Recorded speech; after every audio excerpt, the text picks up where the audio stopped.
Silence. That's the best way to describe this area. You don't know what you were hoping for. This deep. Maybe something that the Omarians had missed. Maybe something that the predecessors before had overlooked. Some segment of hope. A hidden plan, maybe a device. Or, even better yet, a weapon. You'd hope that there was something this deep in the world that could alleviate your troubles. And yet, you stare from ground to sky. On all sides, large circular constructions sit crouched over the cities. Pods that used to function as war machines now turn to domiciles. Quiet things, meant to reside. Weapons of war turn to a method of life, but you look higher. Long, almost stalactites connect sky to earth. Segments of ash from a long, burnt-out, discarded, waterlogged, miserable place. You hold your hand out. And what gathers there feels like snow. But as you tease it between your fingers, it starts to separate. Like muck or dried skin. It's disgusting. You let it fall to your side. You look around. This place is eternally locked in this quiet snowstorm of ash.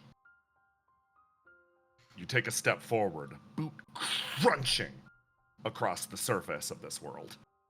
It's dead, long since dead. Your mind alights with a purpose. You're here for a reason. You traveled down deep through the Kodas, deep, to try to find something. And someone walks at your side. Their footsteps, his footsteps, alighting. It almost seems to color the world around him, but as you look over, you don't see your companion. Instead, you see someone else, functioning as an approximation of the being that he should be. She walks alongside you, almost a little proudly. She seems delighted by what's happening right now. She travels forward. Fascinating. Wonderful. Look at all of the decay, she says with a smile, spinning. Yeah. Well, it's decayed. It's not as decayed as I thought things would be. Are you starting to see things my way? What do you mean? She looks around and she taps her foot. Almost like an icicle dropping in the middle of winter. Like snowfall crunching fresh under your feet. There's a life to this place. Even though it's silent and suppressed, it's still very much resonating, right? You can still feel it. She walks with her arms out behind her. It feels like there is life somewhere, deep down, but he kind of gestures all around to this frozen landscape. Can you really call this living? She sort of turns and, smiles at you. Yes, I could.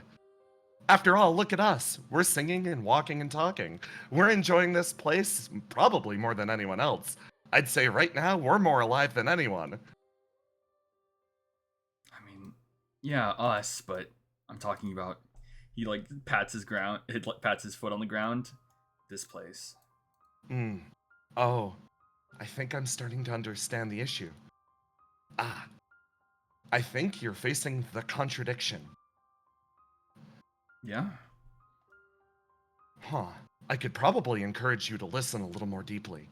To try to listen to the song that this world is singing, but then you'd mix a little more thoroughly with your suit. That is actually a problem. She sort of, cups her chin. I have a question for you then. Okay. To you, what is life? What does it mean to be alive?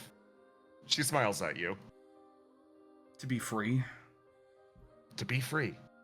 Yes. Then, certainly. That's why you were chosen for this role. And that's why this place sings to you as well. This place is free of it all. Free of the cycle, free of expectation. This ruin is a true no man's land. It's a beautiful, gorgeous frontier. She runs off ahead. It's a little sad, though. You look to either side, and you feel a grind as your suit's metal meshes with your flame again. Tell me how Ace feels. You may roll to die if you wish. Yeah, let me fuck around and roll the die. Let's see. Yeah, fuck around and roll to die.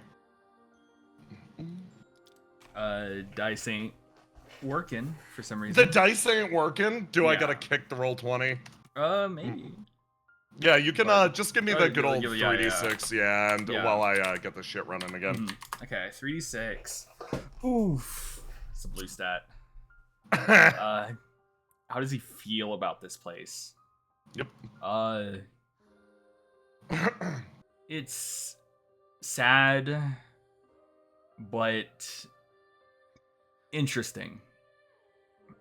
He Ooh. expected when going so deep down that there would be nothing but rubble, ruins, and, well, there's ash, but this place has almost been preserved in a weird way, where it's not forgotten, just misplaced.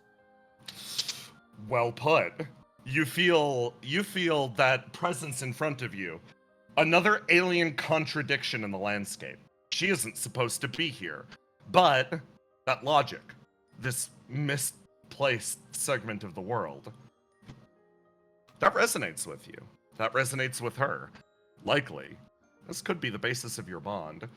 She continues running forwards, deeper and deeper in. Your body feels heavier, but your flame feels light. Ace, you as a person, right now, are at a fundamental disagreement with this body of yours. You feel the metal almost rebel against you. Individual veins made of long tubing. They writhe with a deep and unabiding pain.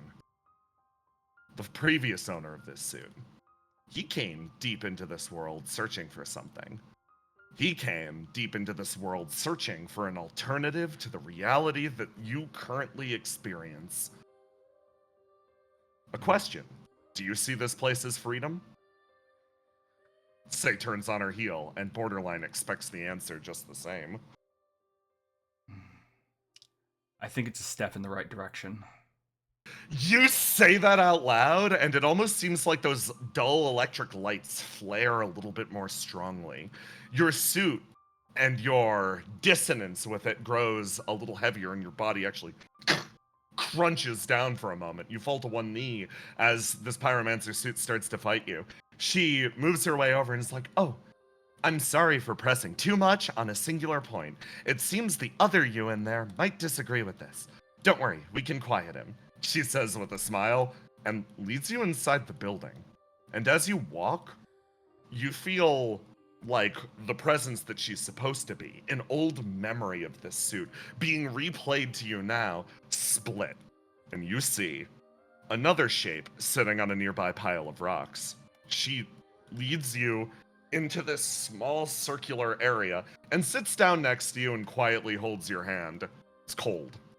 Fucking miserably cold, like the rest of this place. The man sitting on the pile of rubble looks down at his hands as well and laments. Came this far looking for something. Anything. We achieved victory, but at what cost? My friend. His gaze twitches over to you. I'm worried we won't find it. We gave up so much in the attempt. What did we look like? What did we act like? Our bodies are weapons of war now. I don't think we have any other way to live. Now that peace has been achieved, what did it look like? Peace. I'm afraid we won't know peace for a long, long time. Even if we're weapons of war, we'll just destroy it and it's up to someone else to rebuild it. Your voice resonates perfectly with the other inhabitant of this suit. Joining together as one, you feel Say's hand grip tighter around your own, a presence almost pressing back against the metal. The man nearby, no. We need to find it. We need to... We need to remember what people once were. To make sure that the world we fought and killed for can be rekindled again. If it all ends like look at this place, he gestures around, spinning. Not even a single resonant quality with our deeper humanity. These constructions, these bulbous, disgusting things, there is no reminiscence here. He leans forward and puts his hand here, and you know, this suit. It is a long-formed religious artifact, a shape that was once held sacred, a humanoid shape, but contained within this suit is anything but. Writhing on the insides are long protuberances and tentacles, long cords that are squeezed into the cookie-cutter shape of what a person should be. This is a farce, or a fallacy, in other words. Please, there needs to be a research lab or something nearby. There needs to be something we can pull from. We won't let those fools at the Institute develop the perfect humanoid shape. It can't be born from minds of ours. We're too far gone. We're too warped. He turns, starts shifting, shaking slightly. Machine parts rattling. If you're going to panic this far in, why even commit in the first place? He turns around. My friend! With a situation as dire as this, how could you feel anything other than panic? Panicking will get you nowhere. Just keep moving forward, the shape will rediscover itself. He moves back and sits. Again. The voice of your suit and your own are united as one. And you see the visage of a familiar pyromancer actually die down, calmed by the scenario.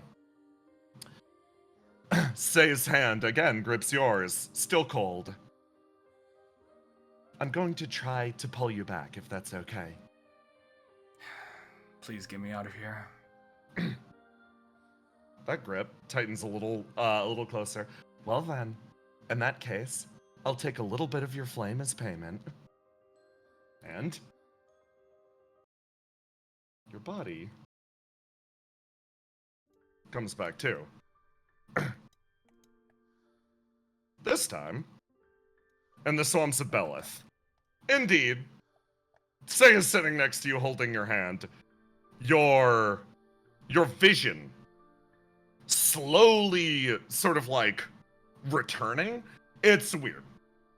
The best way to put it is, the interference you just experienced was likely due to the infusion of God's blood. It feels like your body, this body of metal, was as energized as your flame was by that infusion, and it had something to say to you. That dream overcame you, and you two intermixed as one. Sitting next to Say, however, it seems that she's quieting the suit in favor of your flame. You've regained proper consciousness now. She's cold. She's so cold. She smiles over at you. Welcome back to the God's Blood Swamp of Belith. If they were gonna show me something, they should have showed me something. Not dance around a subject. She blinks over and then pokes you in the middle of the forehead. I believe right now they are feeling something incredibly powerful. Likely something that they want to convey to you. Do you have any idea of what that is? Huh? She pokes you. Something about the shape of humanity? Maybe. This wasn't me testing you or anything. I am genuinely curious. I find it difficult to follow the emotions of others. She smiles at you. It's something you'll learn with time. I have had an exceptionally long period of time, and the more I learn, it feels like the less I know. Learning Especially and when practicing it comes to people. Learning and practicing it are two different things. Is this the point that I should ask you how you are feeling? Same as always. That isn't an answer to the question. You say, standing up. GK walks around the reeds. Oh, you're awake or whatever. Well, worse now. He sort of walks forward. He's like, okay, we've got an assignment. I'll put us on with the boss, I guess. He holds out his hand, and from a holopad, somebody flags up.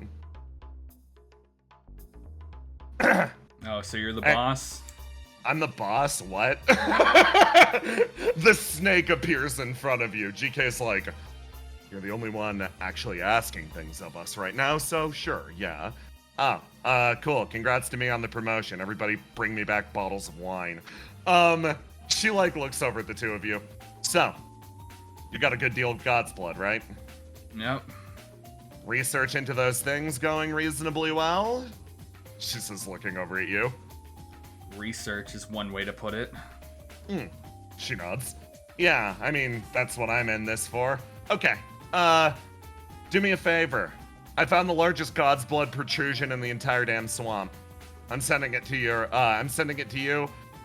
Technically, I don't have the capacity to order you around to check it out or anything, but if you bring it back, you will be greatly rewarded or whatever.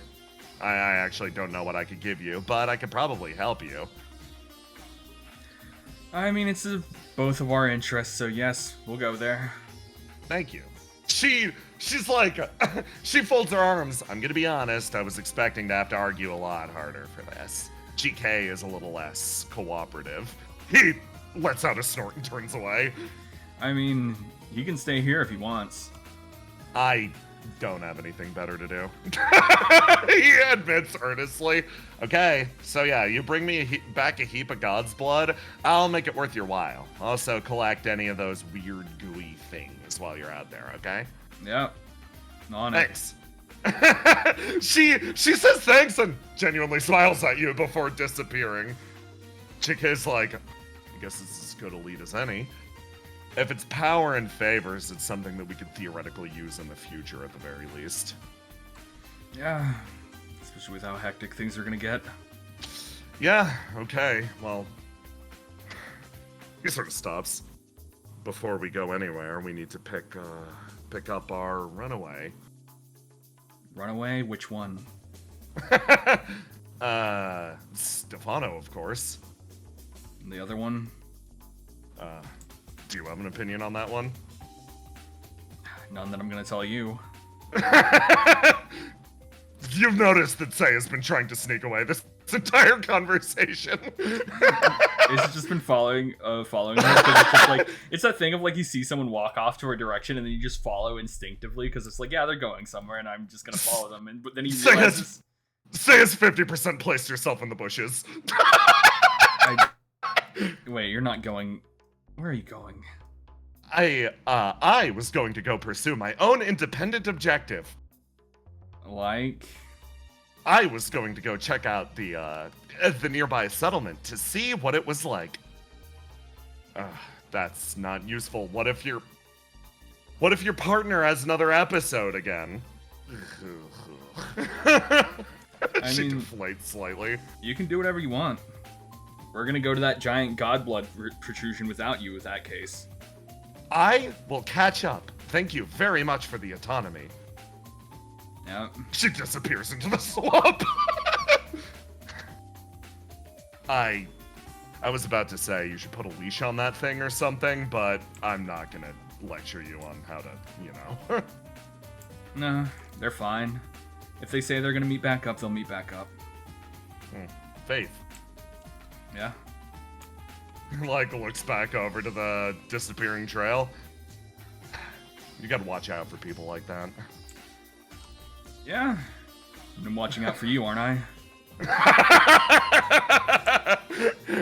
His mask flares up for a second. Fair enough. Okay, let's start moving towards the coordinates. Actually, he folds his arms. I'm gonna go pick up Stefano first. That okay? Yeah, go ahead. Okay. Where are you headed? I'll figure that out. Okay. Well, see you over there then. He walks off in this direction. And again, you find yourself alone in the swamp. And for a moment, you feel like your suit is going to begin speaking to you again. What do you do? I'm going to give you one chance. If you want to say something, say it. It's simple as that. Anything Okay. past that, I'm going to cut you off, okay? That's really good. You feel your suit resonate with you for a moment. And it feels like your emotions lash and move together in certain intervals, but the sensation it communicates to you right now isn't actually... It's not trying to send you a new lesson or anything. The sensation that moves through your body is gratitude. And then it goes quiet. That's not useful. You set yourself up, the metal creaking a little bit less, and you head off in a direction where the blood calls. But deeper in the world,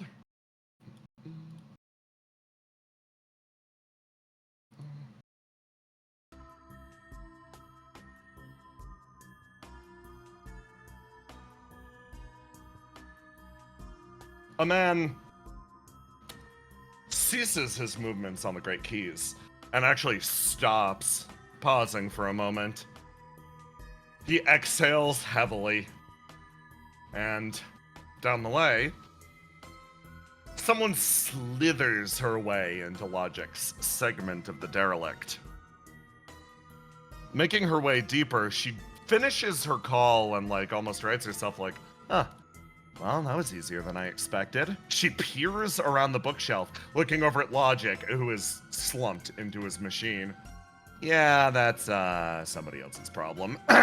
She writes herself, I've gotta look after the guest after all. Moves her away into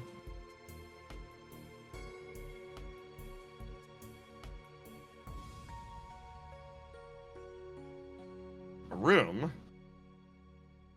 that seems utterly empty. Huh?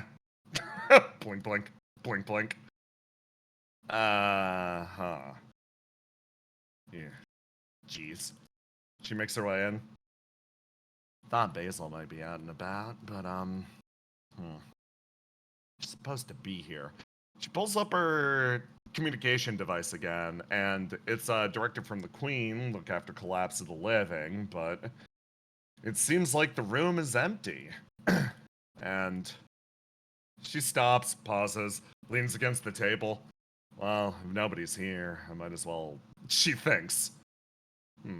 Her music's blasting back in her room. Maybe in here she can catch a quick nap while nobody is looking. Then she notices someone in the corner. Figure separating himself from the long vines with a long, viney, thorny mask. He takes a step forward. Oh, hello. Nectar slowly turns. Ah, jeez. Hi. How's it going? I expected you to be in Eternity's room. The figure slowly turns his head. He's like, oh, I'm sorry. I was looking for Collapse of the Living. Oh, I guess we're in the same boat then. Nectar sort of writes herself. She's like, okay. In that case, I guess I'll leave that to you. Good luck, bud. She slowly starts to move off in this direction. Oh, Nectar, was it? Could I talk to you for 1 second? Huh? She slowly turns as she hears something traveling down the way, one step after the other. Very refined, well put together. Everyone, I have tremendous news! Basil has come back to us. Nectar turns around. Okay, cool. Glad to see you're in high spirits again. That's great. She looks over at the figure, and her eyes focus in for a moment, pinpoints amidst that black abyss. They seem to hone in on Basil. Hmm. She looks different, but not in a way that she can perceive. It's strange, an unfamiliar feeling. But, on cue, she takes a step forwards. Don't worry about it, she says with a big smile, as if reading Nectar's mind. Don't, don't worry about it. She blinks, looking back and forth. Well, let's begin our delightful little dinner party. Basil, I'm sure you have so much to tell us. But for someone else.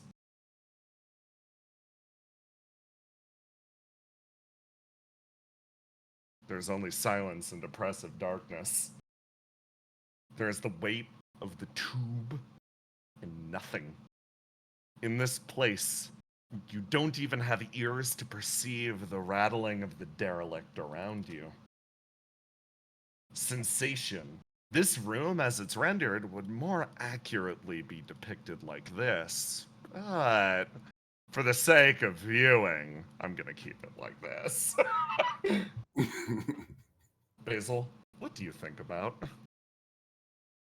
She's Basil's trying to maintain herself because, as you said, she has no eyes, no ears, no way of smelling anything, tasting anything.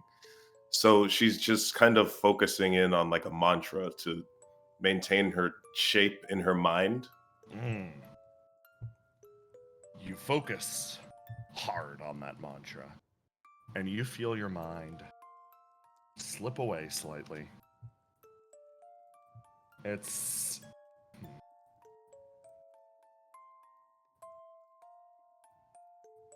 that darkness, it feels like home. Yeah. You slide quietly into that abyss. And you realize, in the realm beyond consciousness, there are other things shifting and moving just behind the eyes. In fact, now that you've been liberated by that large mess of flesh, you can more easily entangle yourself with them. You can dance amidst that oblivion, and you can hear voices that others wouldn't be able to. The voice simply resounds every fiber of your non-being. It asks a question. Basil, what is your wish? That's easy. I just want what was promised to me, which I think being in this tube that feels like home, I can kind of remember now. Hmm. I was promised one thing: love. So that would be my wish. A wish to receive what was promised. Hmm. The voice almost embraces you for a moment, and you feel your consciousness drip away bit by bit. All right then. Basil, I'm going to ask you something. Right now, we're going to figure out how to get you that wish. But I'm going to need a lot of help getting from A to B. Can you work with me on that? Of course. Can I ask who's helping me? Unfortunately, in this instance, you can't. The best aid that I can possibly render is from a position of anonymity. It's unfortunately where I operate from. So, at least for now, I'm gonna have to ask for a small amount of trust. That's okay. I vaguely remember something like you in my first memories. Delightful. In that case, I want to talk to you about something. Your body right now. It's not in a state that's fully operable, and I find it difficult to communicate with you. Right now, you're a very willful girl, so I'm capable of communicating with you in this regard. However, I want to push beyond this. I want to discover what's resting beyond. As such, I'm going to have to ask you to rebuild one of your senses. Do me a favor. Which of these would you prefer? Would you prefer to develop a brain, cluster of neurons, different electrical connections that will connect you from, well, the fluid in your tank to many wondrous things? You can imagine so much, different places, things, futures, even your dream. Would you like to regrow your spine? A long tube, meant to contain the nerves, but that we can use in this shape to feel sensations out there in the world that even the nerves aren't capable of. Bone meshing against bone. This is likely alien to the more human aspects of you, but it's something that I personally would recommend. Finally, would you prefer to regain your mouth? A vessel by which you might speak. It can intake and output information to others, flawed as it might be. Make your decision. So, Basil, do you want a brain, a spine, or a mouth?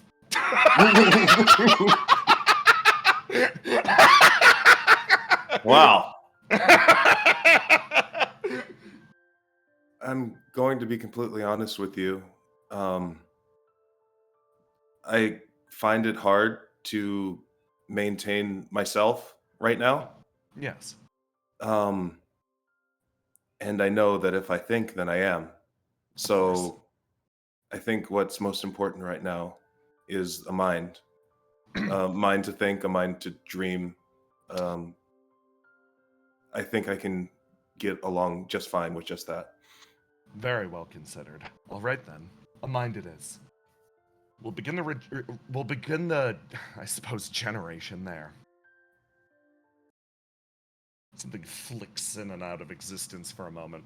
It feels like your brain, freshly formed, is able to render information contained within the tube.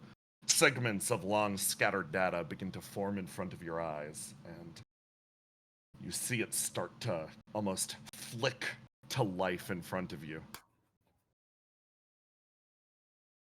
You see a desolate land, and you feel the long walk that you once took across it.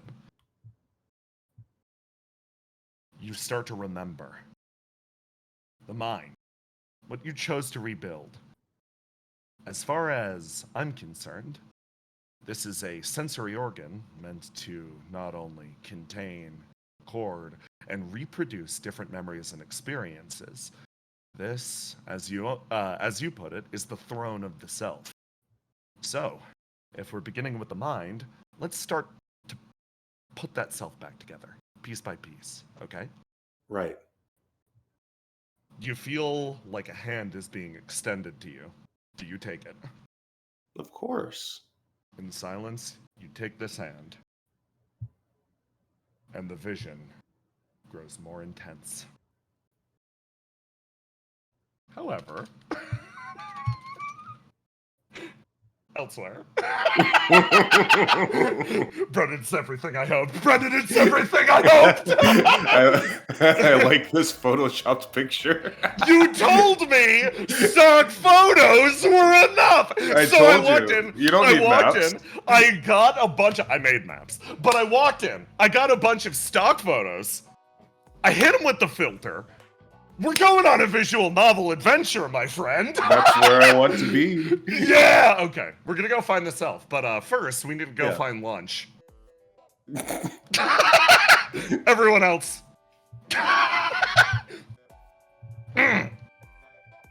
The situation, as you've currently had it, is you obviously handled the issue on Melly's Island. You not only saved her dad.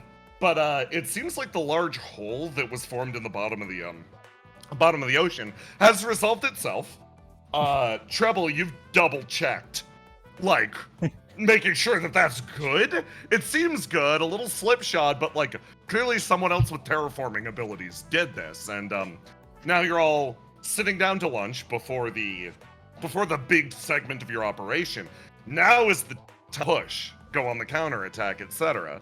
You look around the table and you see Ace, Argos, you're sitting there normal. Melly is quietly sitting in Willow's lap. You look at her and consider for a moment, yeah, no, she's been through the shit, and she has repeatedly established, no, I've earned this, while sitting on top of Willow, proud as can be, zero cringe. And then you look across the table at someone who has earned it significantly less, and is quietly sitting there watching the rest of you as if this is her rightful place.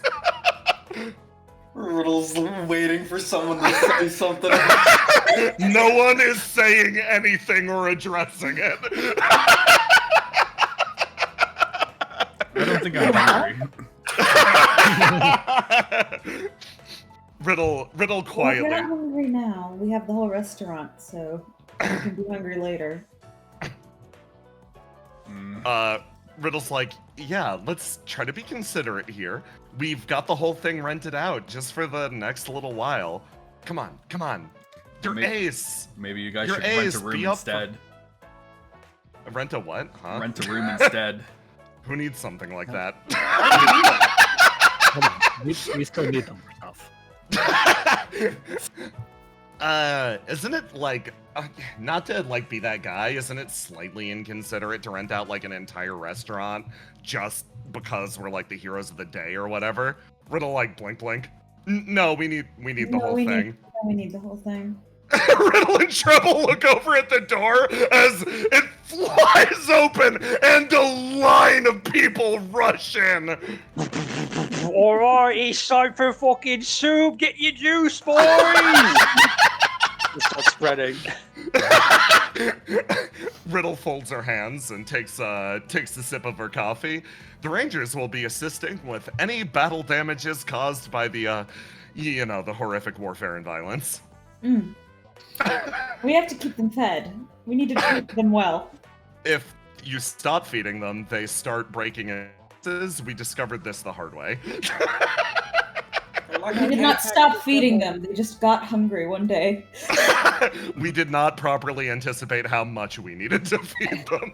Holy shit, guys, there's a fucking bar. Wait, what? This is not going this way. Hello, welcome. Well, hello there, stranger. Would you mind a pint of whatever you got? They're emptying the tables. They're all converging on your position. Listen. It would not be good PR if we were to unleash 1,000 drunk rangers onto this city. So can you, Cal, moderation? We're not going to be drunk. We just want to, imbibe in the culture of the place, Cal puts a hand on Isabeau's shoulder. Isabeau, it doesn't matter. I'm telling them, I can give them pure water. I can tell them it's water. You know they're going to be drunk in 20 minutes. You're right. I'll start working on the PR. Guys, moderation. For no reason, I do not live near this place. Also, do not go near the end of the beach and start fighting down there for no reason. Is that a What thing? do you mean? We would never do that. No, God, no, absolutely not. Listen, my house is what we call around these parts Fight Beach. I don't know why. Fight Beach? Fight Beach. That's literally what people call it. Isn't that a video game? You say. Guys, Trouble raises her voice. No Fight Beach today. We have important business to do. Oh, but the name is so inviting. Guys, Yeah. it's coven business. So it's only okay for you guys to indulge yourselves in carnal pleasures. I mean, I'm here if you need it.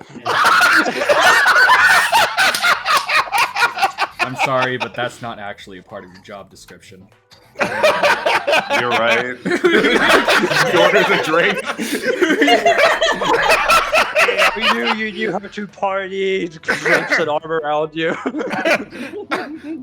Riddle's like, okay, guys. So, We're for the rest of gonna the start doing the actual meeting. You should probably get up. It's gonna not. This Oh, is... yeah. Hey, Cast. Cast sort of sends up. Can we come up on the stage? Oh, yeah. No, absolutely. I don't own the thing or anything. Right. Riddle slowly It's just their gets up. natural habitat. Yeah. No, I never want to disturb it. Nelly remains sitting on you, Willow. Yes. Riddle starts gesturing up onto the stage. Come on, come on, come on. Nelly maintains perfect eye contact with Riddle. They don't move. I will start explaining what we're going to be doing today. Treble says, doing her job. So, she gets out of the Riddle line.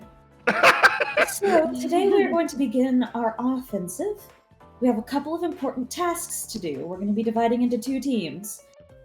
The team that will be directly facing Logic here in the Sylt Islands, and the other team who will be doing undisclosed things that we can't say. But Meeting over. but trust that it's equally, if not just as important or more important, that they are allowed to do their mission. Cass's expression lights up. To that effect, we've come up with a short-term strategy. Functionally, Battle is going to be joined today, and it's important that let's call them Point Team. That Point Team show up in the most flashy, gaudy way possible. This is a strategy that I employ very frequently, and it works really well. They'll be expecting it from me. I don't think they'll be expecting it as much from you, but they will fall for it no matter who does it, because they do it every time. Oh my god. It's called being a decoy. You gotta show up and be extremely flashy, and they'll go, "Oh, here's where they are," and they'll see Point Team and go, "Point Team is in the Sylt Islands engaging Logic right now." If you make a big enough show at the very beginning, you can leave whenever you want, and they'll just assume you're still there. Functionally, we've been able to pinpoint Logic's operations to a flame drilling platform in the middle of the Sylt Islands. That's going to be the stage that Treble's talking about. It's Point Team's job to show up there and just make a lot of noise. Make a lot of noise, then disengage. Pursue your objective while I suppose I begin to make a lot of noise and distract them away from the fact that you aren't there. Which, trust me, I am extremely good at. Cass's entire expression lights up. Riddle turns around and, lying on the stage, smiles. She's like, okay, so functionally, they've taken control of the flame platform, and it's our job to, if not seize control of it, that at the very least make it a hotbed of activity enough that we can then hop back on our micro rafts, return to our submarine, and just quietly disappear. So we've just got to go there and cause as much trouble as possible. Sound good? Then once the Point Team disengages, the actual Sylt Islands team will engage in actual combat and pursue, keeping him out of the Sylt Islands. Riddle smiles and nods. You all should have already been given your assignments as to which team you're on, but if you have any questions, you can feel free to ask now. Riddle smiles at you all. Remember, on your way out, to pick out your official Argos merch Argos mask to help with this confusion. You can even keep them. Oh, you guys get Argos masks, huh? I just assumed we were doing shirts versus skins. They're hauntingly realistic. They're hauntingly convincing.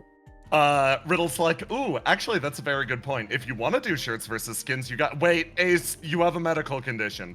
Keep your clothes on. That's why it's a joke. She's like, right, okay.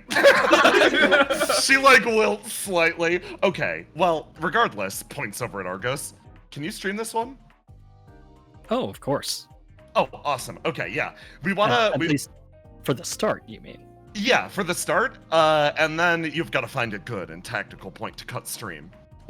Find a good tactical point that's oh no, technical difficulties, etc. If you want, I could make a large flare of light in front of the camera, and then you can just cut stream and we can not explain it later. And then we People could have... think I died.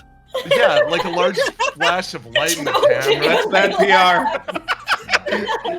No. Let's tease this idea out. Hashtag Argos dies? Oh my god, Riddle looks over to Willow. If you throw him and Treble makes like a large rush of light, people will absolutely assume he died. Why do you want people to think he died? That's when he comes back and it's like Argos miraculously survived. Everyone will be extremely excited and it will be good for PR. The world is literally ending. To all the viewers to watch the person die live? No. Or at least I'm going to tweet out, streams down, be back soon after. Riddle. Maybe have that like preloaded in your drafts so that you can just hit send. Oh, I can send it. I can send it out on Triarch. Oh, thank you so much. Riddle like leans back and like lying on the stage looks up at Treble and whispers Plan B. And then repeated throat cut gestures. Treble, who has definitely been in situations not like this, because streaming is not something that has been accessible, but other things like, you know, and people have died in front of large audiences, and she's like, it happens. It's the end of the world, baby. That's the nature of the Mike isn't here business. to censor it, so... Would it be alright if we got a different AI to censor? Because you're gonna need to censor the stream anyway. Yeah. Yeah, I got it.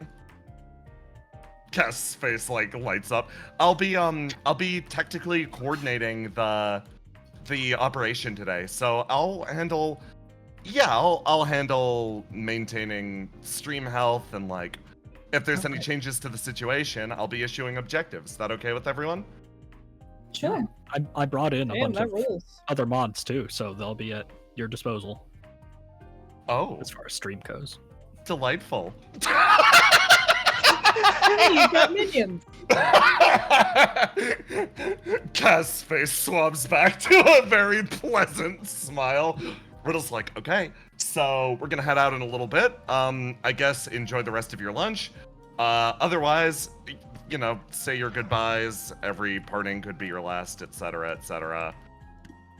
Profound leader stuff. Fill it in yourself.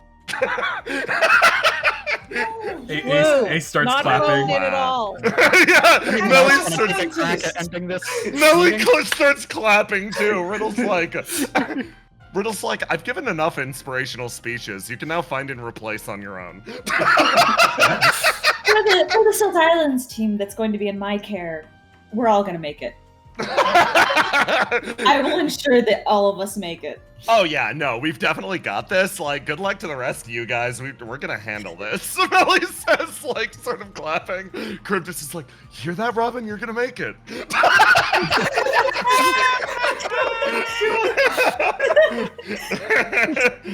Do you really think so? Oh yeah, absolutely.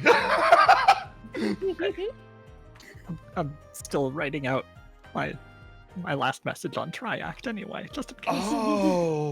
Oh, you're doing like the last will and testament on like social media and stuff. That's hardcore. Mine's like a song. Wait, really? Trouble comes. Oh yeah. Wait, no, let me hear it. Oh yeah, no, absolutely. he'll sit down. He's like, it starts pretty good. It's like if I die, and then that'll just happen in the background. The hardest song ever. Yeah, no, the Rangers, something resounds with you. Trouble is like genuinely like, whoa. That's awesome. That's actually really hot of you. Riddle hops up and like touches down at the table, and ooh, this actually works out great. Hand on Isabeau's shoulder. What works out great? Naturally, you're gonna be coming with us. Is this the team that's going home? No, this is the team that's going to Belith. Oh, okay. Yeah. Yeah, it turns. Message? Yeah. No, You look down. You haven't looked at your comms. I didn't look at my before. guns since I returned my 2 guns. She's like, you're gonna be coming with us. Functionally, we're gonna be we're gonna be taking a smuggler's freighter down to Beleth. We're gonna be riding the waterfall down, and once we get there, we're gonna set up a base camp. You and Cal actually are gonna be in charge of the place. Okay. Is it out of the way of? Well, it's a secret, so it's okay. It should be fine. Nobody will even know we're there, right? Right, exactly. So yeah, saddle up and get those guns back. Okay, I'll make sure to get those guns back. I love having guns, you know me. Oh, yeah, be You have so careful. many of them now. I don't know if you heard what's going on over there, but there's a lot of, like, monster activity. Great. Oh yeah, make sure to It's make fine. sure to, It's in her job description. yeah, and make sure to wear an orange vest so you don't get shot randomly in the wild. Yeah, that'll please happen. Yeah, supply me with orange. Yeah. Riddle like nodding repeatedly, and then over here. Isabeau gets handed an echo weapon. Like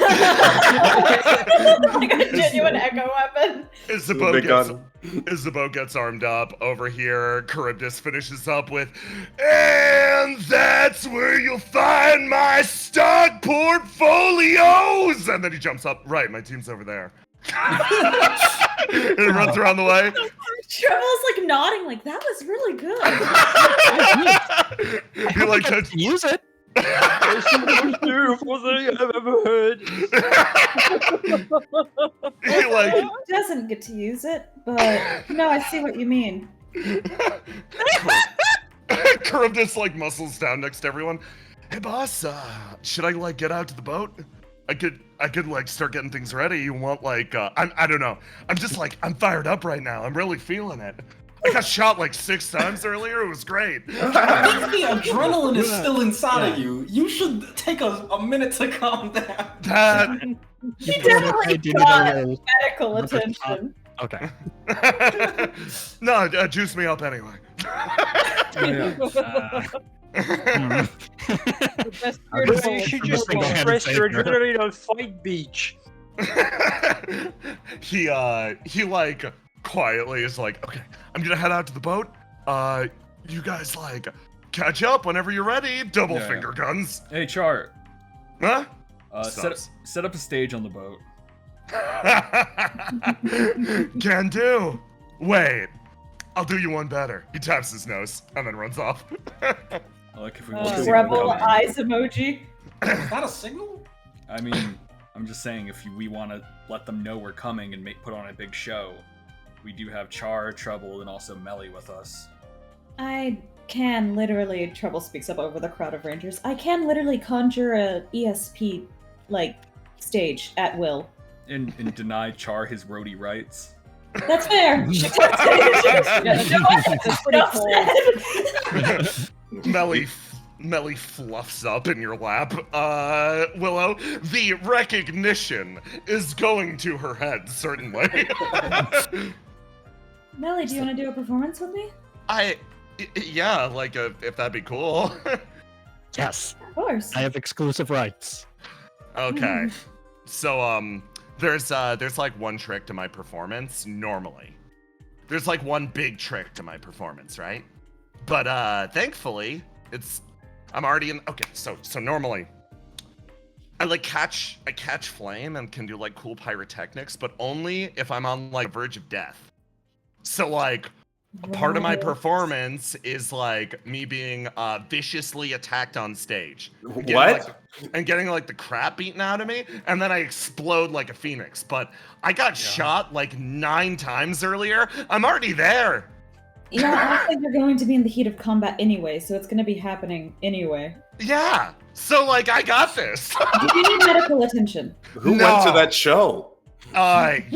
Lots of people. But I vaguely remember you asking to commission a terror cage from Opia at one point. Was that? It's a trap door that you fall in, and then all the people that beat the crap out of you are inside it. Maybe this world does need to end. Okay, it's not that bad of an idea. It's It's When hard it's made, to I'll change it. tell. Yeah, come on. Look, you gotta see the terror cage to believe it. Actually, don't see the terror cage, but watch from afar. It's about defending from adversity. So couldn't you just like take like a time release poison capsule? I tried that once, but like it makes me like physically ill, which is the hard thing. Like I need physical damage, but like stomach upset's bad. Ace, for an actor, you really don't know how to put on a show. Treble is the meanest look you've ever seen. Where she's like the smuggest, meanest look. Almost like someone said something that she thought a very long time ago and forgot about. Conversely, Riddle on the other side of the table is just like, if you're basing this off of learning from adversity, something like a timed release poison capsule would be very effective. I highly suggest employing R&D for this exact topic. She says, patting you, Ace, like you were wingmanning for her. I'm all for it. It's been trying to sell us on the cyanide teeth for months. What? I mean, if you It's need not to. cyanide. Also, listen, it's effective. Look at my sharp chompers. She points to one of her fangs. If I got someone with one of these, boom, it's over. Unfortunately, I think most of the things we fight are immune to poison. That's a good point, but apparently Melly isn't. Are you trying to poison Melly? Only if it would help her show. It's fine. Let's see. Aura, Yeah. you got a rocket. Yeah, I do. Yeah, go to the stage, help Char. Oh, set up the pyrotechnics. Actually, that sounds like fun. Yo, Yeah. Trouble, I'm gonna be your roadie today. Oh, Yeah. okay. Oh, okay. That sounds exciting. Yeah, and Cast, if you're not busy, you could probably go there too. Cass like, yeah, actually. So functionally, I'm getting everything ready for you guys. You'll be taking the sub up, deploying from rafts. Oh, I see what Char's planning. Ooh, I can help with this. Yeah, good advice. They float to their feet and like start to move off. Oh, this is gonna be really fun, actually. Have fun. Don't let Aura Wish we blow didn't himself have to- up. I wish we didn't have to interrupt the stream. Yeah. For you all, before you go, if I'm doing a performance, I can apply various abilities to you before you leave, if you'd like. Is there anything you'd like? No, just save them for your Super crew. strength. Can I get What's on the table here? can I get bullet resistance? She looks at you, Isabeau. I know Charybdis just said that he got shot 5 or 6 times. I think I could only take 1/2 of that. One.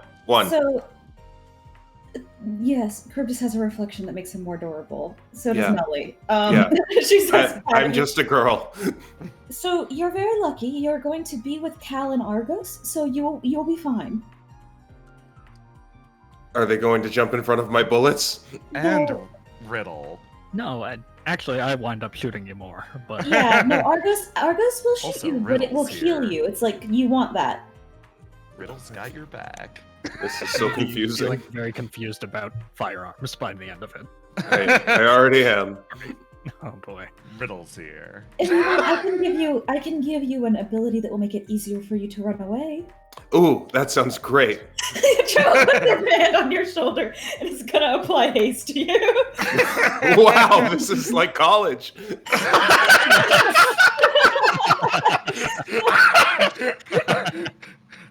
And you all spend the next period of time prepping yourselves for your big mission. We are going to take our break. We will come back, and then I'm kicking everything off. Yippee! Yippee. That's good fucking Did Isabeau do speed and I don't know. What would you imply from what you just said? It's left Listen. intentionally vague. It'll end.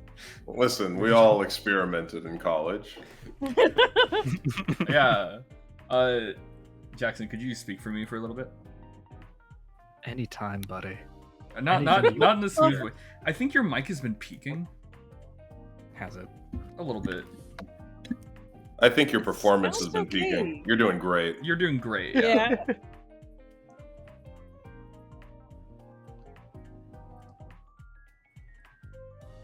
Because a little bit when you tried to talk, it sounded like you were coming from a McDonald's drive-through mic.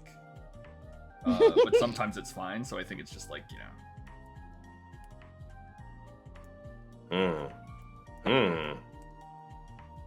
We'll see. You're muted now, so. Yeah, I was checking the waveform. Yeah, I the shall move it waveform. further from mine face. Yeah. Yeah, Char has stock portfolios, bro. He's been alive in this world for like a week. Yeah, he's. I mean, it's only like there's one company. Like, it's not like you can really have a diverse portfolio. You gotta be fucking proactive when you're a roadie. Yeah, the stock market is one company. You can buy one stock.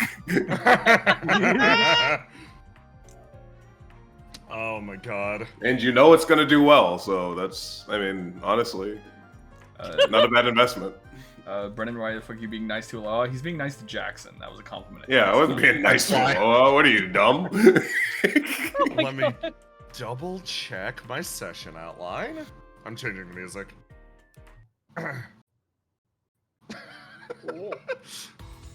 Yo, it's intense. Sorry to be like, intense. sorry to be like, hey, why don't you guys make a fucking stage and do No, crazy I've shit? got this. I have an asset. Yeah. I just gotta find it. Yeah. I've got an idea actually. Yeah. Hold on. It's I just like, gotta find it. if we want to make some noise, we have the perfect people to make some noise. You know. You so- just added an objective to the upcoming combat that I'm very excited about, actually. Welcome back. Okay. I just gotta Trouble, find like- the 2 assets I need. Trouble, like, you guys wanna know about this awesome strat that we use to trick the pyromancers literally every time? It's called put me in front of them and I act big and flashy while everyone else steals from them in the background. Let her do her fan dance. Make some noise. Send in the Rangers. Okay. Let me... Trouble is just enough of a threat that if she wants to, she can make everyone look at her. They do. They just do every time. When do we get the ace beatboxing solo? God, I wish I could beatbox. That would be a funny skill to have, you know? This really is that Try it. episode of the anime with a musical break in the middle of it. No, Yeah. Hell yeah. That's What? every episode of the anime with trouble. Yeah, for real. What songs does Melly perform? Because I imagine it's probably easier for Treble to on-the-fly learn Melly songs than it is for Melly to on-the-fly learn Treble songs. Hey, why don't we put on Charybdis's death ballad? Okay. Treble, sparkle, sparkle. Sure, go for it. Like, back in World 10, I used to own an apartment, and like 50% of the song is just an itemized list of everything that used to be in my house. I love the idea of putting on Char's death ballad because he's on the Bella team, so he'll be leaving. So will they just assume Char died mid-combat? Yeah! Charybdis is gonna think this is the funniest thing in existence. It's God, I love wonderful. him. His popularity was just going up. 7 to 9 scented candles. Unironically, that goes hard. World 10 was indeed built different. Okay, I know I have an asset for this. Sorry, this is gonna take a second. Is it the thing that I made? Are you looking for No, the round it one? is. No, it's a shittier, like, we threw this together one. That's like a metal, just like fucking fuck off platform. You saying it's slapdash? It's a little slapdash because it's Charybdis roadieing, so it's gotta be like a little garbage. A little bit. That's the grunge. That's the authenticity. Yeah. That is indeed the authenticity. Hold on, I found one of the Exodia parts. Chat, you enjoying session so far? You having a good time, chat? Chat. Chat. Chat. Chat. Chat. Chat. Chat! Look over here! Oh my god. Oh, I wow. can make a stage out of these assets. This isn't the one I was looking for, but I can do this. Every time Trouble fights, it's a music video. Yes. You get it. I loved the, like, I could just summon a stage, and it's like, what, denying him his roadie right? His You enrichment. get in trouble like, no, legit.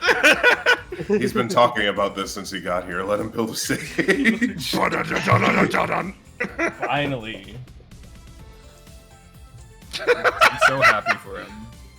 Listen, Charybdis is living as I don't know at what point you guys decided Charybdis deserves only nice things, but like here we are. The second he joined us. I think Yeah. I think the second I cut off his arm. Yeah, it was Yeah. pretty hardcore of you actually. Duskmore says, yes, I'm enjoying the session in my birthday. Happy birthday. Happy Oh, birthday! Happy birthday Yeah. to you. That's beautiful. Damn, Argos' singing voice is great. Yeah, good thing I'm on the make a scene team. You are. Okay. I gotta put down the stage lights now. I'm throwing together literally like the fucking best stage I've ever made in like 5 seconds. Thought it was Char- gonna I be am garbage, so dude. excited. Charybdis roleplay. I was promised. Yeah! It's time for the Charybdis RP. Hi guys. I hope I don't get shot. That's a little bit of a trick if they shoot me. Joke's on them. I want to get shot. Okay, there we Good go. joke. Good joke. Nice. Cool prank. Gone wrong. Gone Cool prank. sexual. Let me bring this up. Ayo? Ayo? Yes. What kind of stocks did people trade in World 10? I gotta know. I think Don't worry about I think the answers are pretty obvious, but I don't know Don't if we worry can say about them. it. Do not worry about it. It's goose repellent. Yeah, honestly, like unironically, Nothing yes. can though. repel the fucking goose. Swans. They're Swans, swans, dude. You're getting scammed if you're. It's the same thing. Nah. Yeah. If a Okay, fucking okay. swan shows up to your house, You don't nothing even know stops any it. It's swans. its house now. Haven't you read The Ugly Duckling? Ah. Okay, I- stage constructed. Let me go to okay, let me double check the session outline. Now that I made that.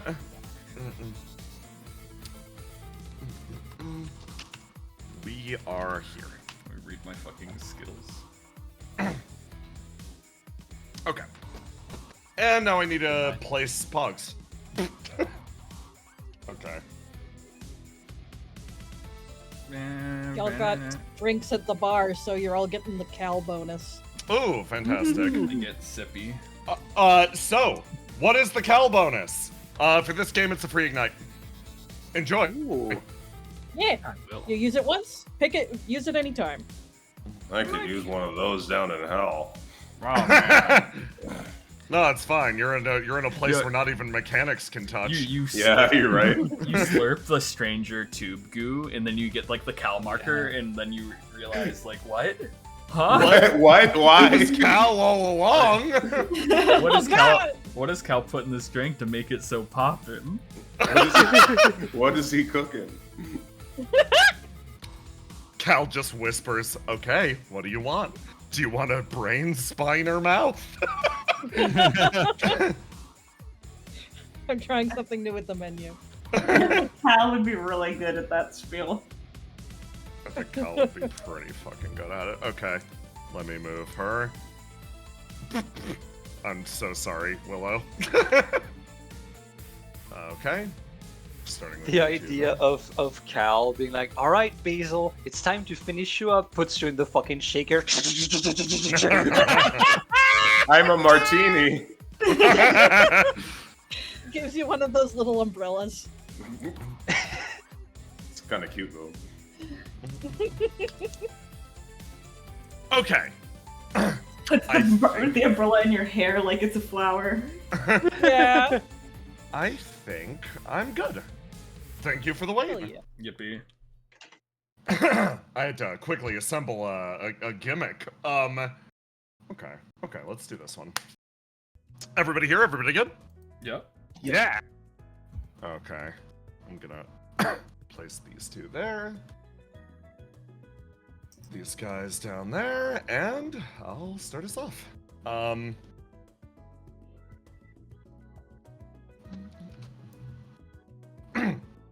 So, first of all, down here, I don't know how you got out here. Melly is not moved.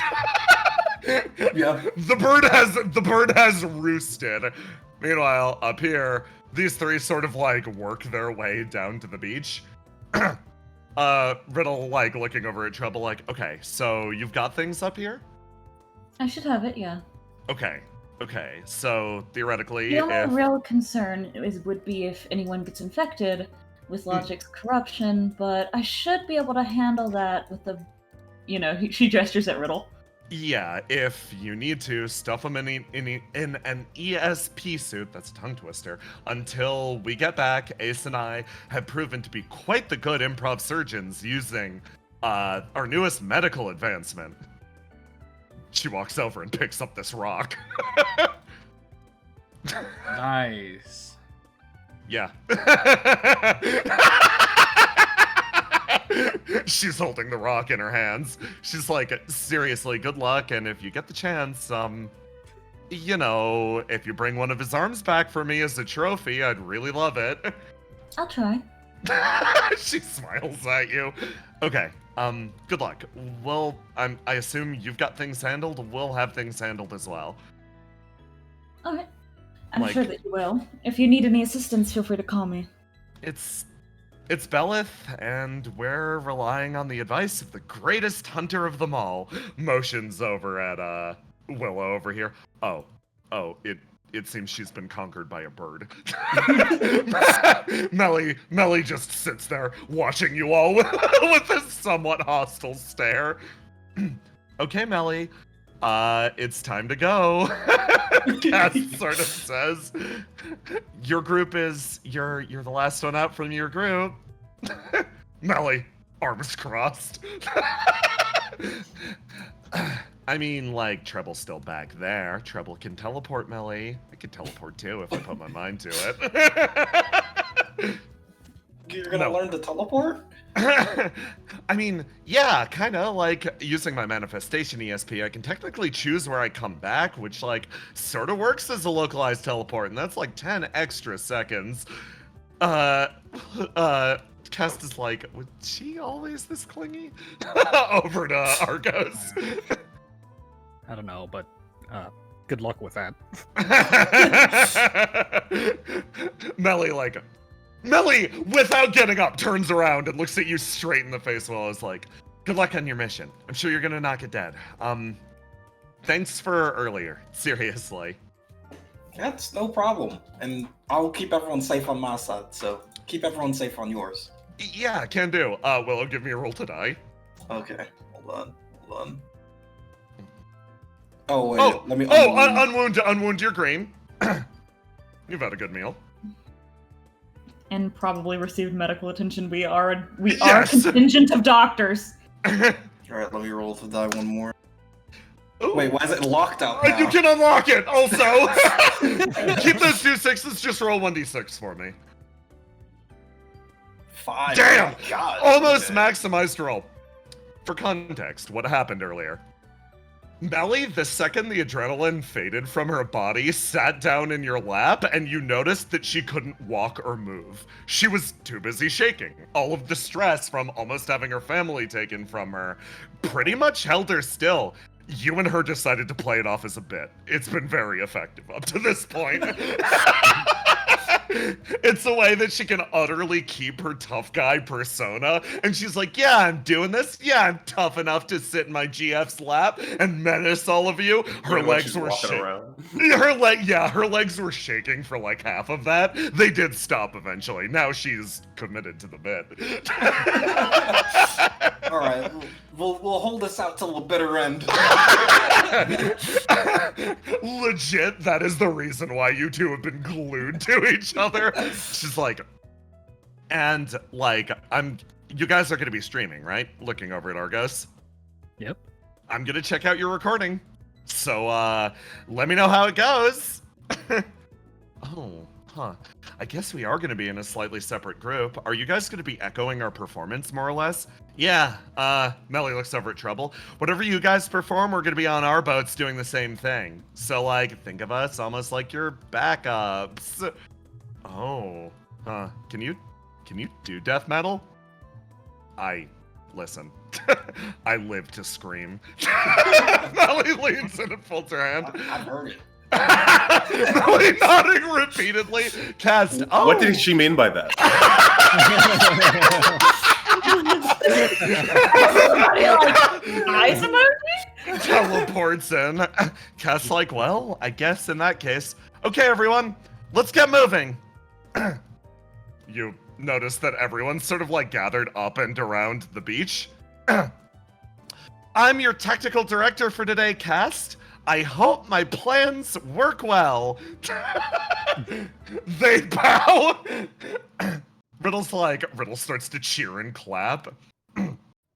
So, over the next coming hours, we are going to be engaged in naval warfare. I've already briefed you all on various safety protocols that you can take not only using echo weaponry, but your reflections to survive potential drowning situations. They beam at all of you, but beyond that, I think there's nothing else. We've trained hard for this moment, and I think it's time to show the Court of Logic what Opia really is capable of. So, if everyone could follow me onto the rafts emblazoned with my beautiful sister's visage, they gesture over to the various micro rafts and like move their way over. Argos, now's the time. Salutes. You're gonna have to help me get the right Oh, of course. Well, just do that and. Now's the time to stream! He's back. It flares up, the stream coming to life as... It's time! Hold on. Welcome everybody to the show of the century! That's right, That's we've got too people on Gregorian. boats dancing, singing, and doing battle. It's like nothing you've ever seen before. Brought to you by Board VPN. You're leading with an advertisement. Riddle says moving in. That is an obligation of the craft. Okay, everyone onto your boats. And, like that, battle is joined. But...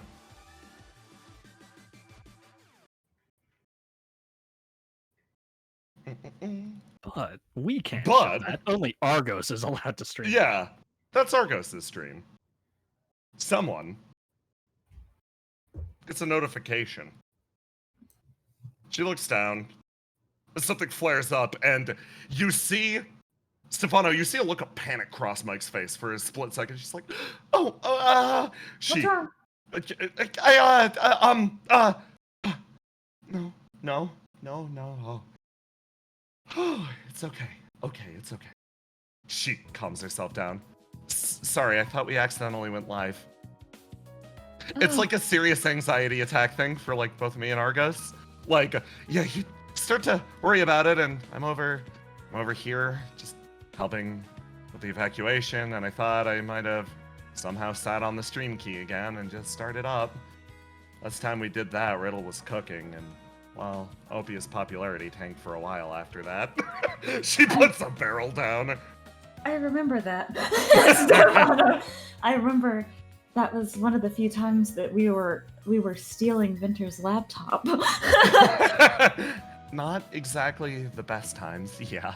She lightly smiles and sees Argos performing on stream, like quietly seeing the coordinated movements. She's like, huh, I wonder why they're showing even the planning phase of the operation. I bet they've got something good cooking. Oh well. She, like, turns, sort of like centers herself. Right. We need to make sure all the people here are good, though. That's. I mean, what we can got do them out of right the now, flooded at the very least. sections. You look around. Yeah. Recently, the great waterfall from the upper plate collapsed, flooding the lowlands.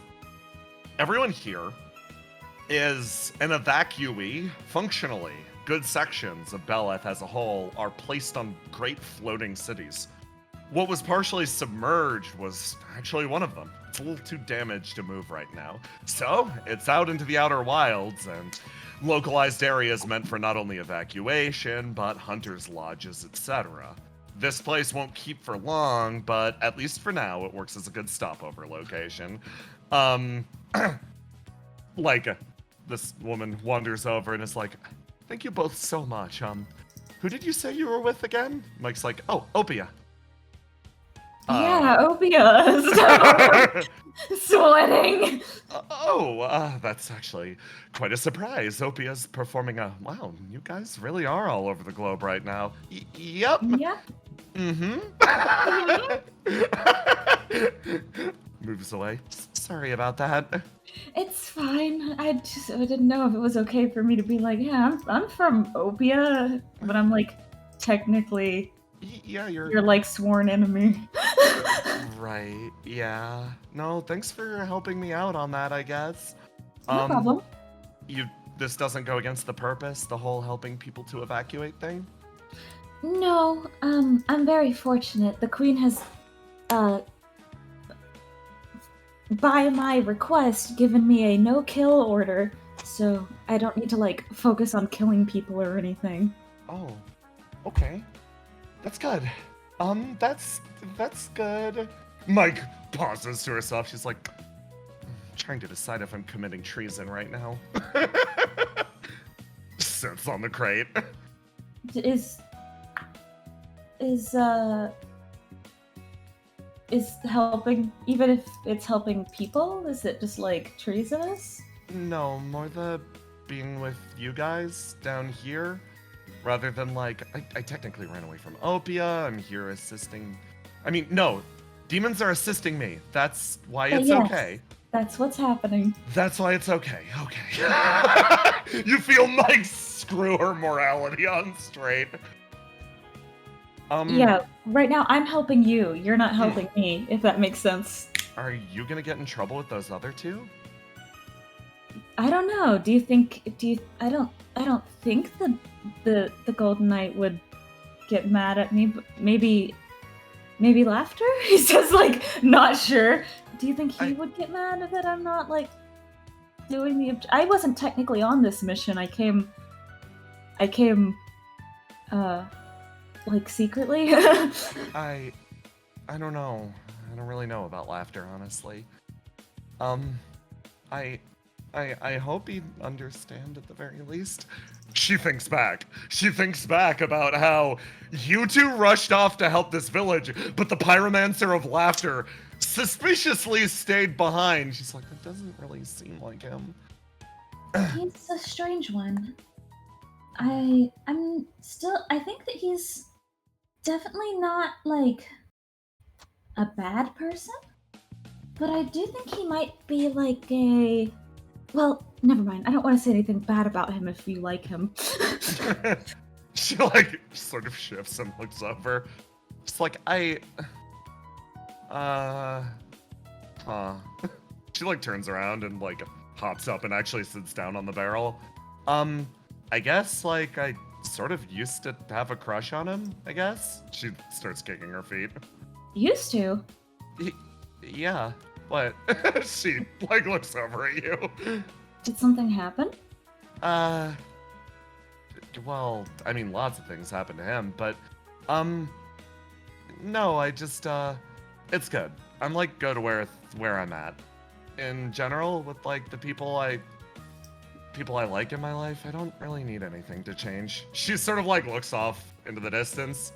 It was just cool because he respected me a lot, but, like, I realized that should sort of be the baseline, right? Yes. That Yeah. probably should... Was the reason you liked him because he was the only one that respected you? Say exactly. I'm lucky to be in a position where a lot of people care about me a lot. It's just, a lot of my relationships take a lot of thought. Like, I really love Argos, but, trying to define that with words is really hard. It was just nice to, I guess, have a crush on somebody who I don't know. She shrugs. No, I get that one. He smiles. I sort of have a crush on somebody just for fun, I guess, also. Oh, she immediately hops up. There's this guy I used to know. Smiling. Being in the derelict is weird because I've only ever really known one person that wasn't from the derelict. And I can't really like anyone in the derelict because they're all like, the people who create it'd be weird. No, I get you. Yeah, no, it's weird. Mike looks away knowing this exact feeling. But no, we had a visitor for a while. Stefano awkwardly like, am I allowed to say this?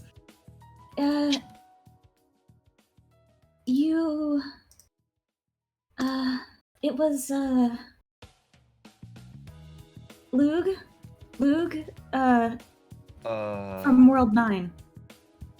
Oh. Was he, different?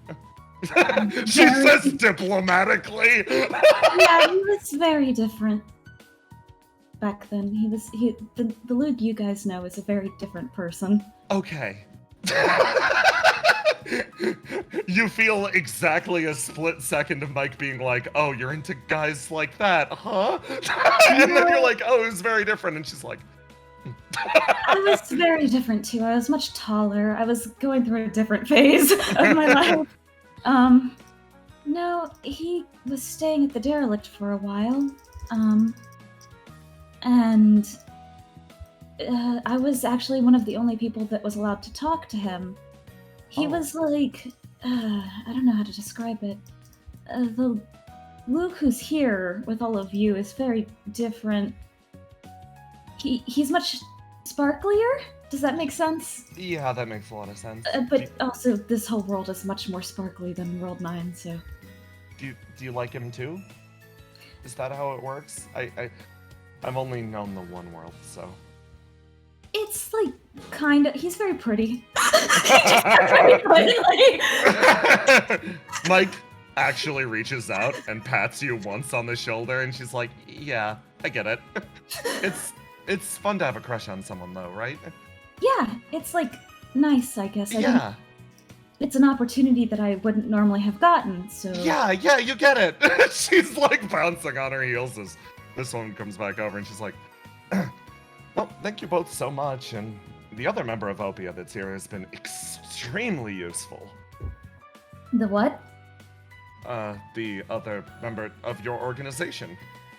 Oh yeah, where are they? We needed to talk to them about something. Yeah, who...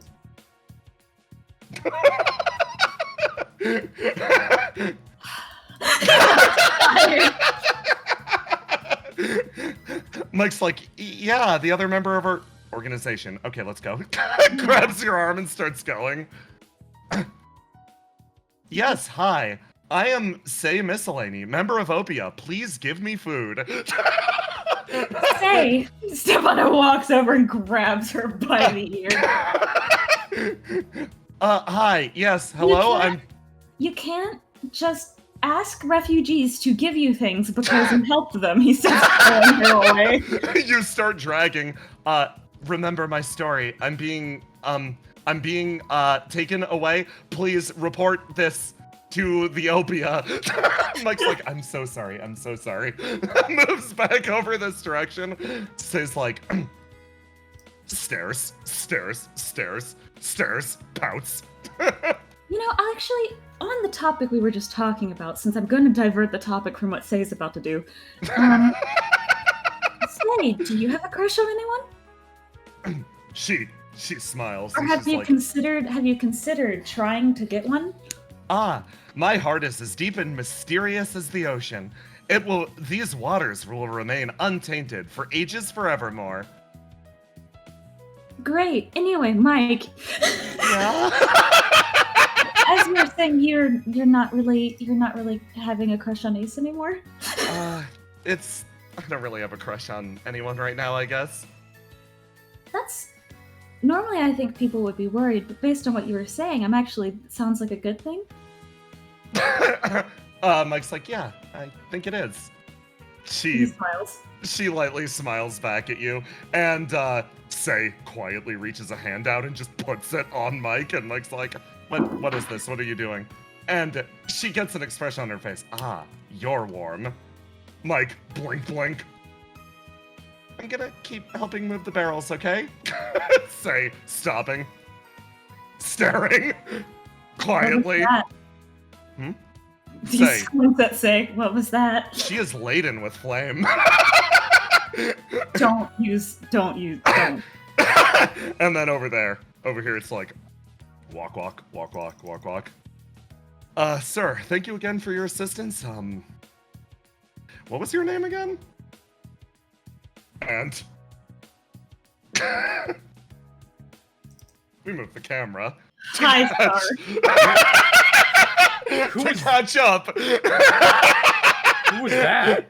Who was that? That could have been anyone, really. Is that a new character? Down here. You know what time it is.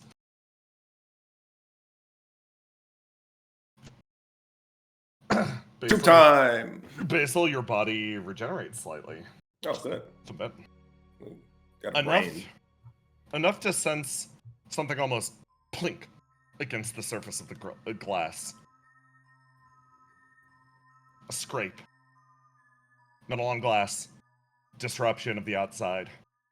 Your mind connects up and you feel like you can sense the outside for a moment as something very sadly, one motion after the other, presses itself up against the side of the tube trying to do something, anything. Oh, if only I had a mouth.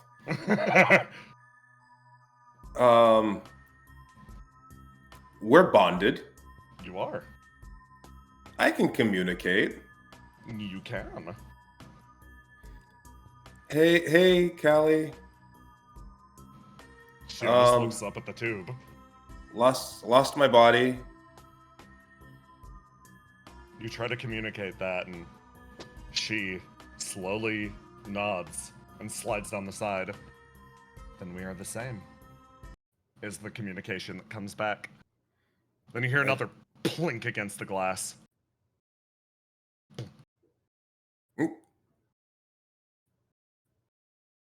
I can't communicate with Something is moving around outside. Do you know who that is?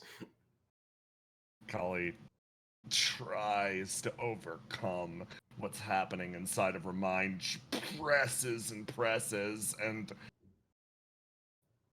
she looks over and slowly shakes her head. No. Does he at least look friendly? Nods. Okay. She quickly describes the shape of the pristine one to you. Oh. Just wave at him.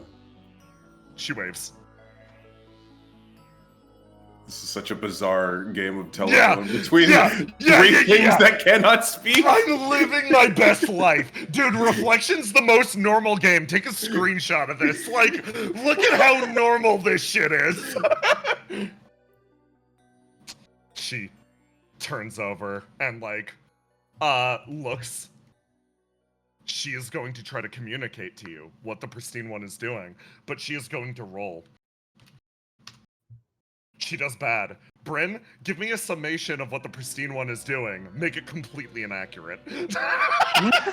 I will report it to Basil. God, completely inaccurate. Okay. He is dismantling the room and fucking with the machinery. Oh. She communicates this to you. He probably knows what he's doing. He works here. Tell him not to worry. Jeez, how do I do this? He shouldn't worry. I think I can figure this out. I think I'm coming back. I'm not sure. Oh, time to roll for her to communicate. This is gonna be so good. Oh, okay, this is pretty good. She communicates to you, Pristine One, slowly, one agonizing word at a time, as that, again, chitin builds up inside of her and cracks. She will be coming back soon. Ooh, that The is a pristine juicy ones- roll. Yeah, the pristine one's body clicks and cracks as something happens outside of your purview, Basil. Something only for the eyes of Callie over here, as his posture shifts, almost like a change is happening within the creature. Gets close, puts a hand on the tube, puts a finger to where lips would be. Shh. She will. You just freaking talk. Inside. Oh, before we go inside, she will communicate Yeah. to Callie one thing before she goes back yeah. on the trip. Oh yeah. You're gonna Be nice to the new me. Oh, fascinating. Don't worry, you're coming back to the tube room once or twice more. Okay. You'll have plenty of time. You'll have plenty of time to communicate all of this Yeah, stuff. you're not gone yet. You're not gone yet.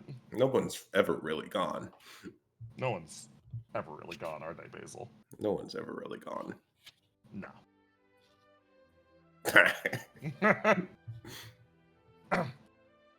Back here.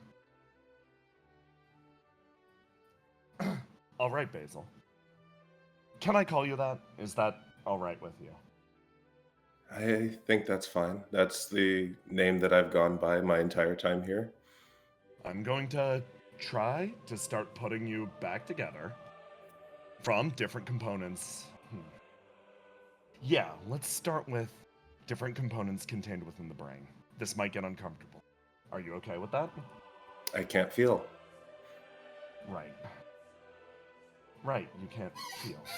In that case, it'll be my duty to feel for you. I suppose I should be saying it to myself then. This will be uncomfortable. The voice says, almost assuring themselves of something. And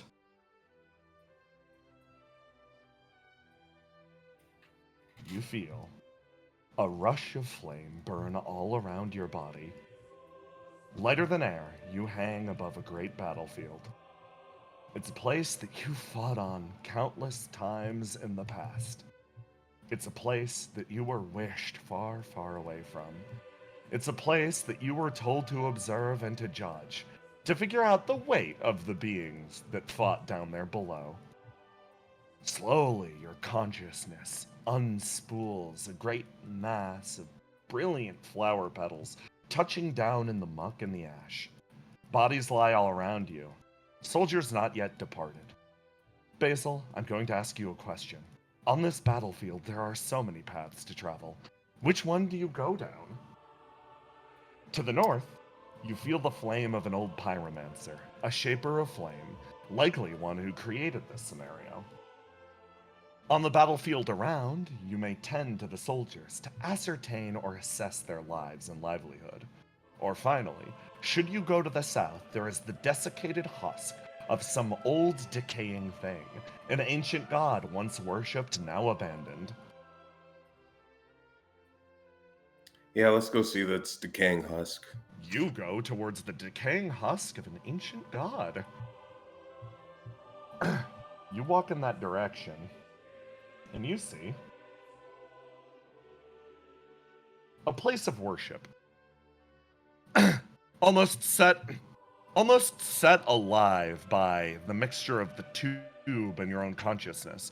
You press yourself into that location, and you start to ascertain what this building was created for. You press yourself through that opening, a great church door. You felt like you've walked this path once before. You placed your hand on that door and it almost killed you, but now you're able to make it to the other side. And in there, in that place of worship, all you see are the great lined walls of a factory. Long hooks hang overhead, and conveyor belts carry different mixtures of an unknowable material to their destination. You feel that this is the house where God is made. What do you do? Which god? All of them.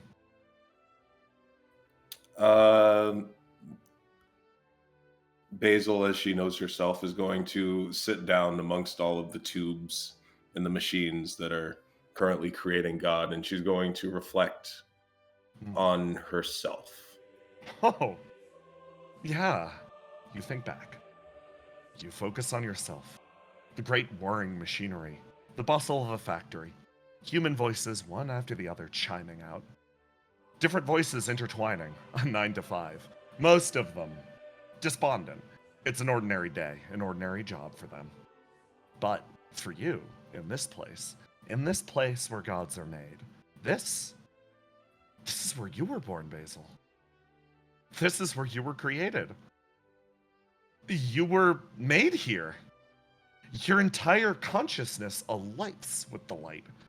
Your brain resounding. Different neurons firing with little rivulets of energy. This is where I'm from. Can I get a sense of what is being transported from this place? Yes. What is the material that makes God? What is the material? Oh, what a lovely question. The voice again resounds in the back of your head. What is the material that makes God? Are you asking from a purely practical standpoint, or from an existential standpoint? I think the answer will differ depending on what angle you want to approach this from. I don't know that the actual physical material matters. I feel like the existential answer to the question answers the question. Well, what material makes God? If we're talking about this factory in particular, and if we're talking about the end goal of it all, the material that makes God is humanity. And thus, are you made of humanity? That explains why I'm so at home here. I'm the most human, after all. Do you believe yourself to be such? That's what I've been told. Those voices, you hear them, right? Discussions of everyday lives. Going back to a family, a house, a place unadorned, uncrowned with flame. That, to me, is the most fundamental interpretation of humanity. Basil, you are currently a small strip of flesh in a tube connected to a brain, and yet you consider yourself more human than them? Not only that, I might be more human than them despite having never experienced any of that. In any myriad lives that I've lived, I can't remember such normalcy. A fascinating conclusion. The conveyor belts flare to life again, individual puffs of smoke billowing from each. Basil, I think you've encountered something rather significant. What's You that? were made to be human. Very few things are. As such, I think if you carried this to its conclusion, you could determine yourself as more human than these beings, who were simply born human. I think there's a difference between humans and humanity. Really? I think that a machine could be human. A weapon, in my experience, can be human. Or it can have humanity, sorry. So, in that same manner, a strip of flesh attached to only a brain can also be human. Humanity is earned, not something you're born with. You feel the presence on the other end of this actually smile. It feels like a very sympathetic, like, comprehensive, like, it's a smile of pride. And as you focus on this concept, you start to sink into the ground. You find yourself back on the battlefield again. This time, it's buried under a thin layer of water. It quenches the flames, but obscures a lot of the shapes down beneath. The voice chimes in again. I see. That's actually a rather unfortunate condition you carry. It seems like it's trying to erase what we're doing here. I'll stay with you as long as I can, but after a certain point, a voice other than my own will probably drown mine out. I appreciate your help, but when that time comes, I know I'll be able to find myself. I'm wishing you the best of luck, Basil.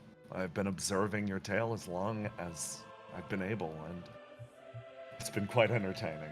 For someone like me, who has very little else to go off of, thank you for the entertainment. I'm glad I could be entertaining. You say that as...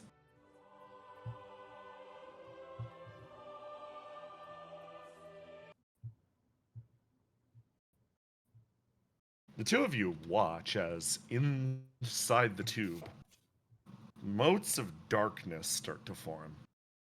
Black oil intermixing with the material of the tube, almost trying to bind itself to this newly created being. Pristine One, what do you do? The Pristine One in his current state is able to understand if the new, from his point of view, the new life within the tube can perceive him or not right now. With that roll, it seems like, yes, she's able to. Would she be able to hear him? At this point, yes, actually. Then he knows that he doesn't have much time, so Let's go. he will press a hand towards the tube to make sure that you understand that he is here next to you and wants to address you. Your consciousness and in this snaps out of the dream, Basil. You are here now. You are looking at him. Oh, I'm back. in this moment, you can hear a voice coming from the Pristine One. Whether or not you decide that you think that this is the Pristine One, that's up to you. But you do hear what he has to say. As he presses his hand on the tube, he says, "Listen, little one, and listen well. There is no heresy in a land with no faith, only tyranny. It has made our house a place of lies and mirrors.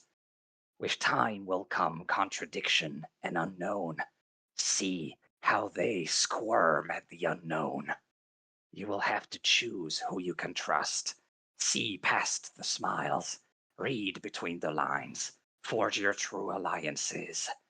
They will read you beyond your words. I could not hide my... The posture shifts again as he sort of hunches over and his body sort of cracks back into place. The words falter. The consciousness that was there is gone, deep within again. As he sort of comes back to a way of looking around, way of seeing his environment that is more familiar to what you've been looking at until now. And yet, he seems to remember one thing, what he was doing. You see him dart back into the room, start dismantling things again, and bring them back to the machinery. His movements, while animalistic, are precise. He's doing something. He is helping. This one shifts over, and with incredibly agonized and labored movements, lends her hands to the process as well.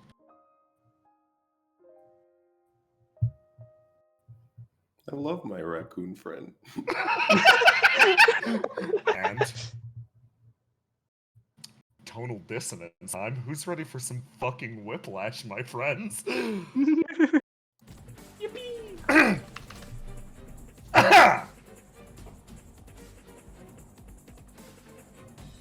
Far, far above, battle's been joined. let me load this map. This is gonna take a hot sec.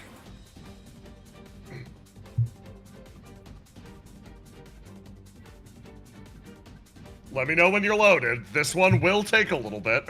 It's coming. I'm in. Yeah. Down here. Robin!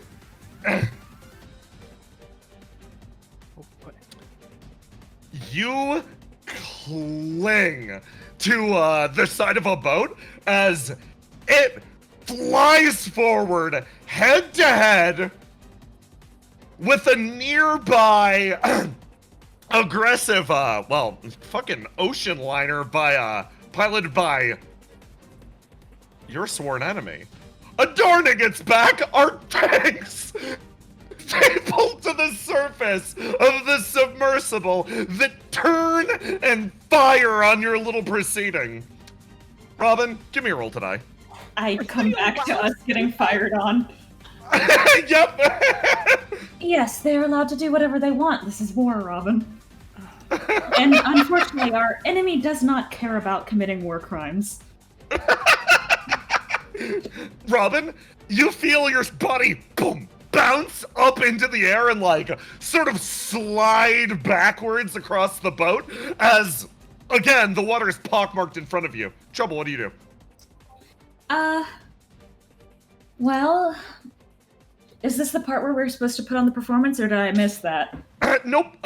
You are at the point that your guys are still getting in position. Okay, so right now it's just defend until Defend. we're ready, right? Okay. Yeah, then I guess she'll just be keeping their submarine from getting hit by projectiles to the best of her ability. Give me a roll to die. Ah, a 30. Lovely. So, let me swap over to...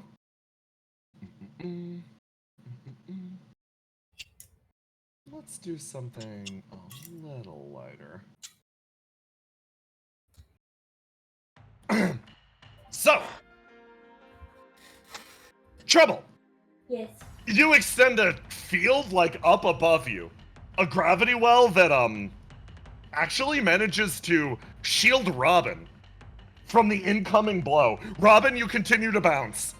You've been given an order. Attack the enemy ship, but you're wondering how. How do you go about a counterattack?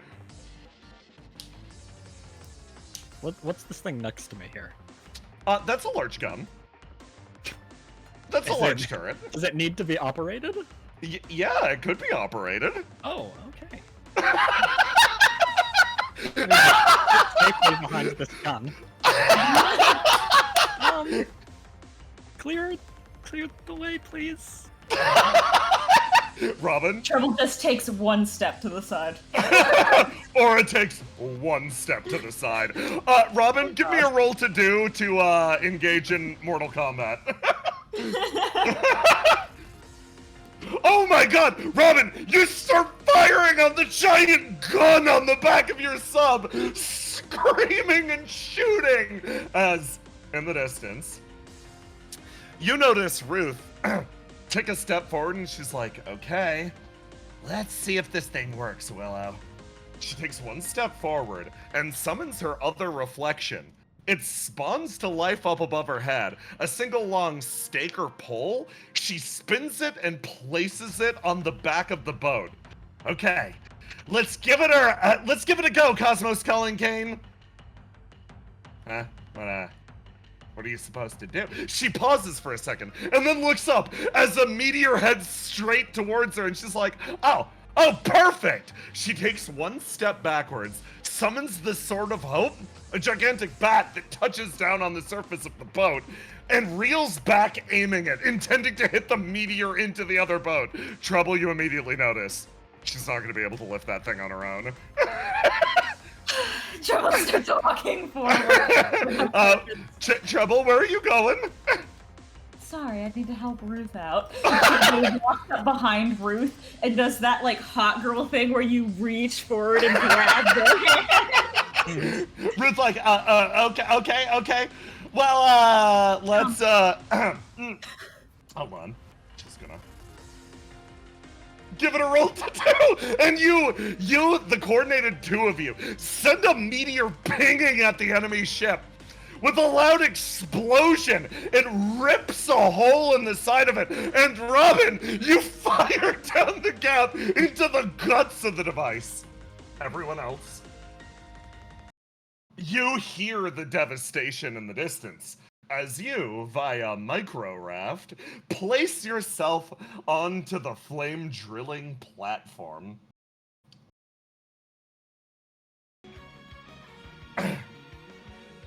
So, everyone, once I move you to the map, we're gonna start a combat. I love the idea of Ruth just slamming the Cosmos calling pin on the ground, being like, what's it supposed to do? Looking around side to side as the clouds above her part. Oh, I get it now. So, let me move you over to the beach. In the area around you right now, everyone is engaged in life or death combat.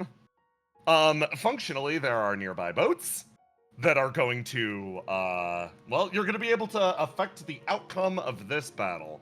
Let me grab your squad and put you on the map. Every time I grab Argos and not Mike, it's fucked up. I'm like, I've got Argos, I'm missing someone. Doesn't grab Mike, okay. Let me move you over to the right map.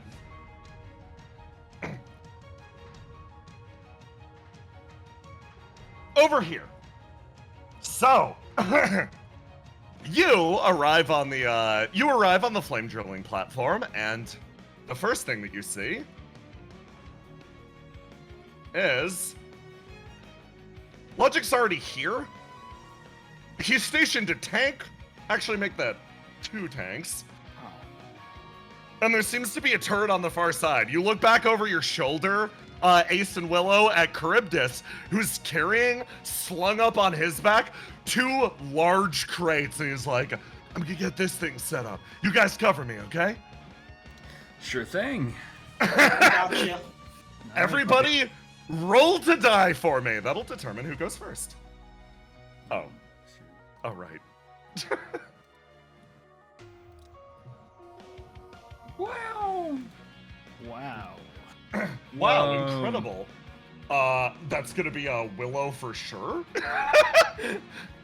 Willow, your new gift triggers. You have Fighting till the end. Yeah, fighting till the end. Showstarter. Mind reading out what that does for me? Yes, Showstarter. On the first act of a conflict, I take 2 turns instead of 1. Yup! This is Charybdis's bond gift with Willow. Charybdis giving a thumbs up.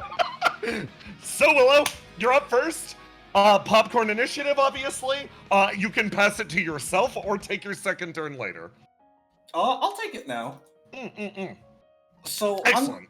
I'm going to, these things are pretty far from me. Yes. I'm going to deploy the beetle and get there quickly. Let's get the fucking beetle. Let me grab it from the character select.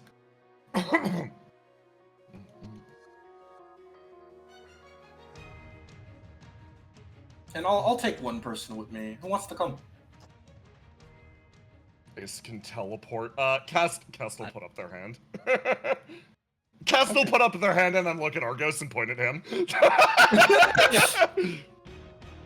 All right, Argos, sit in the back seat. If the if I jump out of the beetle, grab onto the steering wheel. Hop on. Okay, where are you sending this thing? To the closest tank. The beetle, the backpack detaches and you fly across and you boom over here. Okay, Willow, what's the plan? I immediately jump off. Argos, do you Okay, I grab was the wheel? prepared for this.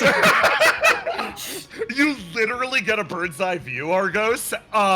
Stream sees it too, as the beetle wheels through the air up above this tank. And Willow, what are you gonna do now?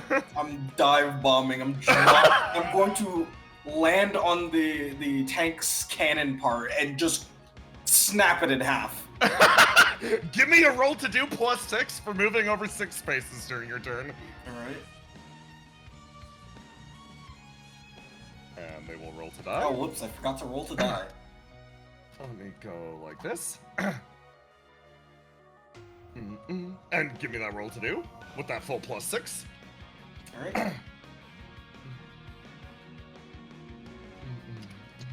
Oh my god, I rolled a We 1. love to see it. Okay, they're gonna use their armor plating.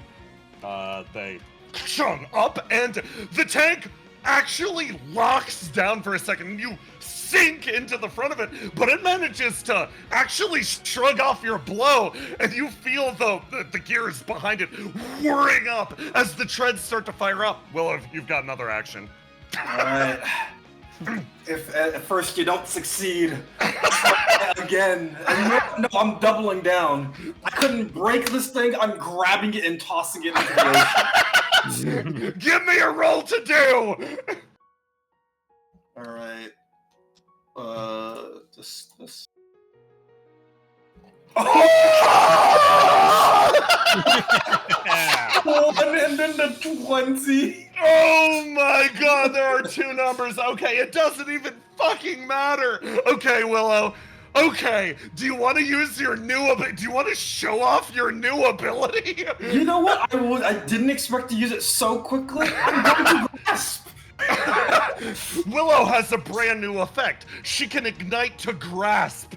Now, what does grasping do? Grasping, Willow darts forward and grabs the tank, allows her to pick up and lift an enemy as a weapon. Now, Willow, whenever you attack, you will deal damage not only to your target, but also to the grasped enemy. You pick up the tank. How do you lift this thing? Willow lifts it by the cannon like it's a bat. Stream watches this happen. You duck down and just lift it up. It takes full strain damage as the tires or the treads squeal against nothing in the air. Willow lifting a fucking tank above her head. Okay, Willow, who do you pass it to? I'm gonna pass it to Argos. Oh, you're gonna make me have to follow that up. Alright, how far can I travel in this nifty keen beetle? Oh, the beetle can fly actually pretty great distances. Let me double check its movement speed. I'm just gonna super make sure. I'm not cheating ya. Let me go. Let's riddle Arendide's character sheet. Get the fuck out of here, Riddle. Let's go. Beetle.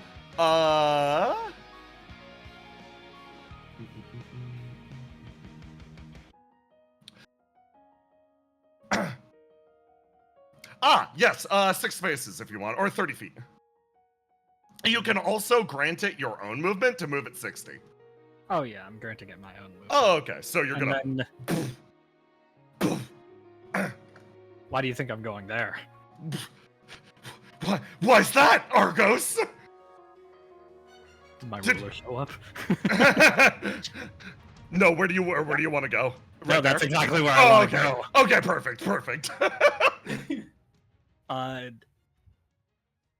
I would like to summon my reflection.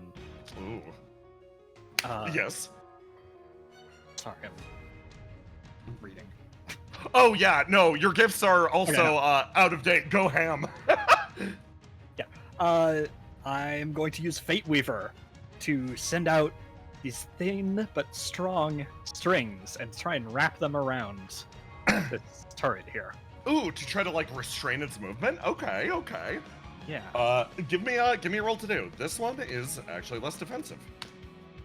Beat a 9. Ooh. Wow!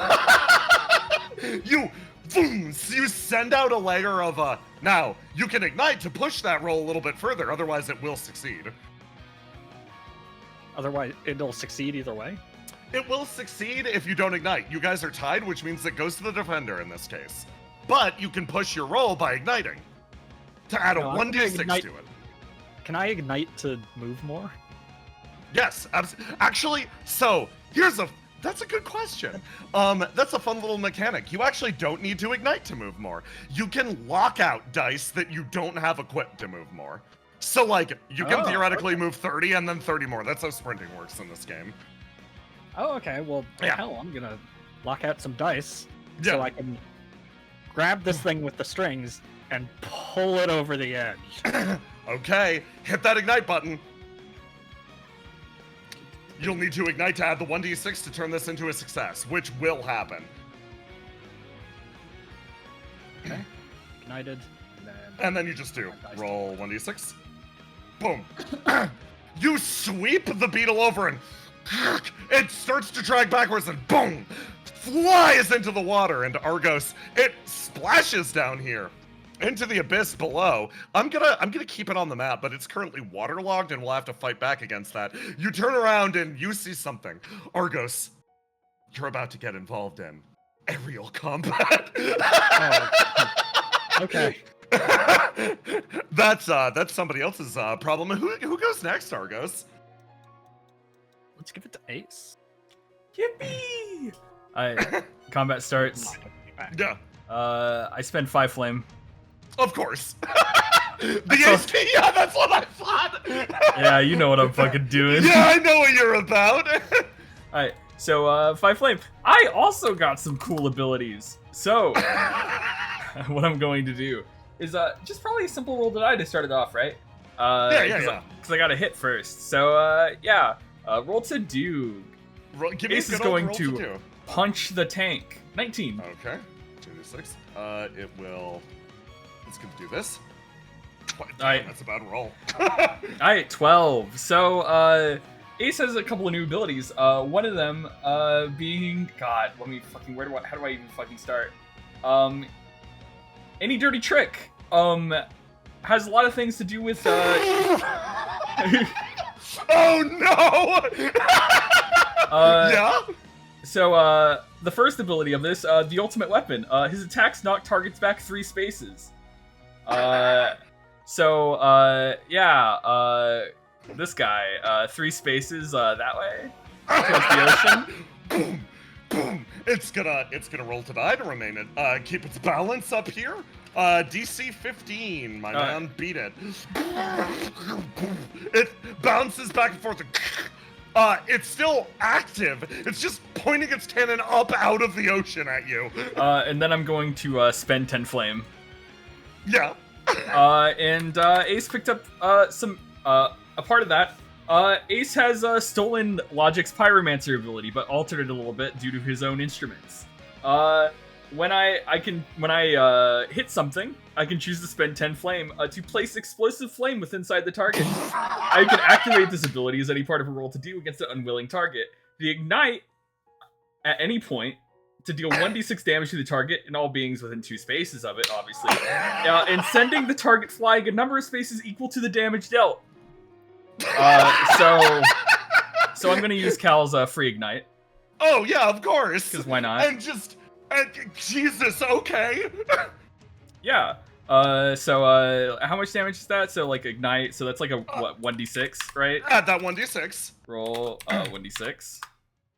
4. Okay, so it's going to do 2 things. First of all, it's going to use its armor plating, which can be applied to a roll to die to either make shit less accurate, or a damage roll to reduce the damage dealt. So it's going to take 5 less damage, and then I'm going to reveal its trait, explosive vulnerability, and I will roll 2d6 as it detonates from that. So, you exploded, and it's like locking down every plate like a tin can. All of the like the windows get reinforced. It locks itself down. Too late before it realizes that the explosion is inside of itself, and you watch flames start to leak from it. You deal 9 damage to this thing as, tell me what happens next. Can I fling it off the map, GM? Of course! Mind So- reading what happens if you send something off the map? Yeah, sure. Ace's other ability, Cosmo Crusher. You send the target flying. The target travels in a straight line until it collides with another being or object and dealing 1d6 damage to both the target or whatever it collides with. Technically, This has no distance limit, but the GM may ask you to lock out additional dice at your exceptional distance, blah, blah, blah. But what this does is if the target is sent off the current map as a part of the movement, they must place a dice within lockout to sprint back into the map. You send the tank just flying off the map, and it touches down in the water.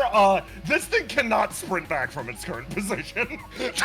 The tank touches down on the bottom of the ocean. It's gonna take more effort. I'm gonna roll for the tank to see if it ever gets to return. Okay. Ace, who next?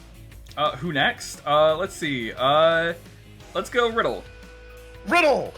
Riddle's going to run forwards, and she is going to roll to die, and she's going to create an ESP field. Let me grab this. She's going to put it right here. Very useful thing. And end her turn. She'll pass it to Charybdis. And thanks to Riddle's new ability, she's going to get a stack of boost, which she can spend in place of an ignite. She's go right that there. Charybdis is gonna run over here and start assembling his stage. So, how is this gonna work? Charybdis, it needs 3 successes to properly assemble a stage. A 15 is 1, 20 is 2, 25 is 3. Do not fuck with the roadie! Charybdis sprints up and starts to rapidly construct his stage, and in a fucking moment, boom! He puts it together, slamming it down. He properly constructs it. Is like, yo, Argos! Argos, you're engaged in a fucking dogfight up here. Yeah? Get my good side, okay? You're done already? He lets out a fucking laugh. Cast is gonna, he's gonna pass the turn to Cast. Cast will move forward and be like, oh, I can actually synchronize the show on this. Perfect. They balance on the back of the stage, and they're fucking click their heels together like the extra son of a bitch they are, and get the lights up and the music going.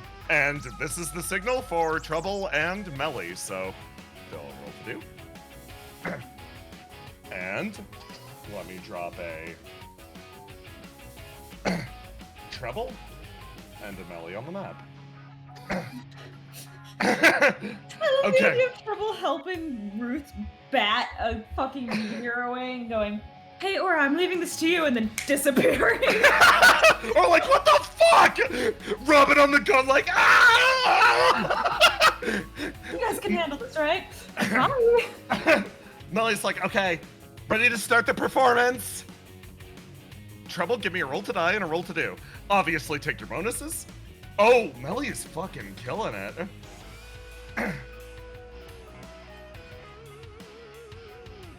Roll to do, I get my bonuses. 2d6. Boom! Okay, you all join in, Trouble leading the way as Charybdis starts singing his Last Will and Testament song. And with that, battle is officially joined. It seems like the eyes of the Court of Logic are successfully placed on you. And in response to this, good job, everyone. You've successfully created enough noise. Now survive 3 turns. That is your objective for this mission. You feel the pyromancer's eyes fixate on you. It feels almost like an allergic reaction as you know that, well, a lot is descending on your location. Something Willow towers over you. To the south, this large being pulls itself over and places both of its hands on the sides of this flame drilling platform. You look at it closely, Willow. You recognize wounds on it from not only the beetle, but Ascalon. This is the very same one that you encountered way back when at the start of the game. This guy has been lying low up to this point just for such an occasion. Argos, you watch as from the water below, something surfaces, parting the oceans. Oh, man. This gigantic... Hold on, let me place the other half down there. Okay. This gigantic submarine just boom, up out of the water and aims all of its cannons at the flame drilling platform. Bombardment will begin on the next turn. Finally. Ace. Yeah. Something. Your instincts to catch something. You turn. Another dull sensation, perhaps from where Formless used to be. Something worms its way over the side. Oh no. No, it can't be. Can't be. It can't be. Just gotta get out of there. Get out of there. Extremely lovely. So, now I'm gonna, the only 4 enemies that get to roll this turn are the ones that were present at the start of the turn. So, Willow, roll to die for me. Alright. The tank you're holding is still active. It is. Tell me what you're, you get to unlock that red. Tell me what you're locking in. I'll lock in my green. The tank is unable to do anything and is held fast. Down here, the cannon in the water is going to roll to die to properly orient itself. It whirls around and you feel like at the start of the next turn, Argos, it's going to start shooting, but its range of fire is limited to... Well, it can only really shoot you from its current position. It can't shoot anyone on the platform anymore. Finally... Let's roll for a fucking boy. I'm locking out a dice. I'm locking out a dice. It is going to drive across the bottom of the ocean to try to get you guys. Oh Lord, it's gonna use this stat. It needs to, I'm gonna say, if it reaches 5 successes, it will make it back to you. Same rules as Charybdis. 25 is 3 successes, etc. Oh, it's coming. Across the bottom of the fucking sea. You just see bubbles coming up, Ace. That motherfucker is gonna take at least 2 turns to get back here. That's fine. And 1, 2, 3. That's it. That's all we got. Okay. In that case, start of the next round. Everyone, you don't get new rolls to die anymore. And the enemies did technically end the round, so they're going to pass it to the battleship, which is going to do something. It takes aim.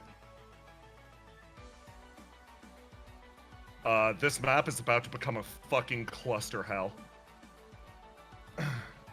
Surely How not. many guns has it got on it?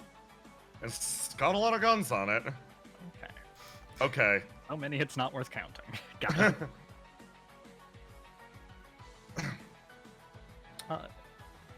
Willow and Ace. You feel like it is about to rain liquid hell down on top of you. So, inside the area of bombardment, you will be attacked multiple times with each of its many guns. That will trigger at the start of its next turn. As a rule for it now, it must pass the turn to someone other than itself. Or anyone on its team. It's going to pass to Argos. What Willow did last turn, Yes. was that her primary ability? No, that was not. Oh, interesting. Yeah. Perhaps it is time to use a new ability of Fate Weaver. Oh! Behold. No. Willow, do I have your consent to copy your ability? Yeah, do it. Thank you. And now that that's settled, Argos begins weaving together the fates, or rather the strings of Fate Weaver, Ah! creating a kind of like skeletal chicken wire fighting polygon approximation of Willow out of the Oh. string. And whatever ability that was that she did last time to pick up that Ooh, tank. grasp? You're gonna Grasp. reach out and fucking grasp? Oh. Yeah. Oh! I'm going to have my little Willow doppelganger do the same. Ooh, who you grasping? You can hold on to this. The Willow Doppelganger will stick with you. You get to cash this in on a success is the good thing. So even if you miss, it won't expend your use of it or anything. You can just keep trying it until you succeed. So yeah, who you aiming at? Would it be possible? To try to grasp the boat? You're gonna try to grasp the boat right now. I'm gonna try. You're gonna try to grasp the boat. Okay. Your odds are so low, but you may attempt. Now, you have not rolled to die since your last instance of igniting, locking out, etc. So, do me a favor and press the roll to die button. Don't unlock anything. But you're gonna roll to do. You're allowed to lock in any of those. So the orange or the purple. Okay, well, I want this to be a good show. Well, you do want this to be a fucking good show. We're going purpo mode. Give me a fucking roll to do, my friend. This is gonna be hard.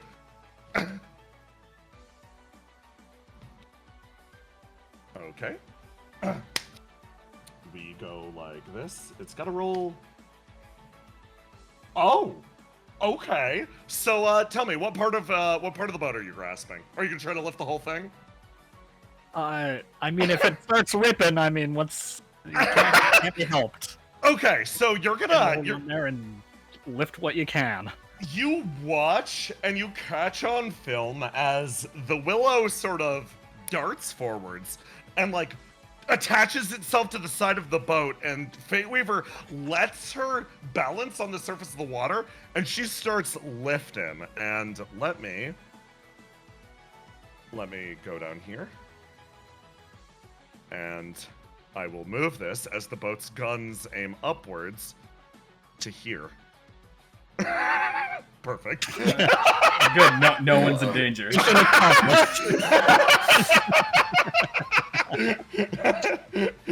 You feel someone staring at you.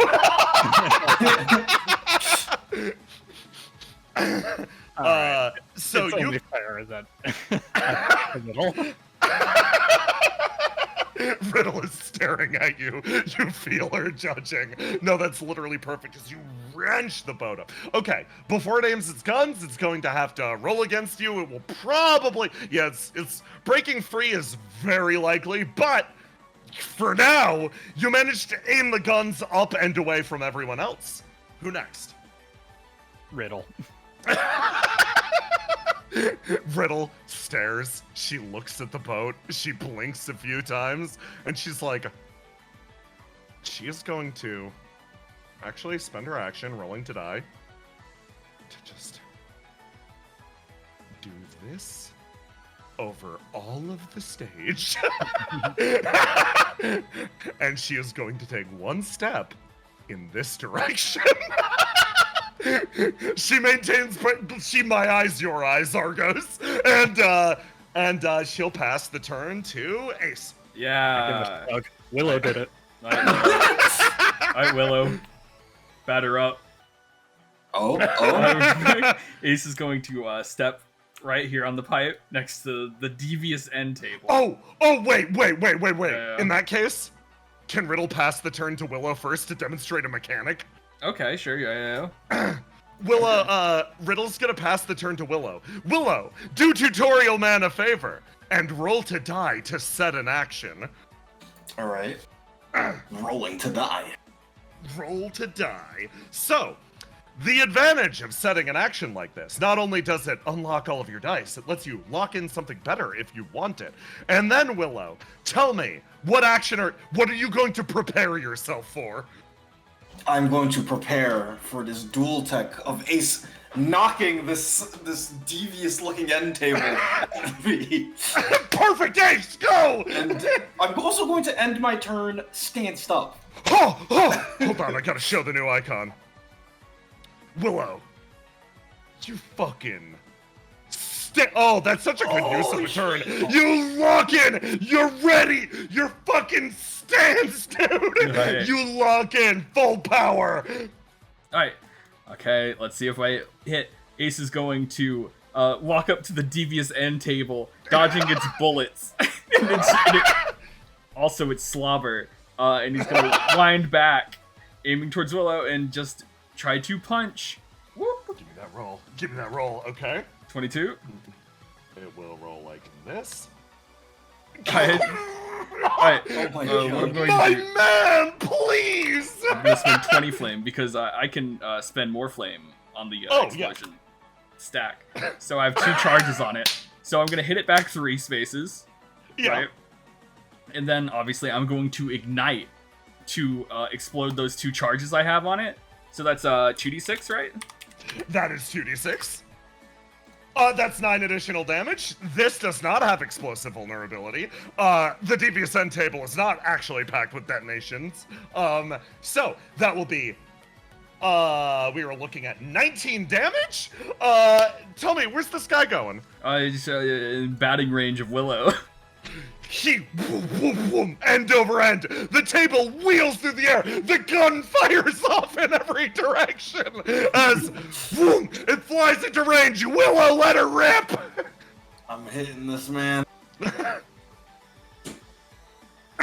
You reel back and aim as the devious end table moves into range. And let me, please, my guy. So, I'm going to use Turn the Earth. Yeah, Every step left unspent is channeled as raw force. You may move a target a number of spaces. For the spaces I did not move, I'm heading back towards Ace. You're playing ping pong. Boom! You reel back and you hit it with your tank, dealing 9 damage to the devious end table and 9 damage to the tank, as well as you bing send it flying back and whoom, whoom, whoom, touches down next to you and skids, slamming into the wall next to you, Ace. Ace, it's still your go. Still my go. I mean, I moved. I did my You action. got movement. I got movement. Yeah. I'm going to. Ace is just going to spend the rest of it just 1, 2, 3, getting on this side of the table. Perfect. Excellent. Okay. Excellent work. Thank you for showing off the mechanics, everyone. Who goes next, Ace? Who goes next? Obviously, let's see. The tank in Willow's hands. The tank in Willow's hands. Willow, roll to die for me. You get a 2d6 bonus to this because you're stanced. Let's go. It needs to fucking spend its armor on this. Ooh, the tank, not enjoying what just happened here, literally ejects the cannon from your hand and ka-tung, touches down to the ground and is able to take its normal turn. Willow, roll to die. All right.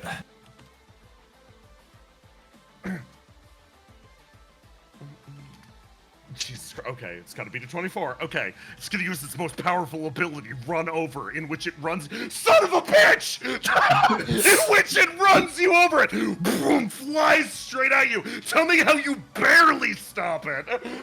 Willow puts a hand out and it pushes back against the tank. Where do you think you going?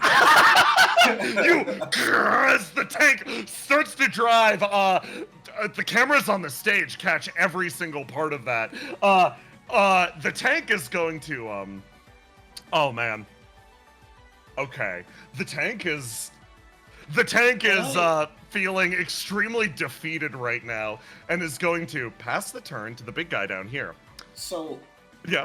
I'm not sure if I read this correctly, but if I overcome You the roll to do! do, Go! roll to do immediately to counterattack. Yeah! No, give me another roll to do, my friend! All right, let's see if I can just pick him up again. Okay, okay. It already ejected its armor. No!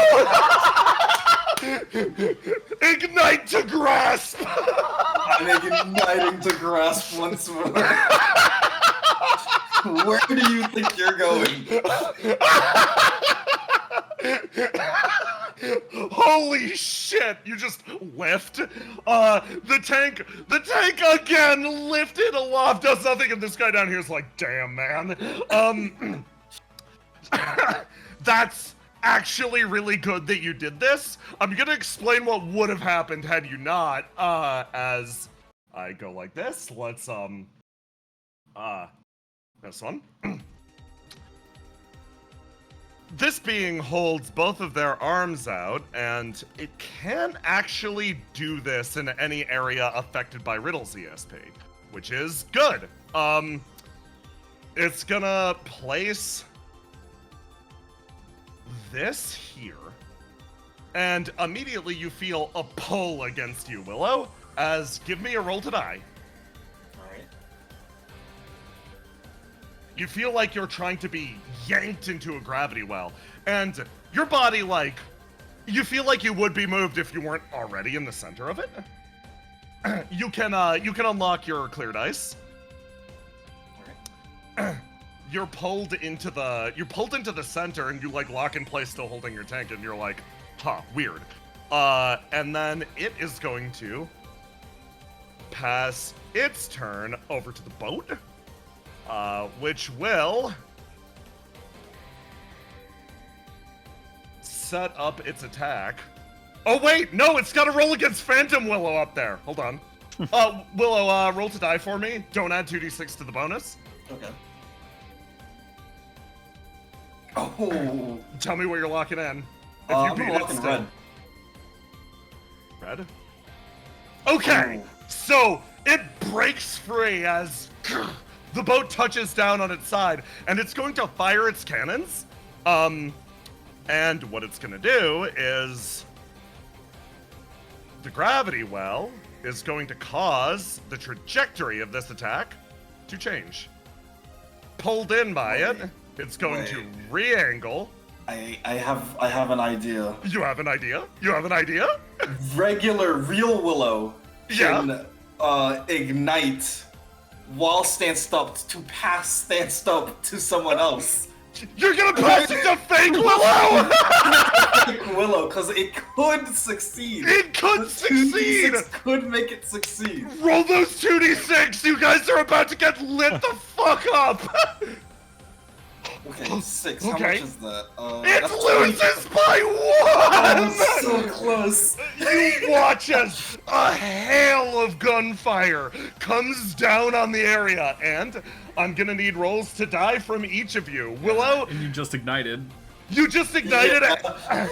You just ignited and lost your stand up. That's rough, bro. As your body is like, yeah.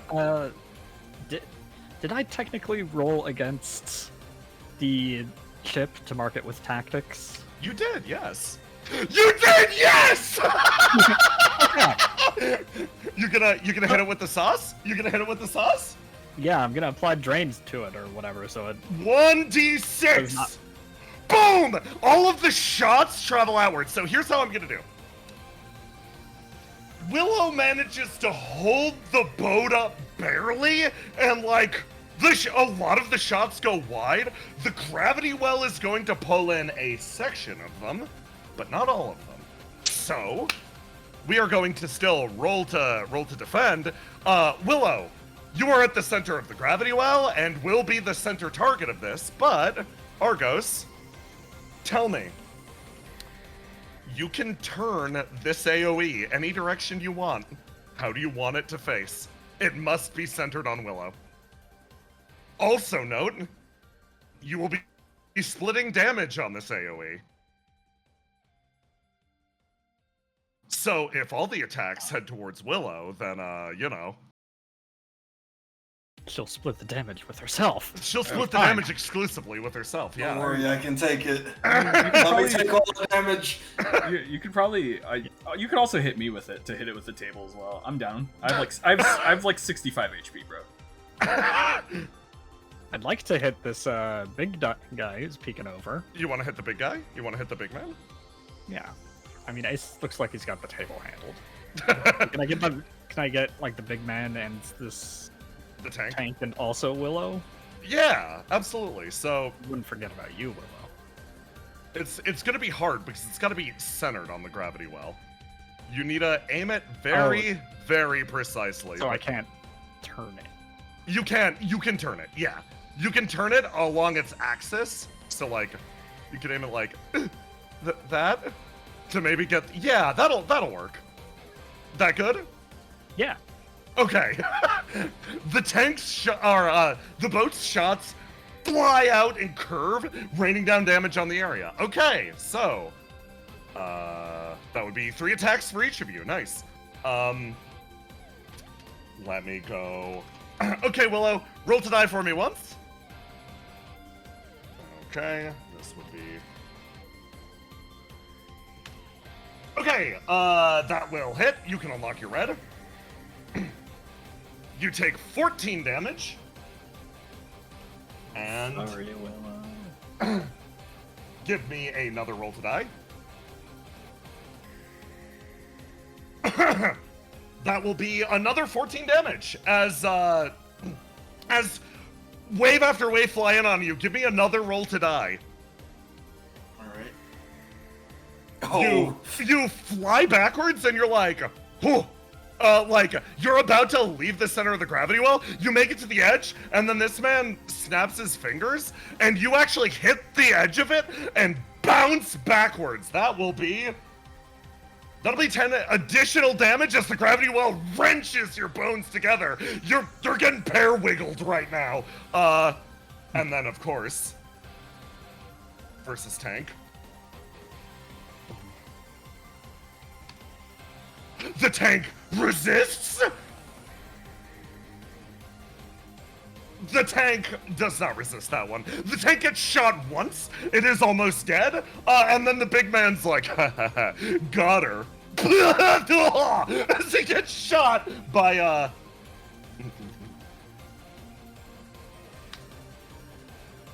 Oh, is this man about to be the worst? I think he is. Okay. Big man over here sees both of the bullets coming in on him, raises one of his hands, and then he's gonna redirect the attacks to you, Ace. Roll to die twice for me. Yeah, is the table in this? Flip a coin for me. Actually, no, I'll do 1U, 1 table. I think that's fair. Yeah, 1v1 table. You're so, engaged with the so table. roll to die? Roll to die. Yeah, that's fine. Unlock my yellow. 5. Okay, Ace. You and the table are both hit by a barrage of bullets from the boat as this section of the entire like construction starts to shudder and shake away. He's gonna pass it to Ocean Man. Ocean Man is encouraged by this development. Of the tank? Yeah, he gets 1 success. He's getting closer. You can feel it. What? He does realize what's gonna happen when he comes back, right? AC's getting closer. And then Ocean Man is gonna pass it to this guy's gonna take a penalty. So I'm gonna talk about how penalties work. When you are in a disadvantageous situation, usually determined by GM or player, you can decide if you roll at a penalty or not. This is functionally like one of your attributes is fighting another one of your attributes. In this case, this guy being underwater is going to make this a little harder for him. Okay, Argos, roll to die for me.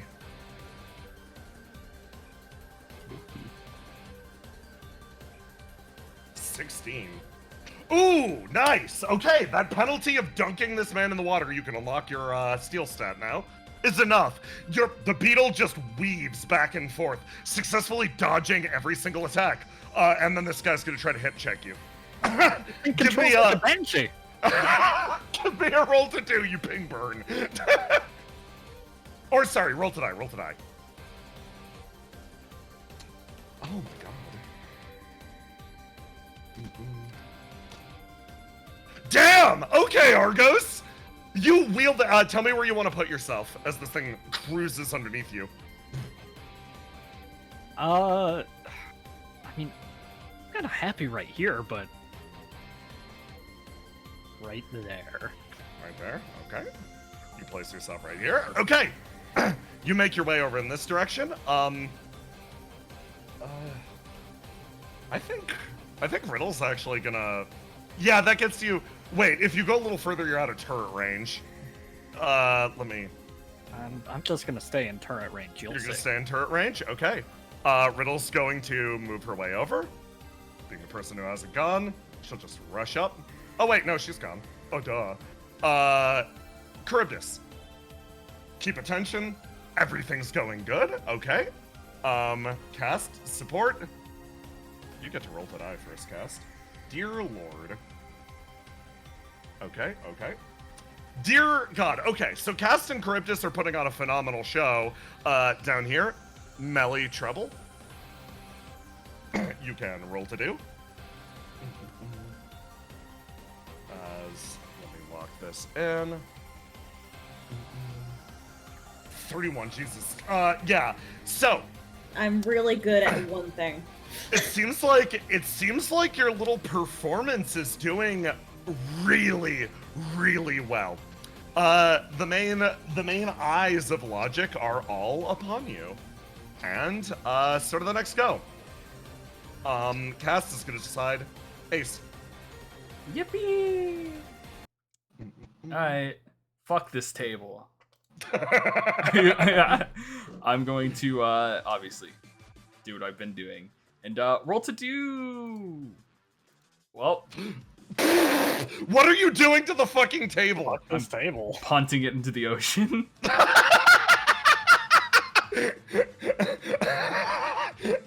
Are you igniting perchance to send this thing away to hell? Yeah. Minus 10 flame.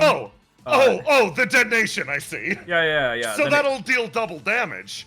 Oh yeah, igniting. Yeah. And this table's going off into the fucking. Let's see. I only did 1d6, so roll 1d6. So 5, 10. You do the math. 3 spaces on top of that. It's time for me to roll for the table. It spent its last turn loading its gun.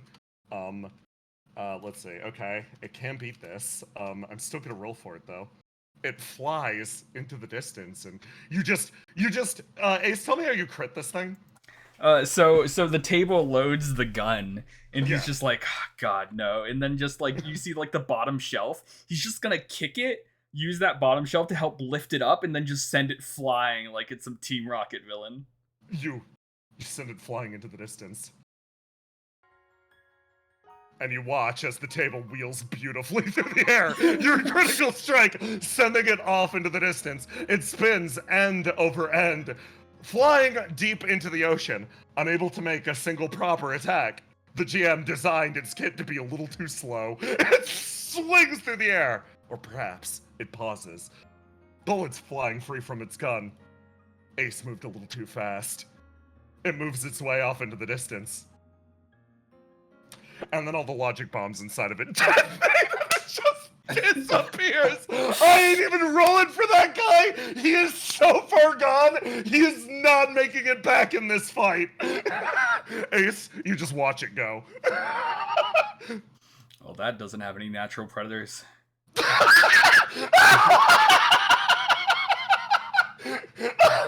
goes next? Let's see. You know what? Fuck.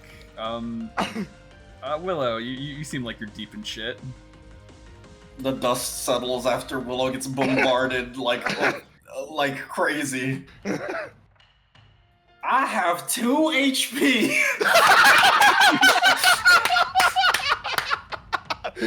And you know what? I ain't gonna move. I'm swinging this tank at the fucking logic demon. You're getting the big man? Okay. Give me a roll to do. Oh yeah, of course. You get to roll to die as a part of this. Perfect.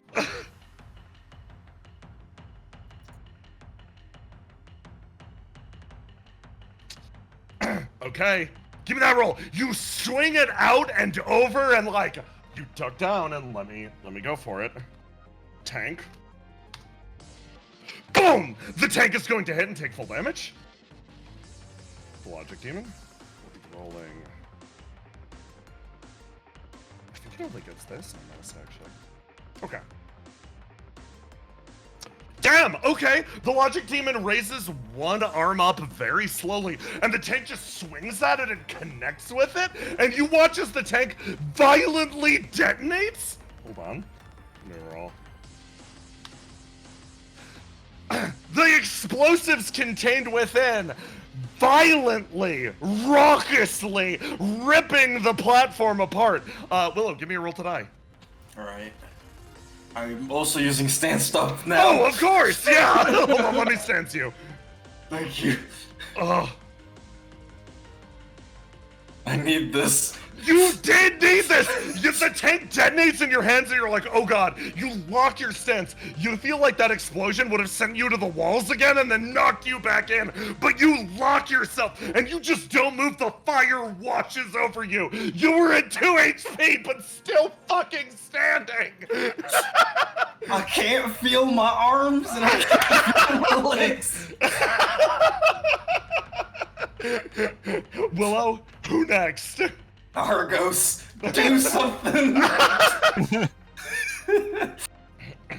So who's still alive here? Big Man. We've got Big Man, the boat. Technically, like, honestly, you guys have mostly been eliminating enemies by throwing them in the ocean. The turret is there, but no longer a threat. It can't move. The boat's there and still bombarding, and now there's this new, like, plane that's flying in. Alright, I feel bad about leaving that turret in there, so I'm gonna... Since I never, like, move out of the way, are my threads still attached to it? Yeah, of course. Okay. I'm gonna then flip this baby into super boost mode. Yeah. Which I assume it has, because... Of course. Why wouldn't it? And Ranger fly created. straight up. Oh. And carry this turret up and do a little zoom pass to get some swing and momentum and use it to knock into this boat. Give me a roll to do. Ooh, okay. Versus the turret, this will not be that hard. The turret's defenses are relatively weak. You fly up and over, carrying it with you, building up more and more speed and momentum. The boat will roll to resist. It locks in place, and you feel the turret fly over. Oh, escalate with me. Roll again. Oh, that's actually fucking great. Argos, you send the turret flying at it, and functionally, this is a crit. If you roll the, you guys rolled the same number here, you're gonna send it flying at this guy, and boom. You send the turret cascading down and it craters into the top, causing the entire, like, roof of the thing to dip downwards slightly. You get the feeling the boat didn't particularly enjoy that. Who next? Well, it's not going to enjoy this. I activate tactics on that turret and cause it to explode. I detonated its explosive resistance. Or I detonated its explosivity. On the inside of the boat, the entire thing rocks back and forth. You watch as holes start to form in the side of the hull. Okay, who next? Does Charybdis want a turn? Charybdis is basically what Charybdis is He doing. doesn't need a turn. Yeah, he is gonna keep rolling to upkeep his stage show. He's singing his little heart out. All right. I'll give it to Riddle. Riddle is going to. Oh, I know what Riddle can do. Riddle's gonna be smart today. Willow, she puts this down over you, and you feel the gravity well dissipate. Thank you, Riddle. Thank you so much. You can now leave the rage cage. Oh, hold on. I'm gonna roll something. 1d4. Okay. Riddle is about to be like, I am so fucking smart. I'm the best. I'm so cool. She targets the Hold on, I remove a segment of the map, because of course I did. I gotta find my circle underneath this. Layer hell. Layer hell. The gravity well simply lives there. It's not active right now. Riddle throws this over it, and this means the large AoE will go in whatever direction was originally intended by the boat, which is currently being fucked up by Fake Willow. So it will go like, it'll turn like this.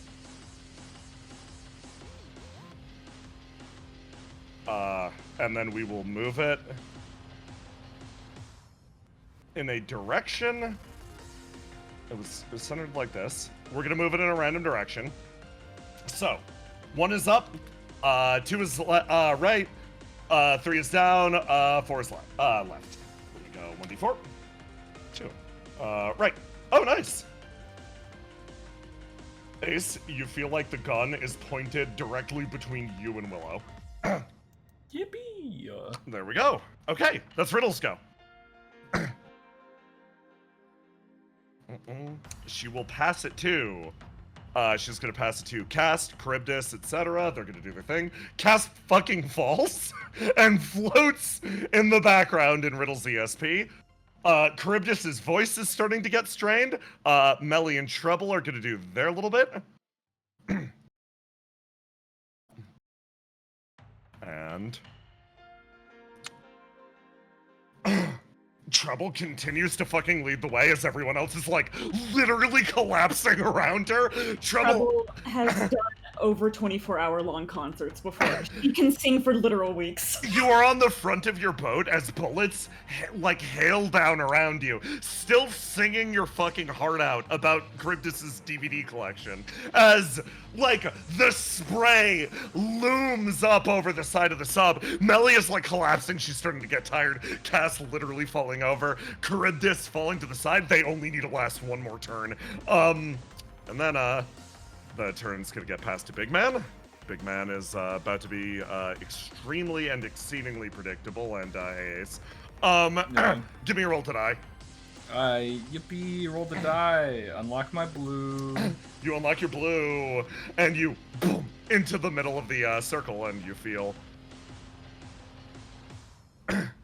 very straightforward. All of it's going at you. Yeah. It's gonna pass it up to the boat and then fire. So Ace, yeah, give me some fucking rolls to die. So it gets to fire. There's a block mechanic now.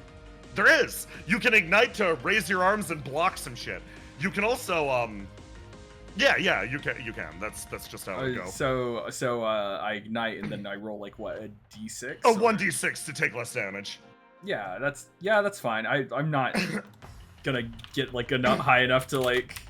Yeah, you get to roll to die first. It's block is like defend. You're still gonna take damage, but it's like lowered. Evade is like getting additional dice. Yeah. So.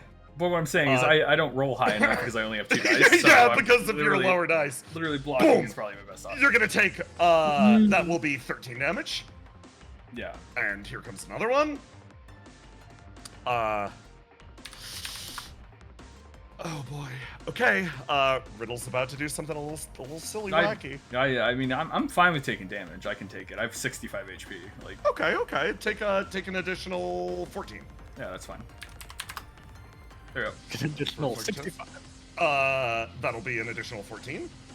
Another 14, Another 14. Yeah. Okay, Riddle's taking advantage of that. She sees you getting lit up, and you're like blocking. You're doing good, actually. You're Ace fucking Galatine. Your body hardened to an extreme. In the center of this area, you raise your arms, and bullet after bullet hits you. But you keep your guard up, literally blocking shots from a fucking battleship as the ESP circles are going to dissipate. Riddle's going to ignite and throw herself in the way. Riddle Arendite moments, and she's going to use her new ability that lets her ignite to Opportunist. Jump on another roll.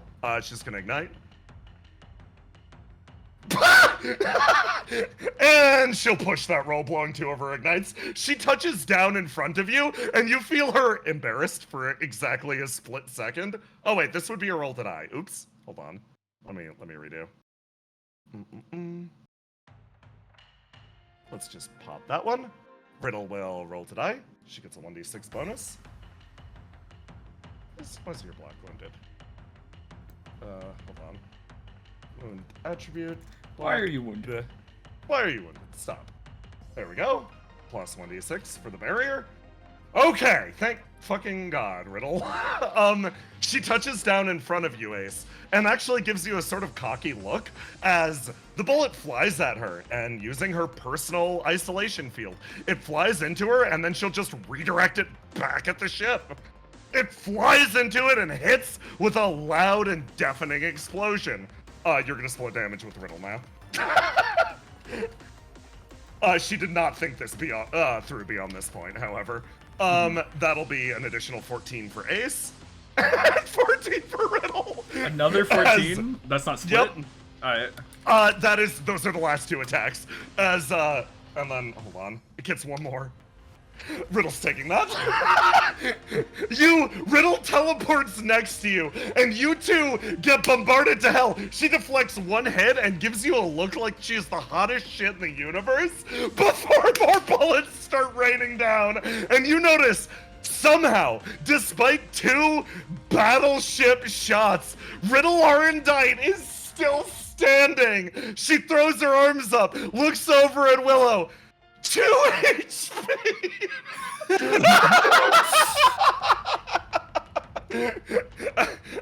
2 of you stand in the middle of the gravity well, and Riddle being in the middle of it. There we go. Yeah. That's the battleship's turn. This guy's about to be a real son of a bitch and also come for you guys. Yeah, I'll just do normal fire. So you've been able to roll to die this entire time, again and again and again, reducing damage each time. Regardless, unlock your dice, Ace. You've been able to roll to die each time to replenish your resources. Yeah. Give me some good old rolls. That'll be a not 2 HP, buddies. Sorry, Riddle. Mm-hmm. So the two of you arm up. Ace, what's the plan? So what's happening to me? You're getting lit up by helicopter fire. And so my roll to die is not good enough to not take that damage? To not take damage, you will take 4 damage. 4 damage? That's fine. Wait, actually, what I'm going to do is I'm going to spend... let me look at my abilities.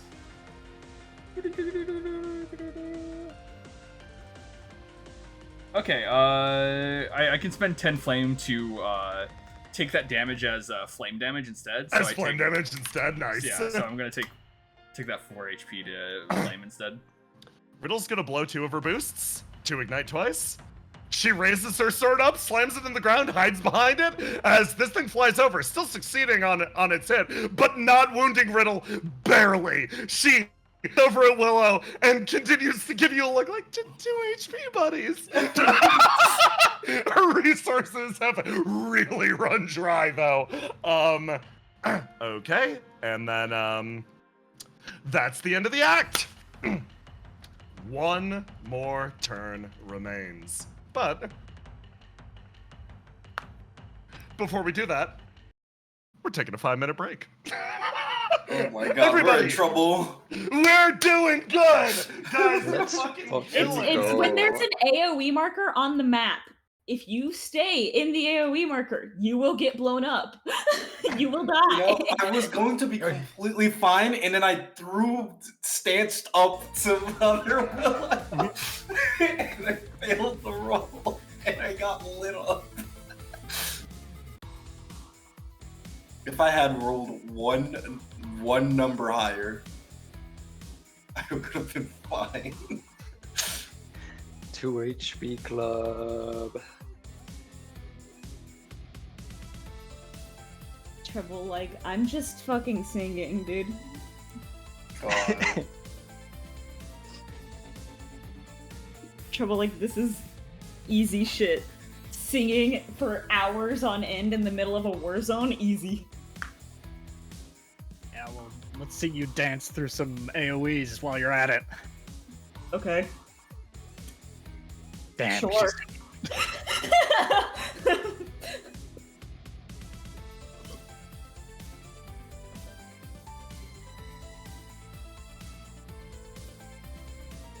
I'm just happy that Treble's getting to do the thing that she does.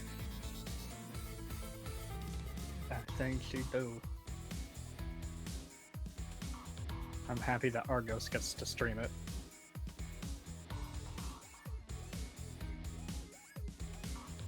I'm going to run to the bathroom.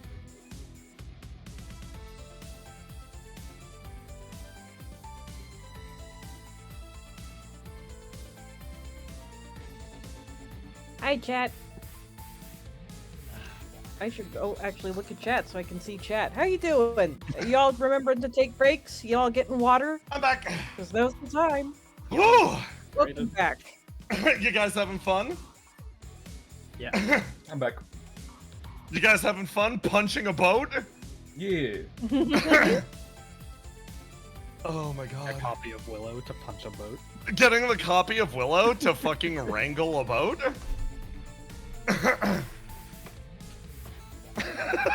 That thing has no natural predators.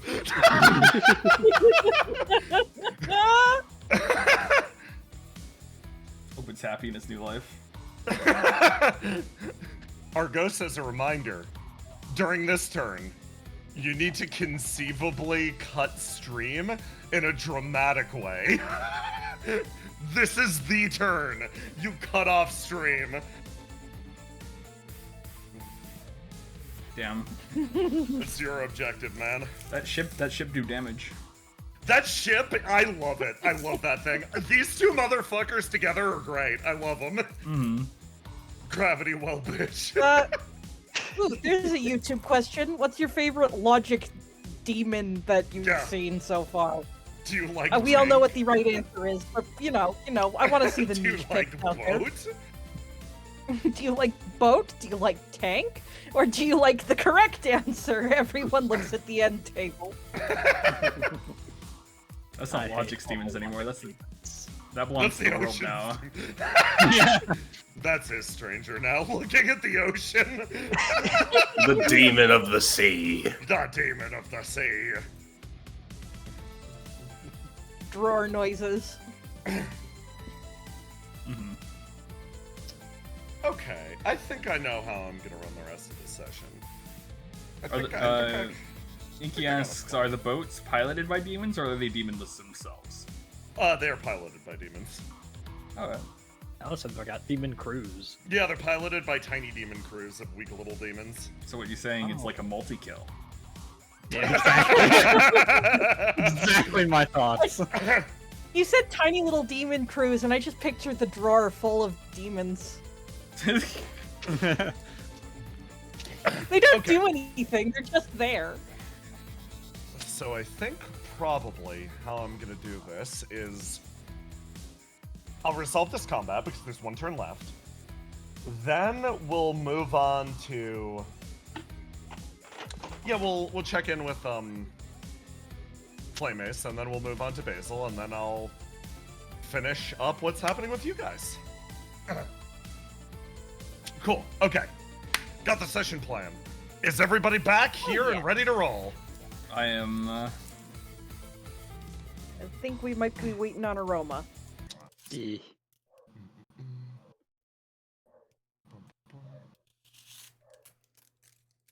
I'm liking the new mechanics. I'm liking the new They're mechanics a lot, actually. Willow in the center of a gravity well, literally being bombarded by a ship. I lived with 2 HP. I'm like, nature is working as intended. God, I literally passed stance up right before I got bombarded. Oh. Dude, passing stanced up is so fucking good. I love that shit. It's risky. That's a risky play. I love it. I was going to do it again when Riddle jumped into the way. For Riddle, but not me. I mean, you can handle it. You can handle it. Look at Riddle. She's barely holding on. She's diseased. Yeah, she took like 2 hits. Riddle can get hit by a brick and take the same amount of damage. You come back to the map and Riddle is just depressed in a corner. I love her so much because she's like, it's time to show the fruits of my training. Blocks one hit for you barely and then gets shot by a battleship while you watch.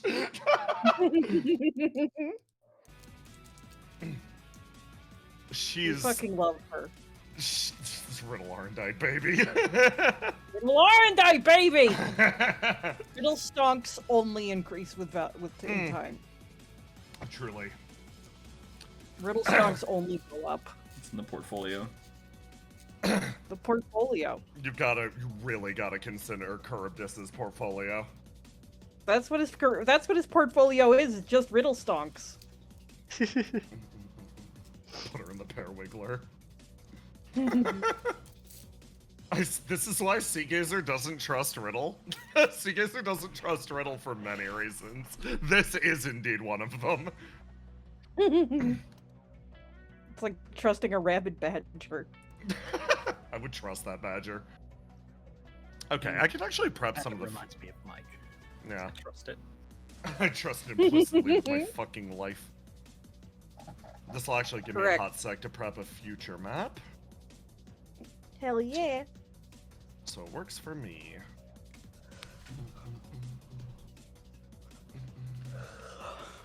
Damn, this combat is fucking baller. Thank you. Nuts. I love it. Combat fucking slaps. I like fights.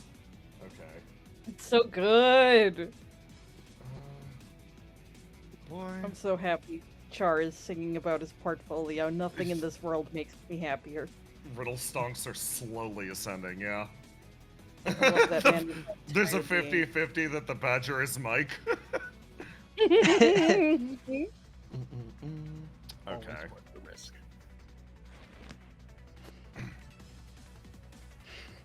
The riddle stonks go up with the allegations. You having a good time, chat?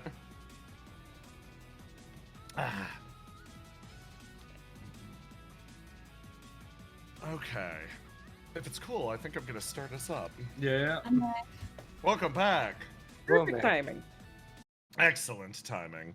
We're gonna finish up the combat. So, final turn.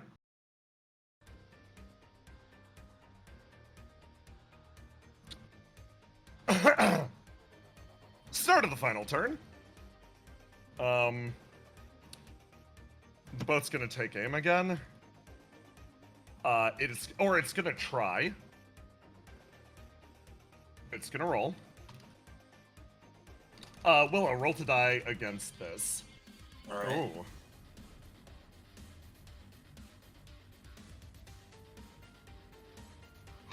Oh, okay. The boat, boom, crunches down. Wait, the boat got hit again. Argos, do you want to hit this thing? Do you want to tactics? The boat got hit again. It's currently beating Willow's ghost by 1. Oh, then yeah. Do you want to debuff this motherfucker? Okay. Yeah. Might as well. The boat and Willow's ghost sync with each other. They gain a deep and profound understanding of one another. This will stop the boat from attacking. I just want to register that that's funny that happened. Everybody, can we get an F in chat for those, Willow's ghost. The boat will...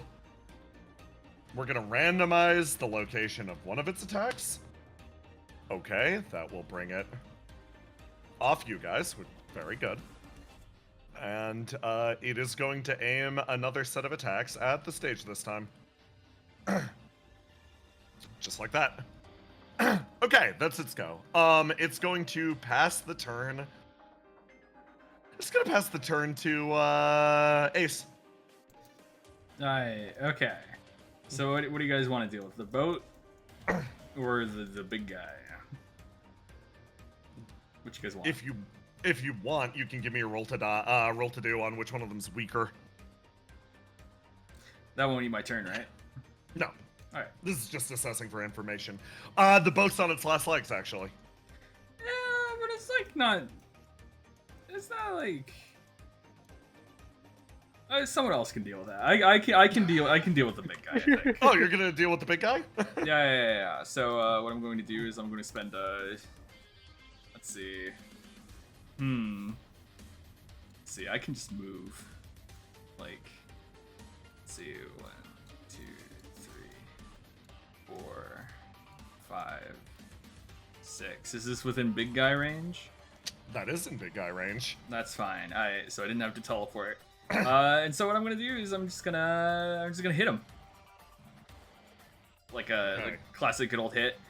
So what Ace is going to do is do a front kick into like this demon's like chest. Boop, 18. Okay. It rolls like this versus this. This. Okay, that'll hit. I'm gonna spend 20 flame. Oh. And ignite. Oh. And so that's 2d6. So 5. So 3, 4, 5 spaces back. Okay. Send him to the very edge of the map where he's hanging on still. Does by the way, does igniting act like normal igniting, like with a flourish, or? So when you ignite to detonate that, you can ignite at any time to detonate Logic's bombs. Yeah. Well after the original result. So. Okay. Yeah. You basically yeah. set the bombs in place and then you detonate them whenever you want.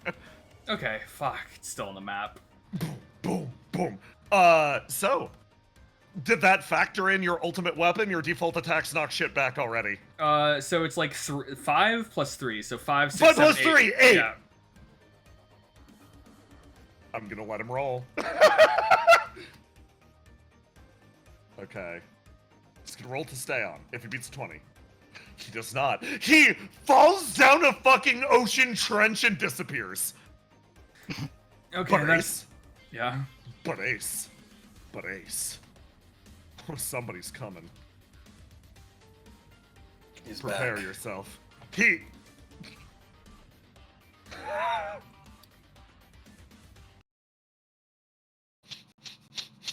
kick the giant demon back. And you feel it. A rumble from behind. A phantom sensation from your lost formless. He made it! Ace! Clash with me! Clash. I'm colorless right now. Oh, yeah, you ignited. Never mind. Just roll to die for me. Yeah. Oh, God. The legend aims his cannon into the air and it flies up and over and deals 14 damage. Ace, you're blasted from somewhere in the ocean. Oh god, I'm trying to think of how I can fix this. So I rolled the die so I can lock in my yellow. I can then block to reduce the damage. You could block to reduce the damage, igniting it. You put your arms up and you're like, oh god. Do that. So 1d6. 1d6. I need to roll more than a 4. 3, 5. 3! Boom! It hits you and you roll backwards, smoking. That motherfucker! He made it back from the depths of the sea! Yeah, so I take a wound. Yes! Yeah. So wound attribute. I'm gonna wound my yellow. And wait, actually, I forget how to do this because I have to roll to recover before. Yeah. So where's recover? There we go. So 15 HP. 15 HP. And now I wound. So. And now you wound. Yeah, I wound my yellow. So. Ugh.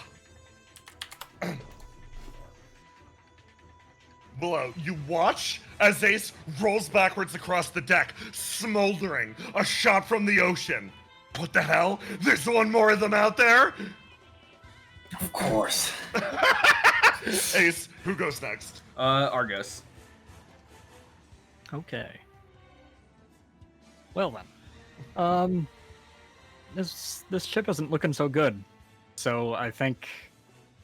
Oh, this is gonna be cool. This is gonna be just like one of my games. I'm gonna do a bombing run. Let's go multi-handed Messiah.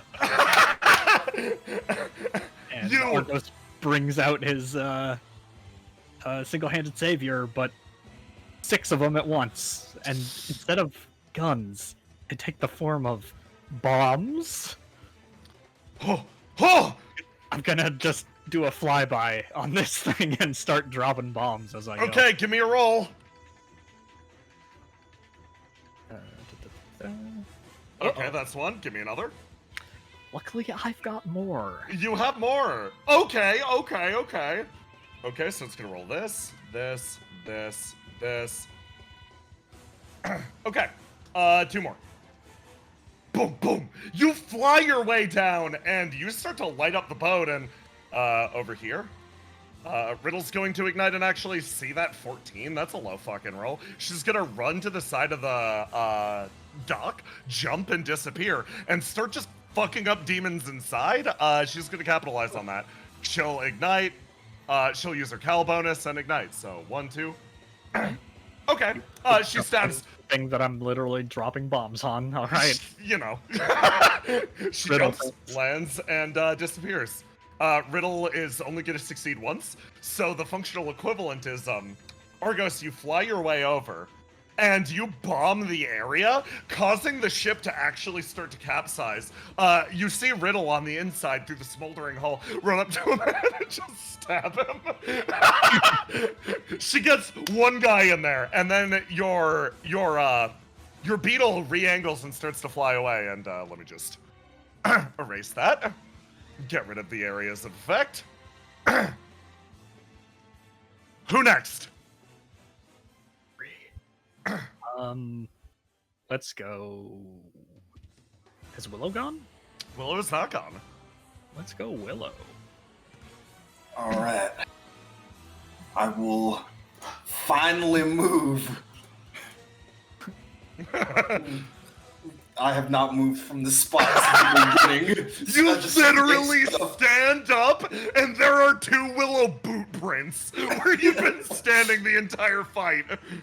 Willow takes one step after step, and then gets faster and faster, and runs into the air as her body ignites, boosting her up into the air as she goes for a starlight punch. Let's go! Willow, give me that roll to do. All right. So I roll. I think I roll twice and choose the high result. You do. This is also a being that you have. This is a mono element being. So you will deal full doubled unreducible damage to it. Give me another. Oh, whoops, that was a roll to die. Oh no, that's fine. There we go. Oh, a 30, just the casual 30. It's gonna try to evade you. It does not succeed. Willow, tell me how you get this thing. As Willow runs in, like, right before she jumps, the fire that ignites from her body kind of propels her up into the air, and she crashes through the bottom of the ship and comes out the other end. You explode through it and cause it to detonate in a peal of fire. No enemies remain that can take turns. The combat is a success. Ace, that tank is in the fucking water. What are you doing? I'm not sure. That's someone else's problem. The tank will disappear into the depths of the ocean. Willow, with an explosion, you touch down. Argos, you fly the beetle back. You skid across the top. You've got to make a call. You've got to cut stream soon. How do you do it? I don't want to make people think that I died. Dude, I'm gonna throw a barrel at Argus. Give me a roll to do, Willow. I'm so sorry, Argus. and Ace is gonna yell, "Argos, watch out!" Cast claps their hands together and creates a fucking special effect of the entire thing blowing up. As Argos, you feel flame wash over your body. You touchdown! Thunk, thunk, thunk, sliding across the ground. Cryptus like, okay, we did it. Let's go, let's go, let's go. I hate you guys. Cass like picks you up. It's like, oh, but we love you. Trouble overcomes like, don't worry, we'll handle the PR. We'll let everyone know you're not dead. Yeah, just like tweet that stream just got cut off by an explosion, and you're not dead. There you go. Happy. I know, but it was cool most of all. I thought it was cool as hell. Dying in an explosion is any like real warrior's dream. Hey, hey. I got a question. Yeah. What happened to Riddle? Anyway. In the Godsblood swamp. Oh my god. Did Riddle just get dropped through the ground? Don't worry about it. Riddle will be fine, probably. Hold on, let me. What happens when you're inside a despawning enemy? We're about to find out. Listen, she was just curious. It's normal Riddle things. You go to the dev room. Oh god, Riddle's got the scarab gun. Okay. And you. And you.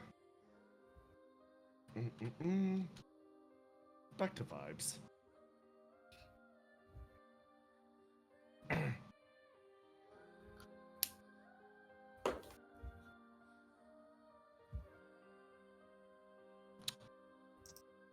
You all gather up in front of the greatest God's blood protrusion that you could find. Mike is screaming. I'd like to register. What's wrong? I'm pointing at the stream. I'm sure everything's fine. If you keep screaming, you're gonna attract some monsters. Let me hold on. Stefano opening up his phone, like look on track. They say it was just disconnected from the explosion. They even say right here that he isn't dead. Pat. Visibly calms down. So, this is the thing, huh? Yes. This is the collection of God's blood. It seems to have gathered itself into what appears to be a living entity. Yeah. So do you think, like, God's blood tries to, like, reconnect? That is an interesting hypothesis. I mean, we only see it clumped up like this. That is a very interesting hypothesis. Clearly become a living entity. It's probably trying to regenerate. Yeah. Into a god or something new. I'm fascinated to find out. Well, this is technically multiple gods' blood, right?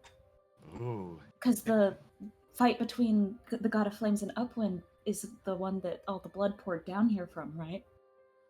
Perhaps a new entity entirely then. Say is like looking up at the large collection of God's blood. Mike like sort of pauses. Just like, hey everyone, do you hear that? Hear what? You look around and Mike, it's like a shiver. It's really strange. Like a shiver. Ace, that actually does sound familiar. It's really cold.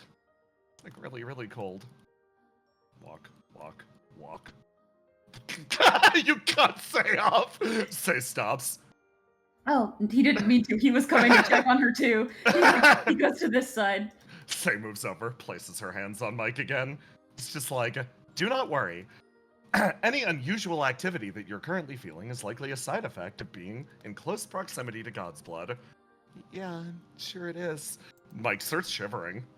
Mike, yeah? This thing's a living entity. That means you can sense its thoughts, correct? She nods. I'd probably step away. In the water? Here, do you want me to pick you up? He like holds his hands out. The two hold their hands out, and Mike's like, maybe that would be better, yeah. Okay. She'll get lifted. Is And it less bad now that you're not touching the ground? yeah, that's a lot better, actually. Ace, it has not gotten better for you. Cold. It's really, really cold. The Golden Knight next to you sort of like tilts his head, like, what? You feeling it too? Yeah. The thing's cold. Looks at it. Hate to say it, I'm starting to feel something as well.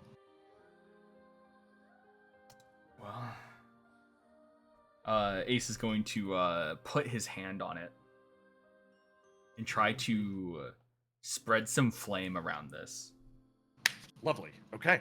So, you spread your flame into this great construction, and it seems like the living being responds.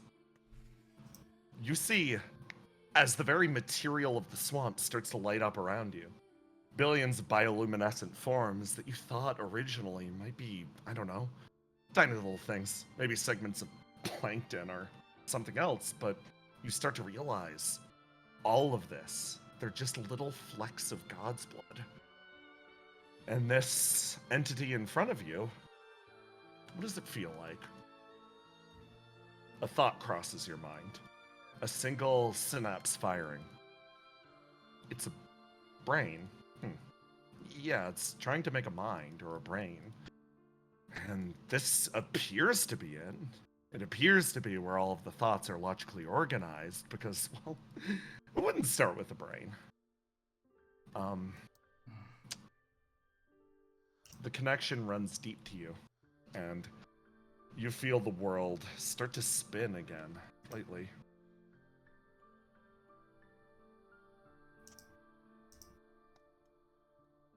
Again, your suit almost comes to life. The girl next to you still has your hand. She's like, speaking again, huh? Great time, too.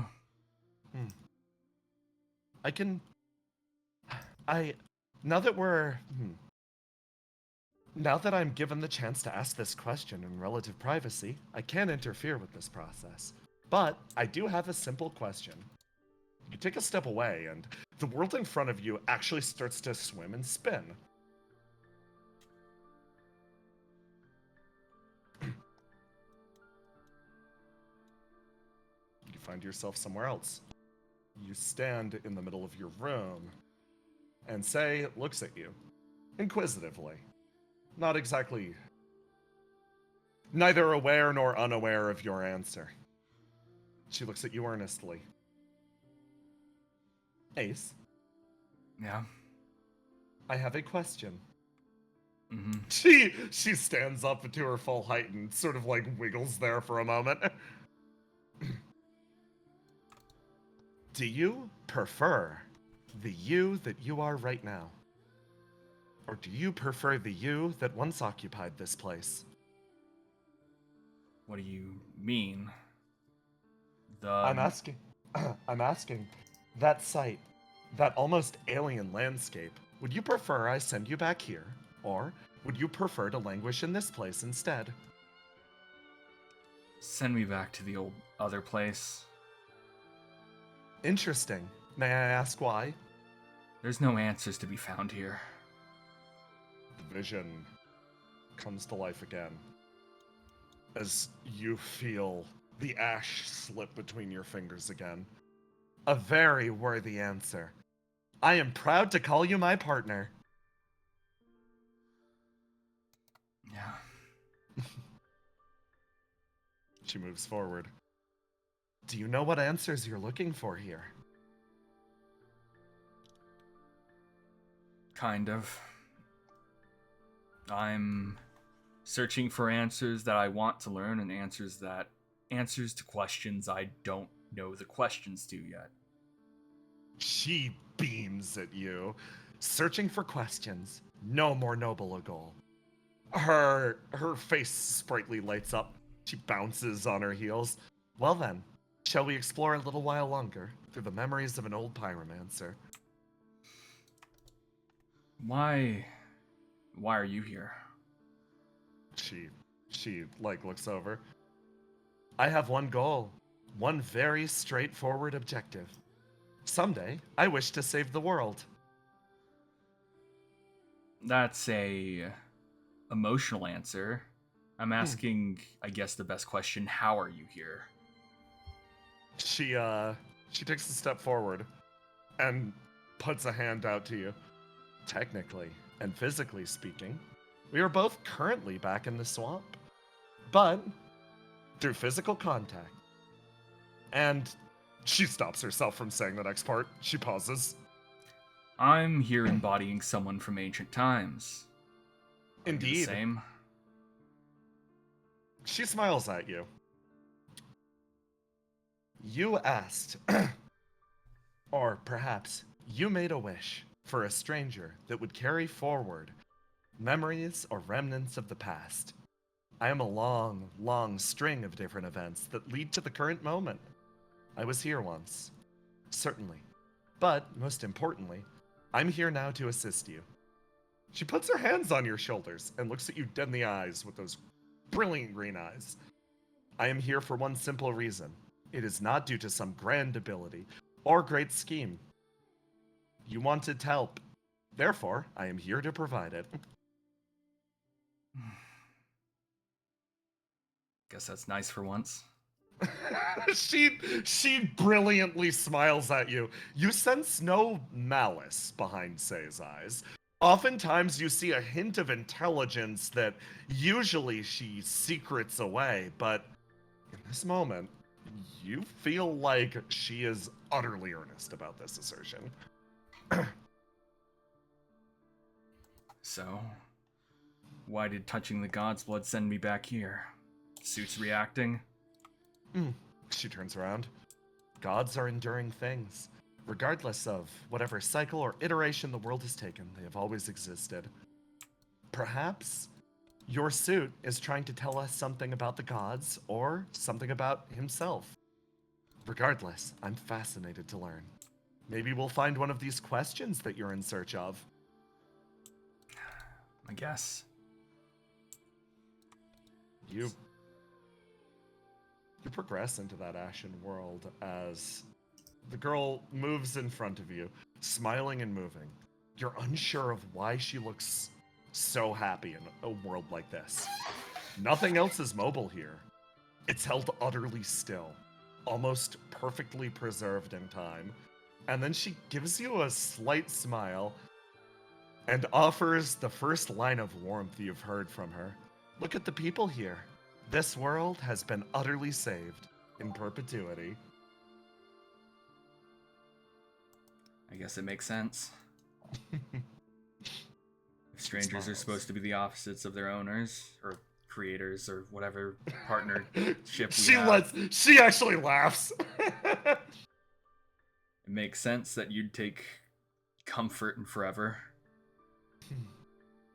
She beams, and the warmth begins to spread. However, is not currently what your body's doing. Up on the surface, grab something. It's great. Everybody's dead, so nothing bad can happen to them anymore. Big say moments. That's really funny. Big say moments. On the surface,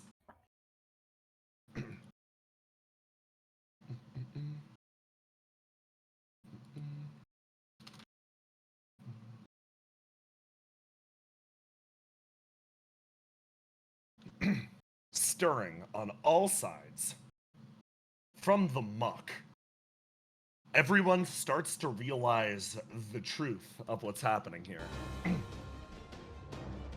This gathering of mud that you've been wading through, that seemed to be so indistinguishable from the general ichor of the God's Blood Swamp, is, in fact, very much alive, and it starts to shift. GK sort of stands at his full height. Fucking more of those things. He rights himself and summons that same strange glass sword. Say darts forward, almost letting Mike drop. You all pulled together over to Ace. And And she's like, worry not, I will protect him. I am the ultimate shield, after all. She rights herself, and swords spring from nothing. Mike's like, okay. She touches down in the water, looks over to Stefano. I'll do my best to help you guys out. Thank you. Mm-hmm. Yeah. So, here's a question. Can I do something? Yeah, absolutely. In my empty body state, there was an idea that Ace had before going down. Yeah. Nectar wants this cluster of gods. Yeah. I'm the ultimate sheath. You about to start slurping this stuff? Yeah. Why not? Your hand attaches to it, and it starts to drain, and Say's expression goes from, I'm cool and confident and know what's going on, to as your arm, mid-dream, locks in, and Ace, your body starts to actually ripple and mutate. It grows larger and larger and larger as you pull it in, and that smile extends. And instead of being born of flame, that jaw distends lightly, and the metal itself starts to form its own awful, jagged teeth. You absorb it, however. Mike sort of assumes the pose and slowly turns around. GK looks as well. What the hell's going on with him? Say, I am not certain at this point. You lock in place, and you pull yourself free of the dream. And you see them around you, large, towering, but you yourself have grown into a monster as well. But you're not the only one on a journey like this. Hey, Basil. It's time to catch up. Oh yeah, let's catch up. Let's catch up, Basil. How have we been? We've been. These two have been moving around. Doing something.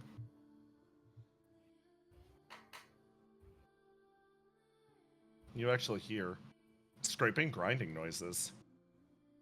Again. It pulls you back too.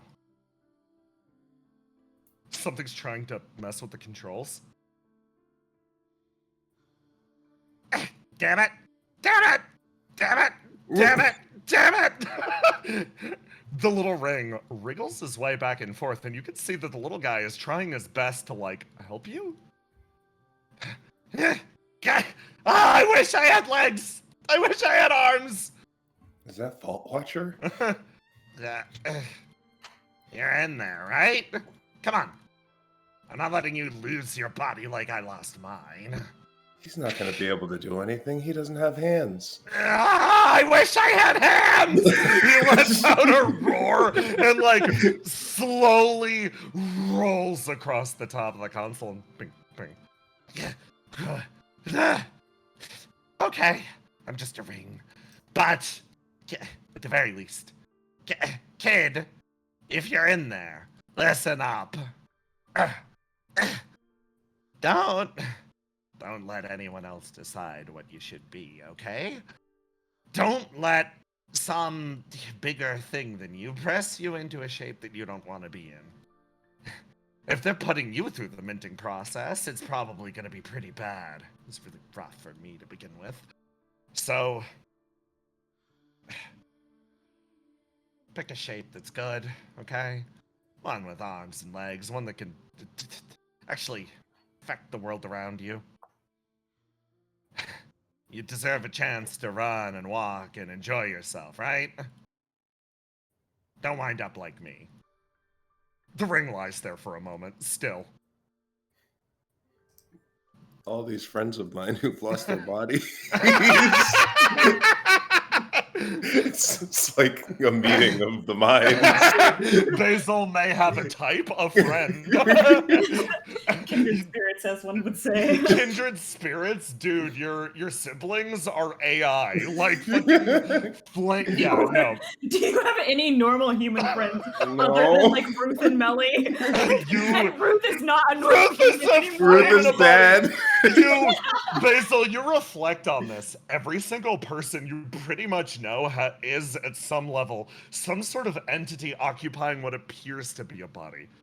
You think back on actually what logic told you. Calling pyromancer suits human effigies. You look around the room and you see beings operating with wills of their own, utterly dissimilar to the humans that you saw in that factory. But still, could you say that they aren't human? At least in a way that matters to you? In every way that matters, they have humanity. But no human body, no remnant there, no fundamental human core that people could respond to. Could you truly say that they're human? Maybe it's better to have humanity than to just be human. After all, humanity is what gods are made of. You say that as waters rush across the surface of the battlefield again. Welcome back, Basil. I'll leave you with your remaining options. Are you going to check on the soldiers dying, now drowning in this place? Or the soul of the old pyromancer? The soldiers. I want to see the people. You reach down, and as you do, you start to part the waters with your fingers. Fingers, right. You've outstretched little things from your brain. That's approaching something human. It's more than Vault Watcher has at the very least. Mm-hmm. You start to part the water and dig yourself down. You see soldiers here. People. Dozens of them. This battlefield is anointed with the blood of hundreds that have come before you to attempt to swim down through the water. But as you do, as you approach any of them, they fade away before you gain any form of proximity. Compared to you, their lives are so passingly short. So short. Even if you wanted to approach, even if you wanted to help, they would burn away before you ever reached them. Signals from afar. A distant cry for help from someone that you could never properly reach. You move to the next soldier and realize you can never touch them. Basil, how does someone like you even do something like that? If I can't reach out and touch them, if their existence is so much shorter and indistinguishably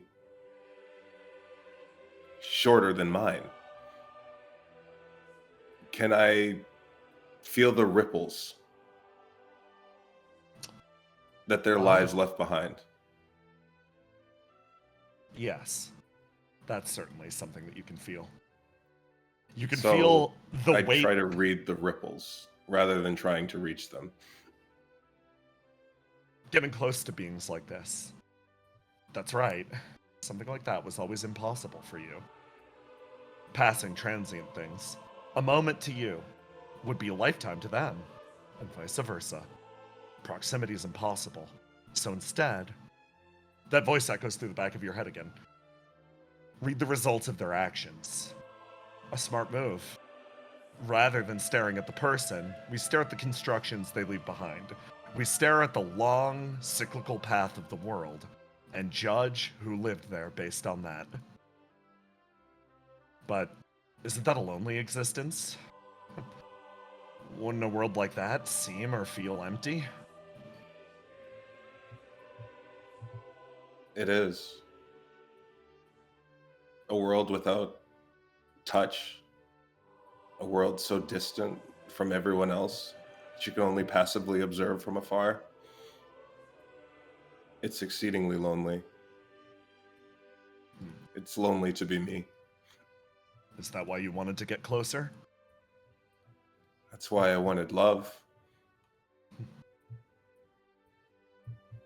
He smiles. You're pretty sure you see it again. Another factory this time. This one, different in terms of not only construction, but equipment. The factory that you saw before was an absolute thing, a deific thing. Yet the people there were all but mundane. This factory, on the other hand, it's different. The machines, they tower from floor to ceiling.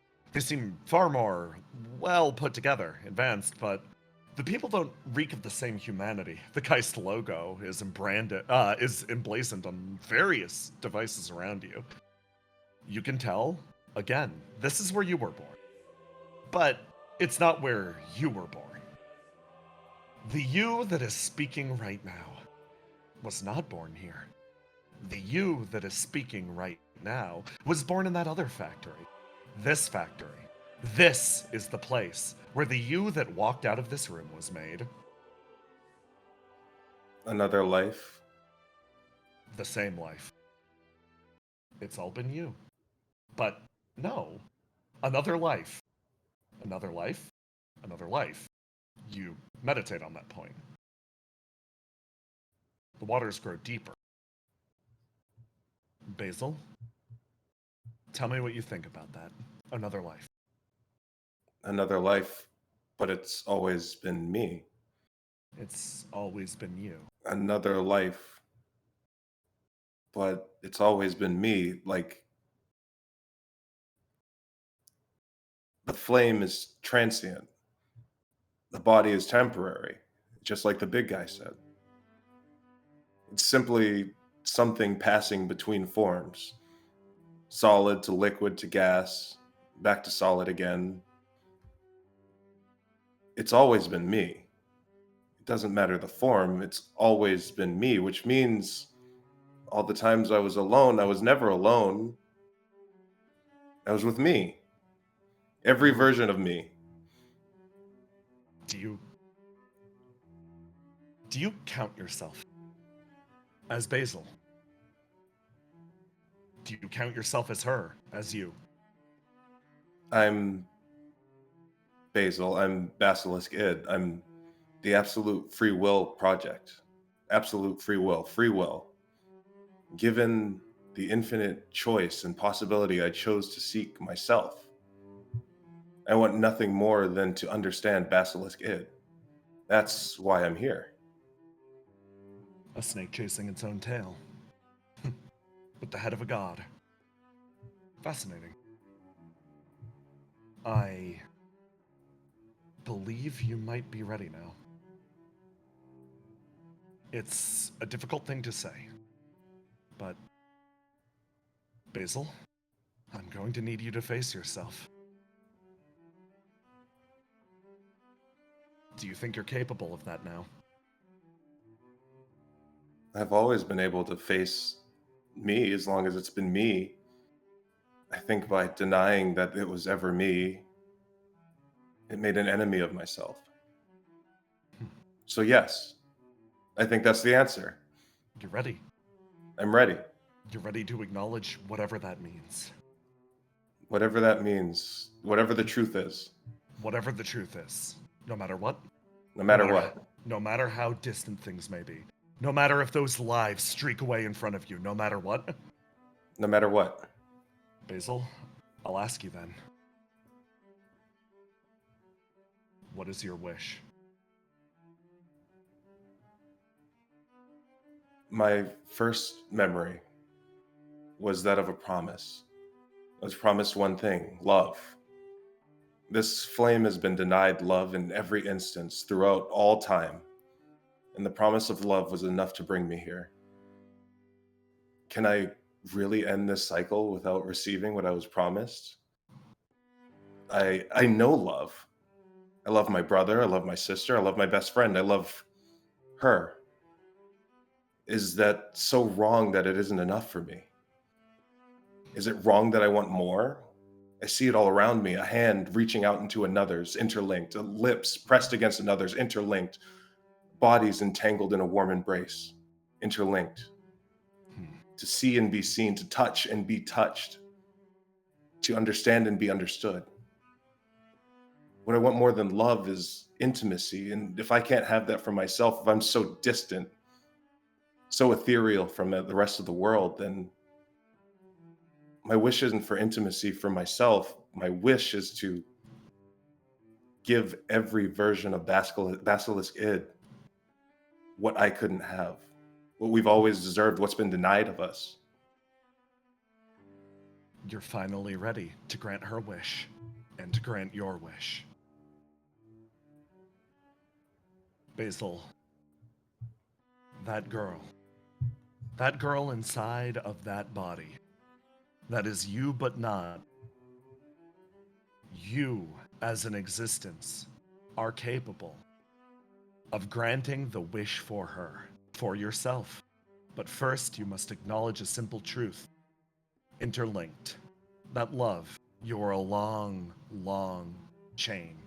You are the most recent entry in that chain, as its head. If you wish to devour your own tail, I will not stop you, but you must acknowledge what you truly are first. That body, the one that walked away, that is not necessarily you. So, what are you? I am... I always will be. You are you. You always will be. In that case, wake up to the new world. One where you can be you.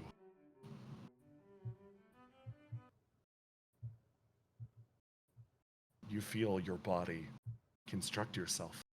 A wish formed. Something capable of bringing you back into the world. You have a simple goal. Long fingers tap away at a keypad as Nectar, called down to this location's like, right, yeah, I'll get her hooked up.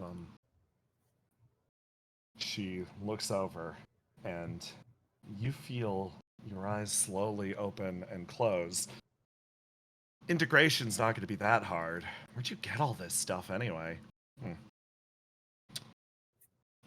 She doesn't get a proper answer from either the pristine one, Vault Watcher, or Kali. She, like, scratched the back of her head. Yeah, should have figured.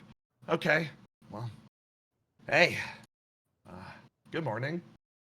She looks up at you with a light smile, and your eyes open and close.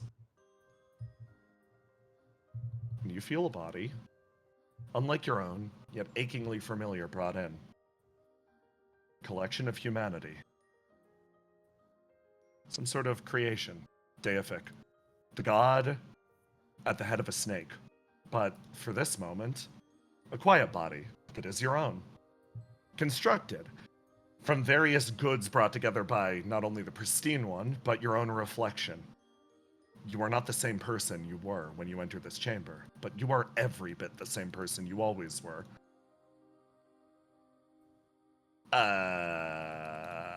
Nectar lets out a quiet noise. I'm gonna get you out of there, okay? You don't need to talk, don't worry about it. She hits the button and the tube drains and your body touches down. It's light, very light.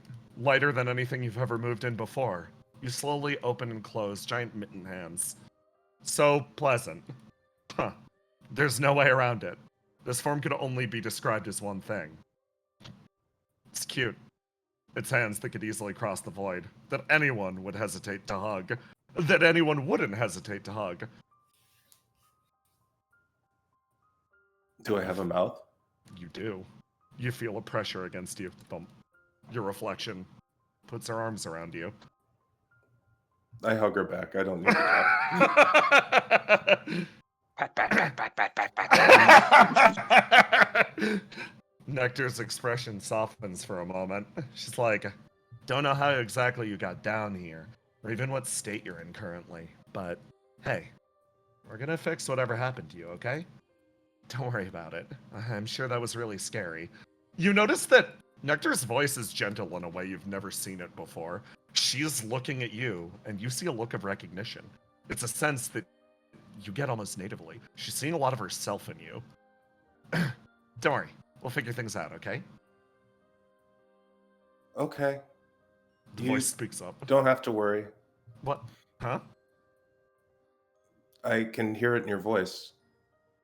Oh. You're concerned. Yeah. Don't be. Okay. Yeah, I won't be then. To whom do I have the honor of addressing?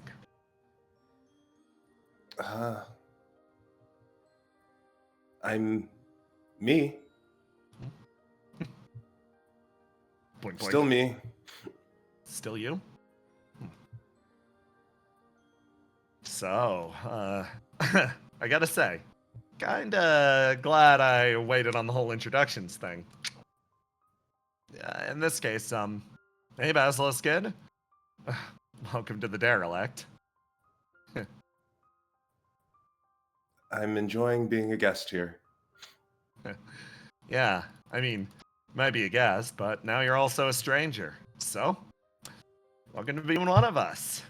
She pats you on the back. So, all the other strangers are strangers of something. What's She that does. make me? Huh. Pick for yourself.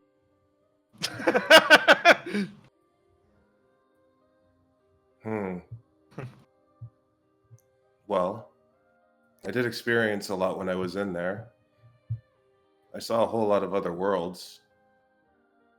But one thing kind of stuck out. Did you know that gods are made of humanity? Turns around and looks. Go on. Nectar, literally every single neuron in her brain firing at the same time. Go on. That's what they're made of. They had like these factories and they pumped out this stuff. It was crazy. It seems like they got better at it over time. She pauses. She blinks. She's like, yeah, okay. I'm gonna want a detailed report on literally everything you experienced at some point. Oh, you didn't know? No. What? Gods are made out of humanity? What the hell? What the hell's a god of humanity then? Probably just a human. There's a difference. She blinks. You can very easily be human without humanity. Blink, blink. So what does that make you? The stranger of humanity. That makes the most sense. That voice. I'm supposed to be the stranger, something that's supposed to represent the other, something that is just out of reach. Then let me be that answer. You say the stranger of humanity, and as you do, you feel a deep resonance with those words as you think back.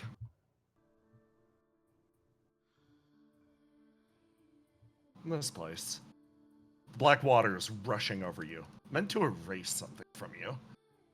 You feel a deep and resonant, almost core to your being. This world. Well, first of all, the voice that spoke to you said that another voice would likely take over. It seems it never came to be. Likely because you found your own conclusion. Expediently enough.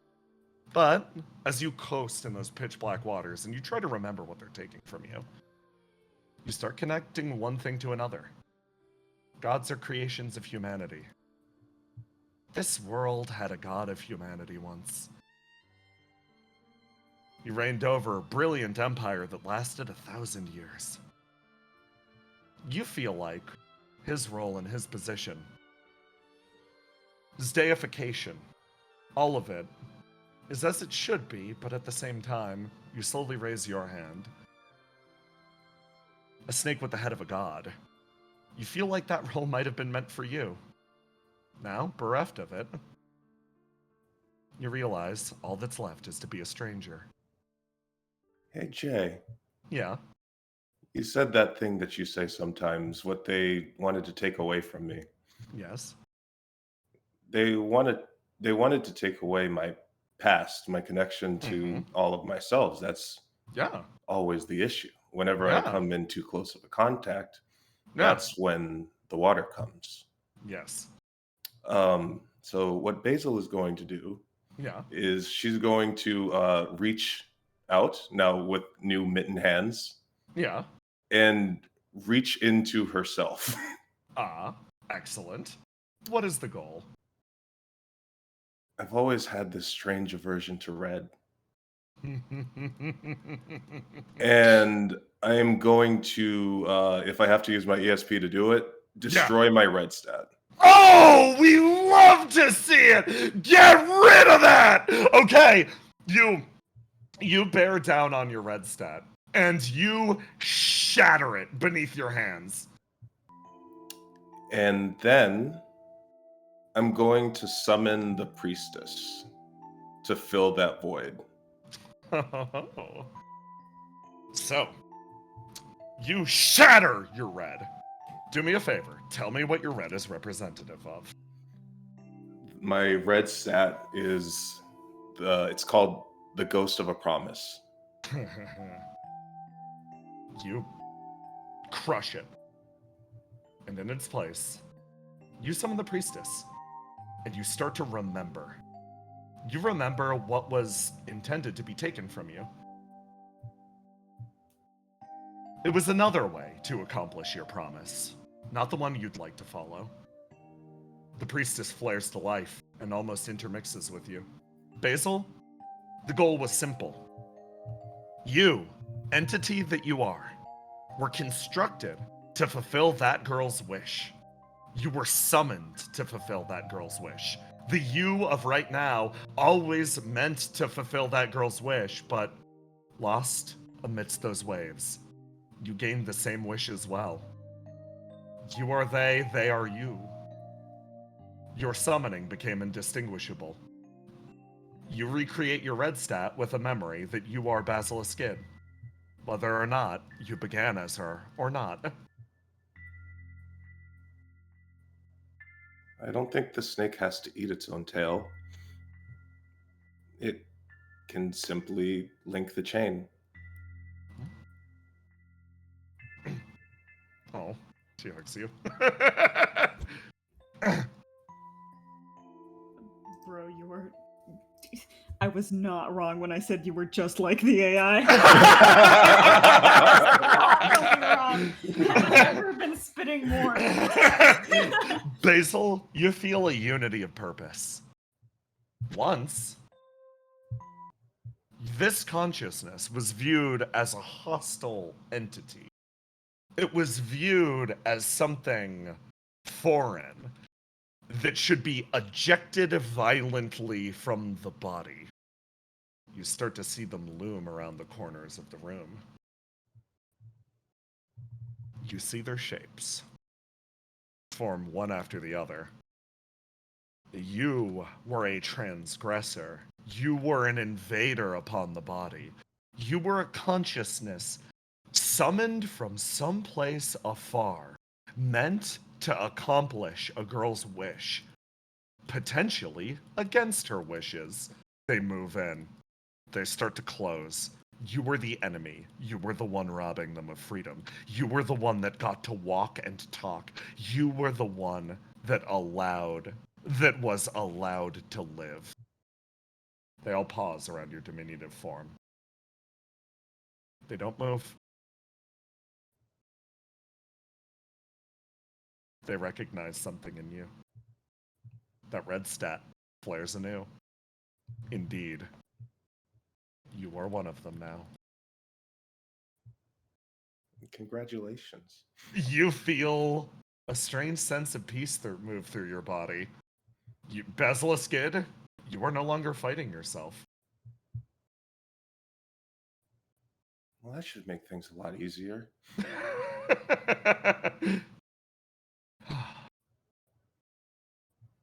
A lot of the tension leaves your physical form. And then Nectar is like, okay, well, we got to figure out what we're doing with the other one up there, and yeah. Be nice to her. Yeah, of course. She starts to move over in this direction, and then she slowly stops, turns, and looks over at the pristine one. She might not be me, or a version of me. In fact, I'm sure by now I would know that she is. But she deserves a chance at her wish too.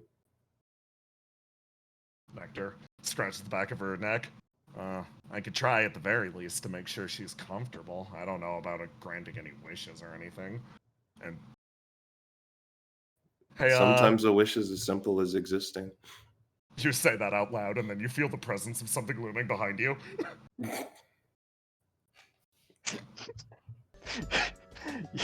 As you sort of like almost start to turn around, feeling the presence behind you, suddenly all vision is gone. The only thing you can feel around you is the texture of burlap as you hear one last thing.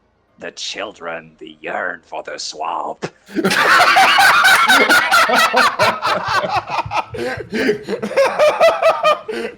Welcome to the stranger. You Welcome knew to the it was family. coming! Holy fucking shit! Single stranger gets born into the world, walks around for about 15 minutes, and then gets shoved into a sack and sent to the swamp.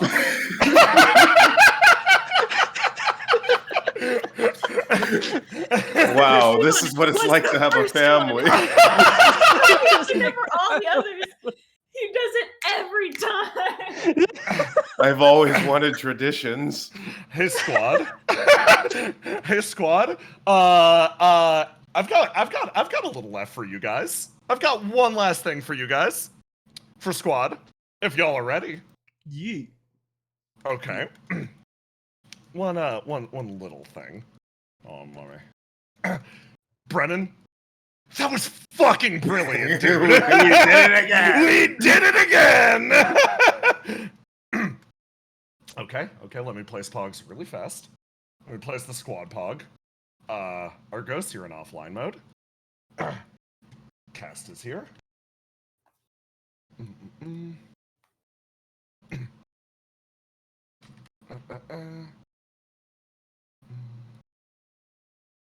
It's here.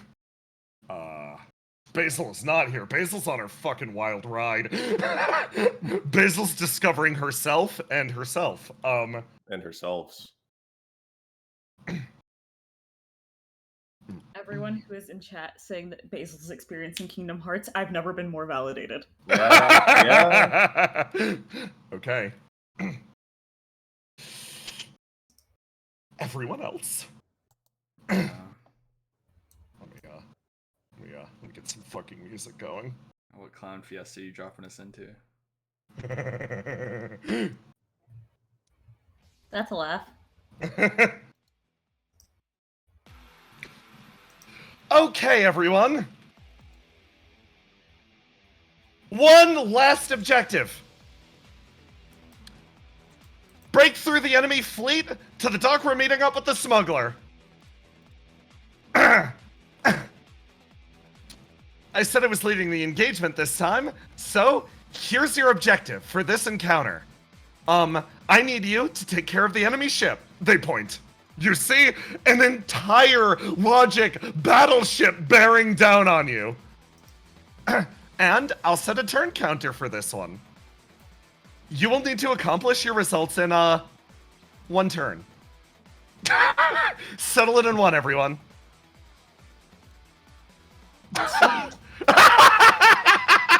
Riddle, like, you're sure you want me for this? Oh yeah, Charybdis is fully sung out.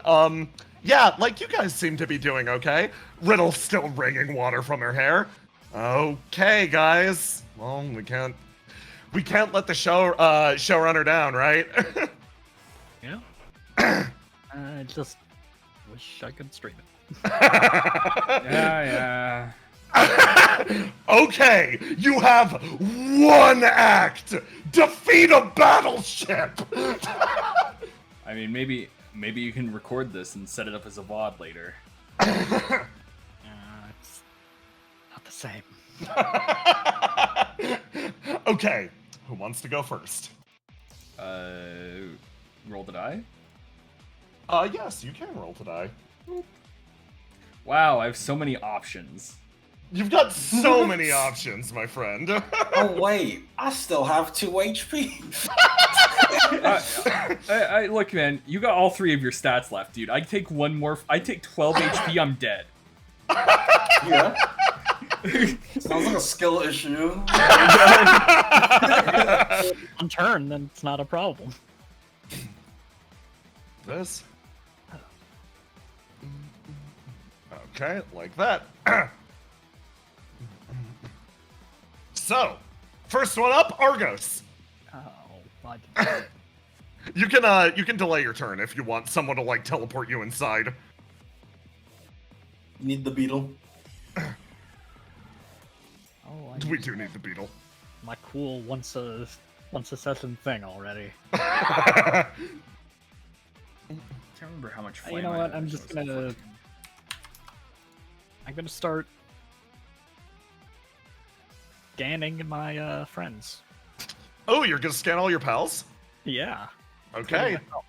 Yeah, no, absolutely. So, oh, that's actually very smart of you. Yeah. Okay. I'm gonna give everybody the buff. Who goes next? Cast.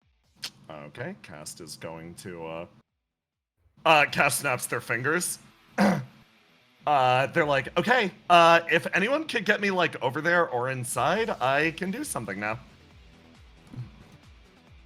Oh, choose me. I can do They're it. gonna pass it. They're gonna pass it to you, Willow. Hey, Willow.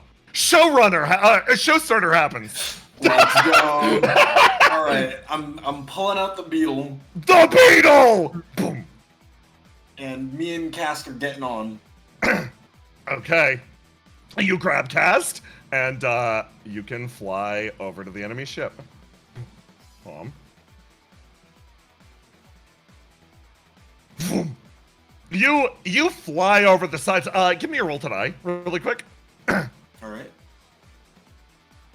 You manage to skitter out of the way and dodge incoming enemy fire as you fly over the surface of the ship. Cast's like, excellent. They're gonna take their hat and they lift it into the air, and you see a glowing light from inside. They will roll to. Okay, lovely. Roll to do complex.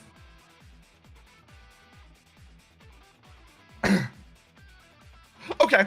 Two long chains fly out from inside the hat and bind the sides of the ship, screeching and pulling inwards.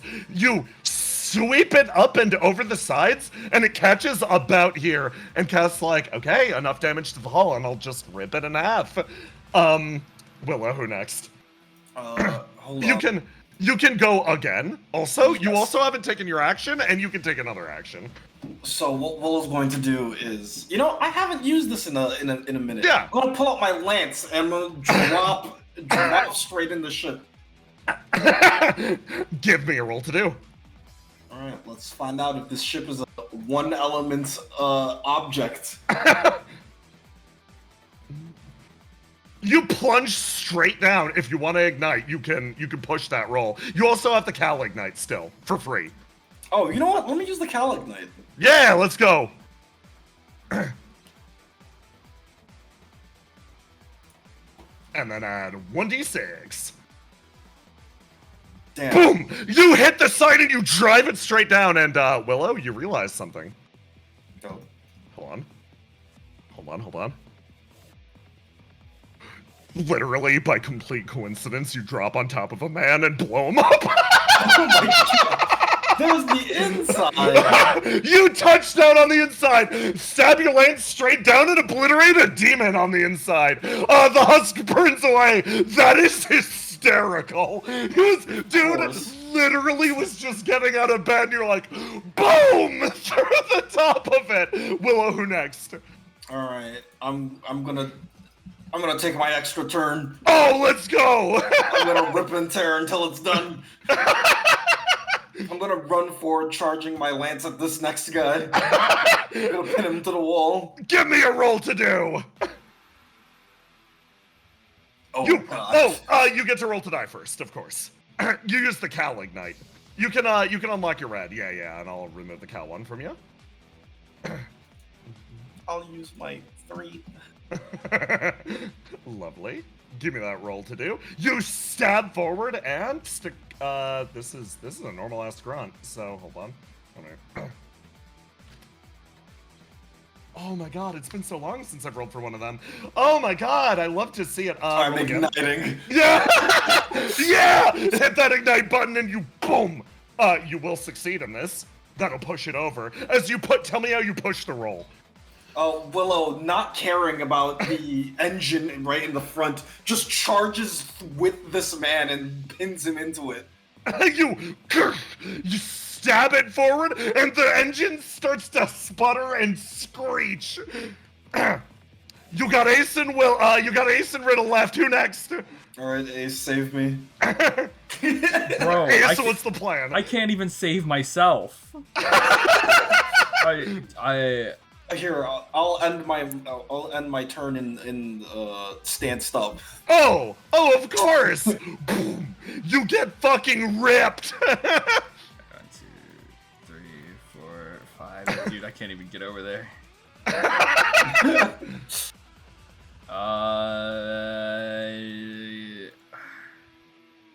God, I mean, I guess I spend 5 flame to teleport over. Where are you headed? Drop yourself. What I'm going to do is teleport next to Willow. Okay, you boom. You warp over next to Willow. Yeah, and I'm just gonna deal with this guy. So.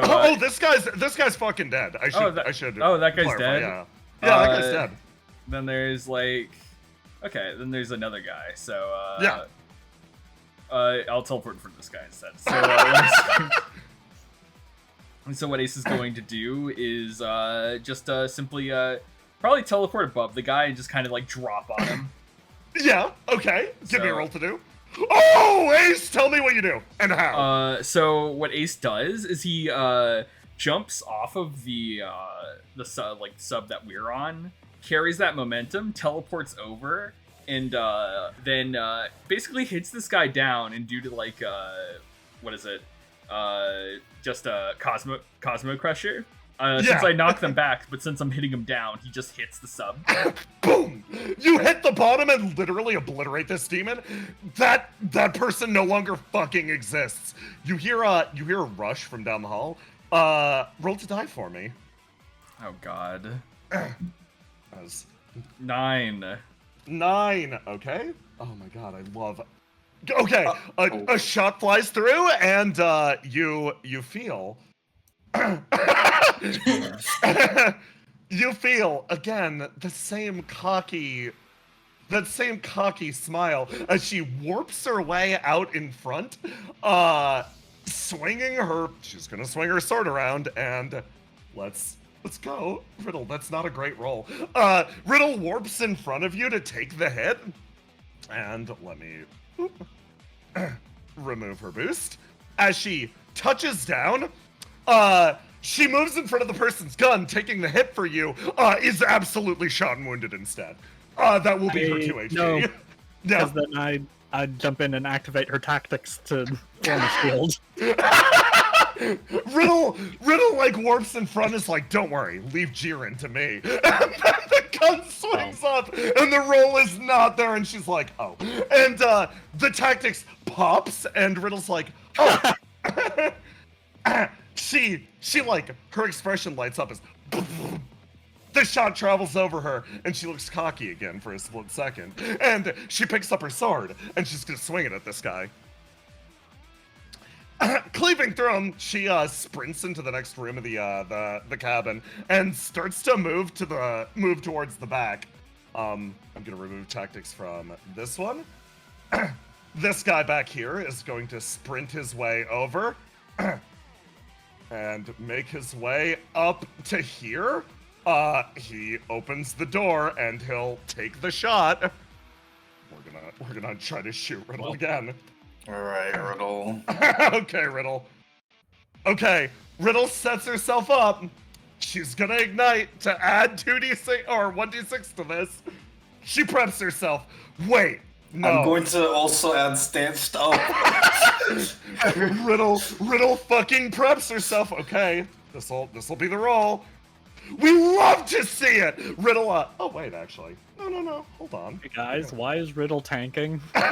Riddle's tanking? Listen, Riddle is feeling very, very proud of herself right now. She ducks down, ignites, and the shot again travels straight up. She stands up, and the bullet grazes past her on either side as, again, the ship rocks. Cast is gonna doink. Sweep up along the side, and Ace, you hear a grinding off to your left and right. Yeah. The hull's collapsing around you. Water starts to spray the ship. So, Cast's objective's been met. Y'all are free to do whatever the fuck you want. Camera's on Ace. Ace, what do you do? Alright, everyone, group up. You yell that, you hear Riddle, you're like, okay, everyone, group up. Riddle down the line's like, there's a guy shooting at me. I've got him, though, don't worry. Why are you so far away? They said one turn. Alright, Willow, come over to me. What Ace is going to do is go up to Willow, teleport both of them next to Riddle. Yeah. Right? To help Riddle with this Yes. one goon, so Willow's up here now. Let me move her. I moved her. Perfect. Yeah, so you want to deal with the goon, or? Yeah, that's all Willow, honestly. All right, Willow, you spring into being, there's a goon with a gun pointed at Riddle. They're all clinking off of her sword, which she has braced in front of her, acting as the shield. All right, let's end this fight. Willow is just going to absolutely kick this man through the wall. Give me a roll to do. Yes! You appear out of nowhere and just drop kick the man. Boom. You touch down and again the entire floor boom dunks to the side, and Riddle's like, whoa, very impressive. Yeah, Big smile on her face. Then I'm gonna spend 5 more flame to teleport us back to our ship. You grab Riddle and boom, boom, boom. I'll move you over here. Over here. You touch down as Argos, you just watch in the distance as you see the ship slowly start to just cave inwards, folding like a V into the water. And good job, guys. at that, you feel the light bzzz of the beetle float back over his cast, exactly on schedule. Good work. I held out my arm for a high five. Cast misreads your gesture and jumps from the back of the beetle into your arms. Roll to do, motherfucker. Roll to die, boy. motherfucker. Catch a robot. Oh my god, you do it! You perfectly catch Cast, take a step back, and they're like, whoa, okay, very impressive. And then you hear Riddle, you're holding her like a cat by the back of her neck, like, why can't we be like that, Ace? You're lucky I can't just throw you off the side of this thing. Can't or won't? Man, I love you guys.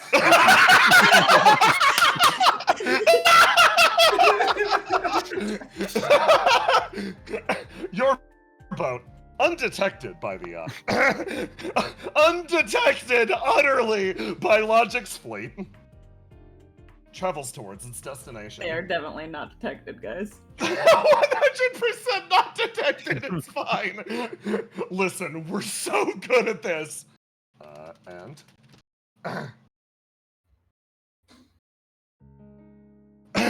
eventually, your squad takes their little micro rafts off to the destination.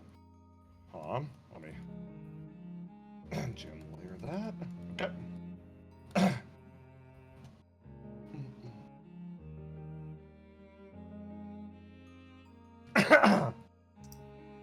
You shake off your sea legs, having made it to the point, made it to the functional dock. What you're gonna be doing from here on is taking a ferry that rides the waterfalls up and down between Beleth. From here on out, your times in the Sylt Isles are pretty much done. It's all Beleth. It's all home, Willow. Riddle makes it back on shore like, okay. You know what? I think we're pretty good at boat combat. Looked awesome from where I was. From behind, like, shit, okay, ready to go. Charybdis, like, hypes himself up. Thanks for, like, letting me play my song and everything, guys. It's really useful. Like, how people know what I fought and stood for, and also where all my prized possessions are, if they're still there. They're not gonna be there. Damn shame. He shakes his head mournfully as another voice sort of like calls down the way. Hello everyone, how did your little boat trip go? It's awful. Awful? Really? I saw your little concert. It actually looked like a pretty good time. Yeah, the camera was on the concert, not on me getting shot up by a boat. Yeah, we kind of blew up. Me, Ace, and Willow kind of have boat wounds. Liz like, doctor? Looking over to Argos. Yeah. Dude, All right, you guys. pretty gnarly. It feels like it's been forever since I've been shot by Argos. You missed me. You shoot Ace. Ace! Additionally, you regain an equivalent amount of flame. One by one, your little crew actually begins to gather. Your trip down to Beleth pretty much secure. They took separate ships to make sure that you would, to the best of your abilities, misdirect logic. From here on, this is Treble's fight. But for you, you have a fight against a pyromancer coming up. There will be functionally... there will be no tricks, no backing out of this. If you want to save your friends, there is only one option. To defeat Stein, stuff him in a bag, and make him take you down to the world below. But for that... before that, Willow, you have a trip home. And to see you there, a man actually walks down the dock. Double-checking a clipboard. He looks up and down. Huh. This everyone? Okay, cool. Hey. Name's Grim Barricade. I actually own the amusement park back there. Gonna send you down to my partner in the world below. Everybody ready for a boat trip? He says with a smile. Riddle stops and raises a hand. Yeah, sure. You know what? Why not? Throws an arm around Ace. Throws an arm around Willow. Looks at Argos. You don't get one, I'm out of them. She makes perfect eye contact. Okay, let's start discussing strategies. Breach turns around. We gonna be able to stay the night here? Absolutely not, no. He points off onto the horizon. A line of battleships forming. We gotta move before the war reaches here too. Kind of a grimace passes over the room. Okay. Guess, onwards! Riddle stands up to her full height and points straight ahead. But in the world below...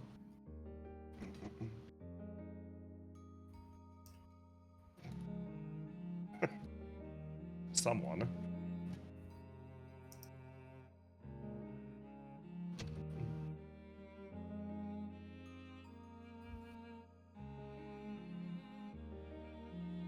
finds herself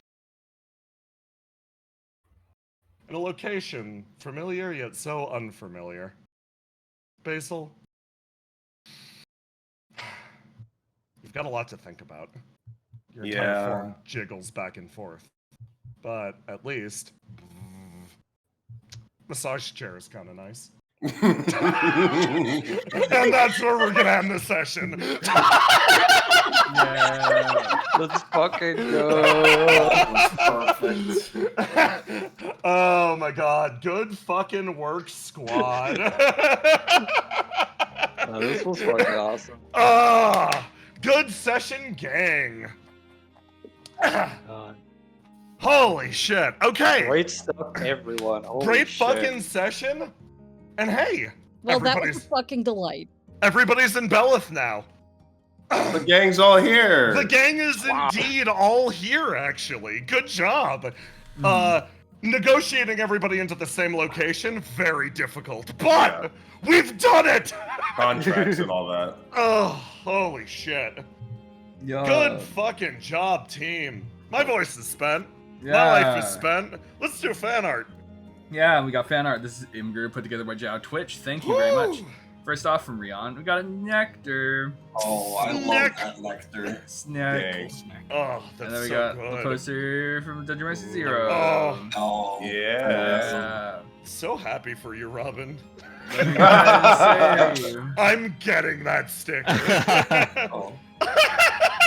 Buff Willow. This Yeah. session in a nutshell. Yo!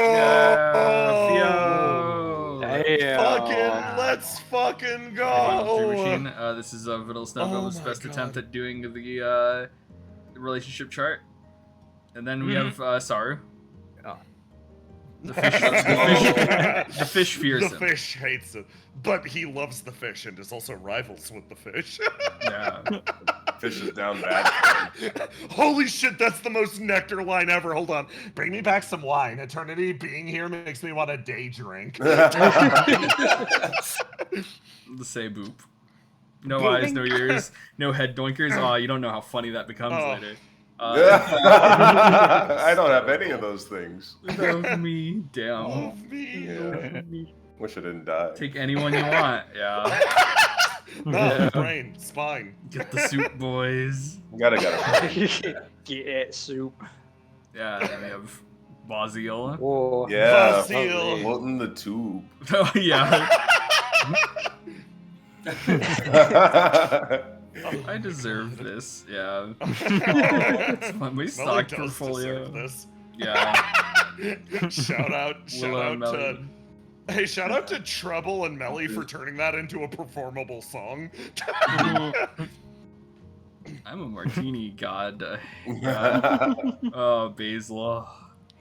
Brought to you by Basil. BoardVPN. BoardVPN. Aren't you guys gonna miss that body? Yeah. It's never the body that mattered. Am I committing treason? Right? There is no heresy.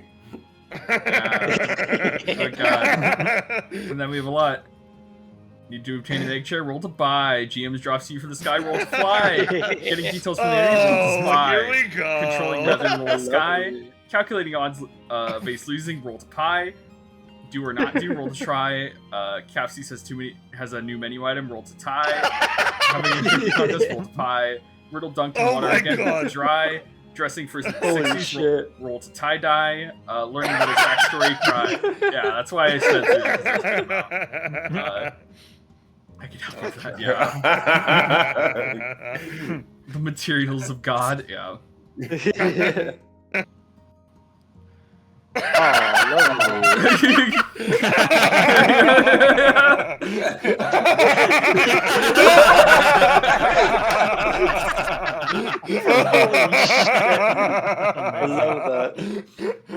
God dear. They turned this into a place of mirrors and lies. Oh, yeah. let's fucking Thank go. you so much. Holy shit. Argos. Argos. Oh, Lord, Hadouken. yeah. Underwater tank. Dude, ocean tank is the true thing. Ocean man. Yo, action. Yo, Action. yo. Oh, damn, Yeah. the colors. Yeah. Holy shit. Start 3 turns, play an extreme version of Venorian stickball. Yeah, there goes the table. There goes that table. Riddle. Oh, lovely. Riddle. Yo! Oh my god! Yo. Oh, I was like, who's this Damn. artist and why is this so fucking good? And then I realized, It's an edited screenshot. I didn't draw it. okay. I love Cooley Cooley. Oh my god. This is reflection where I died. I'm taking only my I'm not reflection. singing that. My voice is shot, but I Yeah. appreciate you. He's So sick. I can build the stage. I just remembered the Lego games build sound effect. Yeah. Yeah, no, absolutely. So they're I love that. Probably only for me who was old enough to watch Sesame Street, but thanks, Bob. Yeah. Charm. Yeah, Whoa, let's go. yeah, Blocks let's one fucking hit. go. How is that not hot? Blocks one hit. Almost dies instantly. Free will. Oh, free will. That's so good. Say. Amazing. It's time for the hashtag say sleep. Yeah, look at the fucking laughter with the straw in the back. Get a fucking Slurpee. Leaf, you're on fucking. Oh my god. Aw, lovely. Children A yearn for a tragedy swamp. in 2 acts. The children. The bad. Oh my god. And then we have one more. Let me pull it up real quick. Listen, she has to learn how to survive. It's important. And then Oh, look. Oh, Whoa. so That's fucking fucking good. awesome. It's congratulations. and then Congratulations. this Congratulations. evolved into the Congratulations. natural state. Congratulations. Creature. Creature. Creature. But yeah, I want to thank all players for coming out. I want to thank Jay for GMing. If you want to support the show and the many things that goes into it, make sure to support the Sentiment TTRPG Patreon, where you can also find the gifts that you saw us using. It's pretty good. And if you pay money, you can also see the beta stuff for the systems shit that we're working on, right? Yeah. And so, Yeah. if you Thank wanna... you for doing that for me. I disassociated for like the last 20 seconds. Yeah, and then one thing you can do is if you have no money, did you know you can join the Discord for free? Wow. What? That's right. Free? Joining Discord is free. Sanity not included. And just thank you for coming out. Oh, thank you so much for Aloha, streaming. thank you for Aloha. streaming. Good job being the guy. The guy. You're the guy. I'm always You're the guy. But yeah, see you guys next Tuesday. Say goodbye. Goodbye, chat. Bye.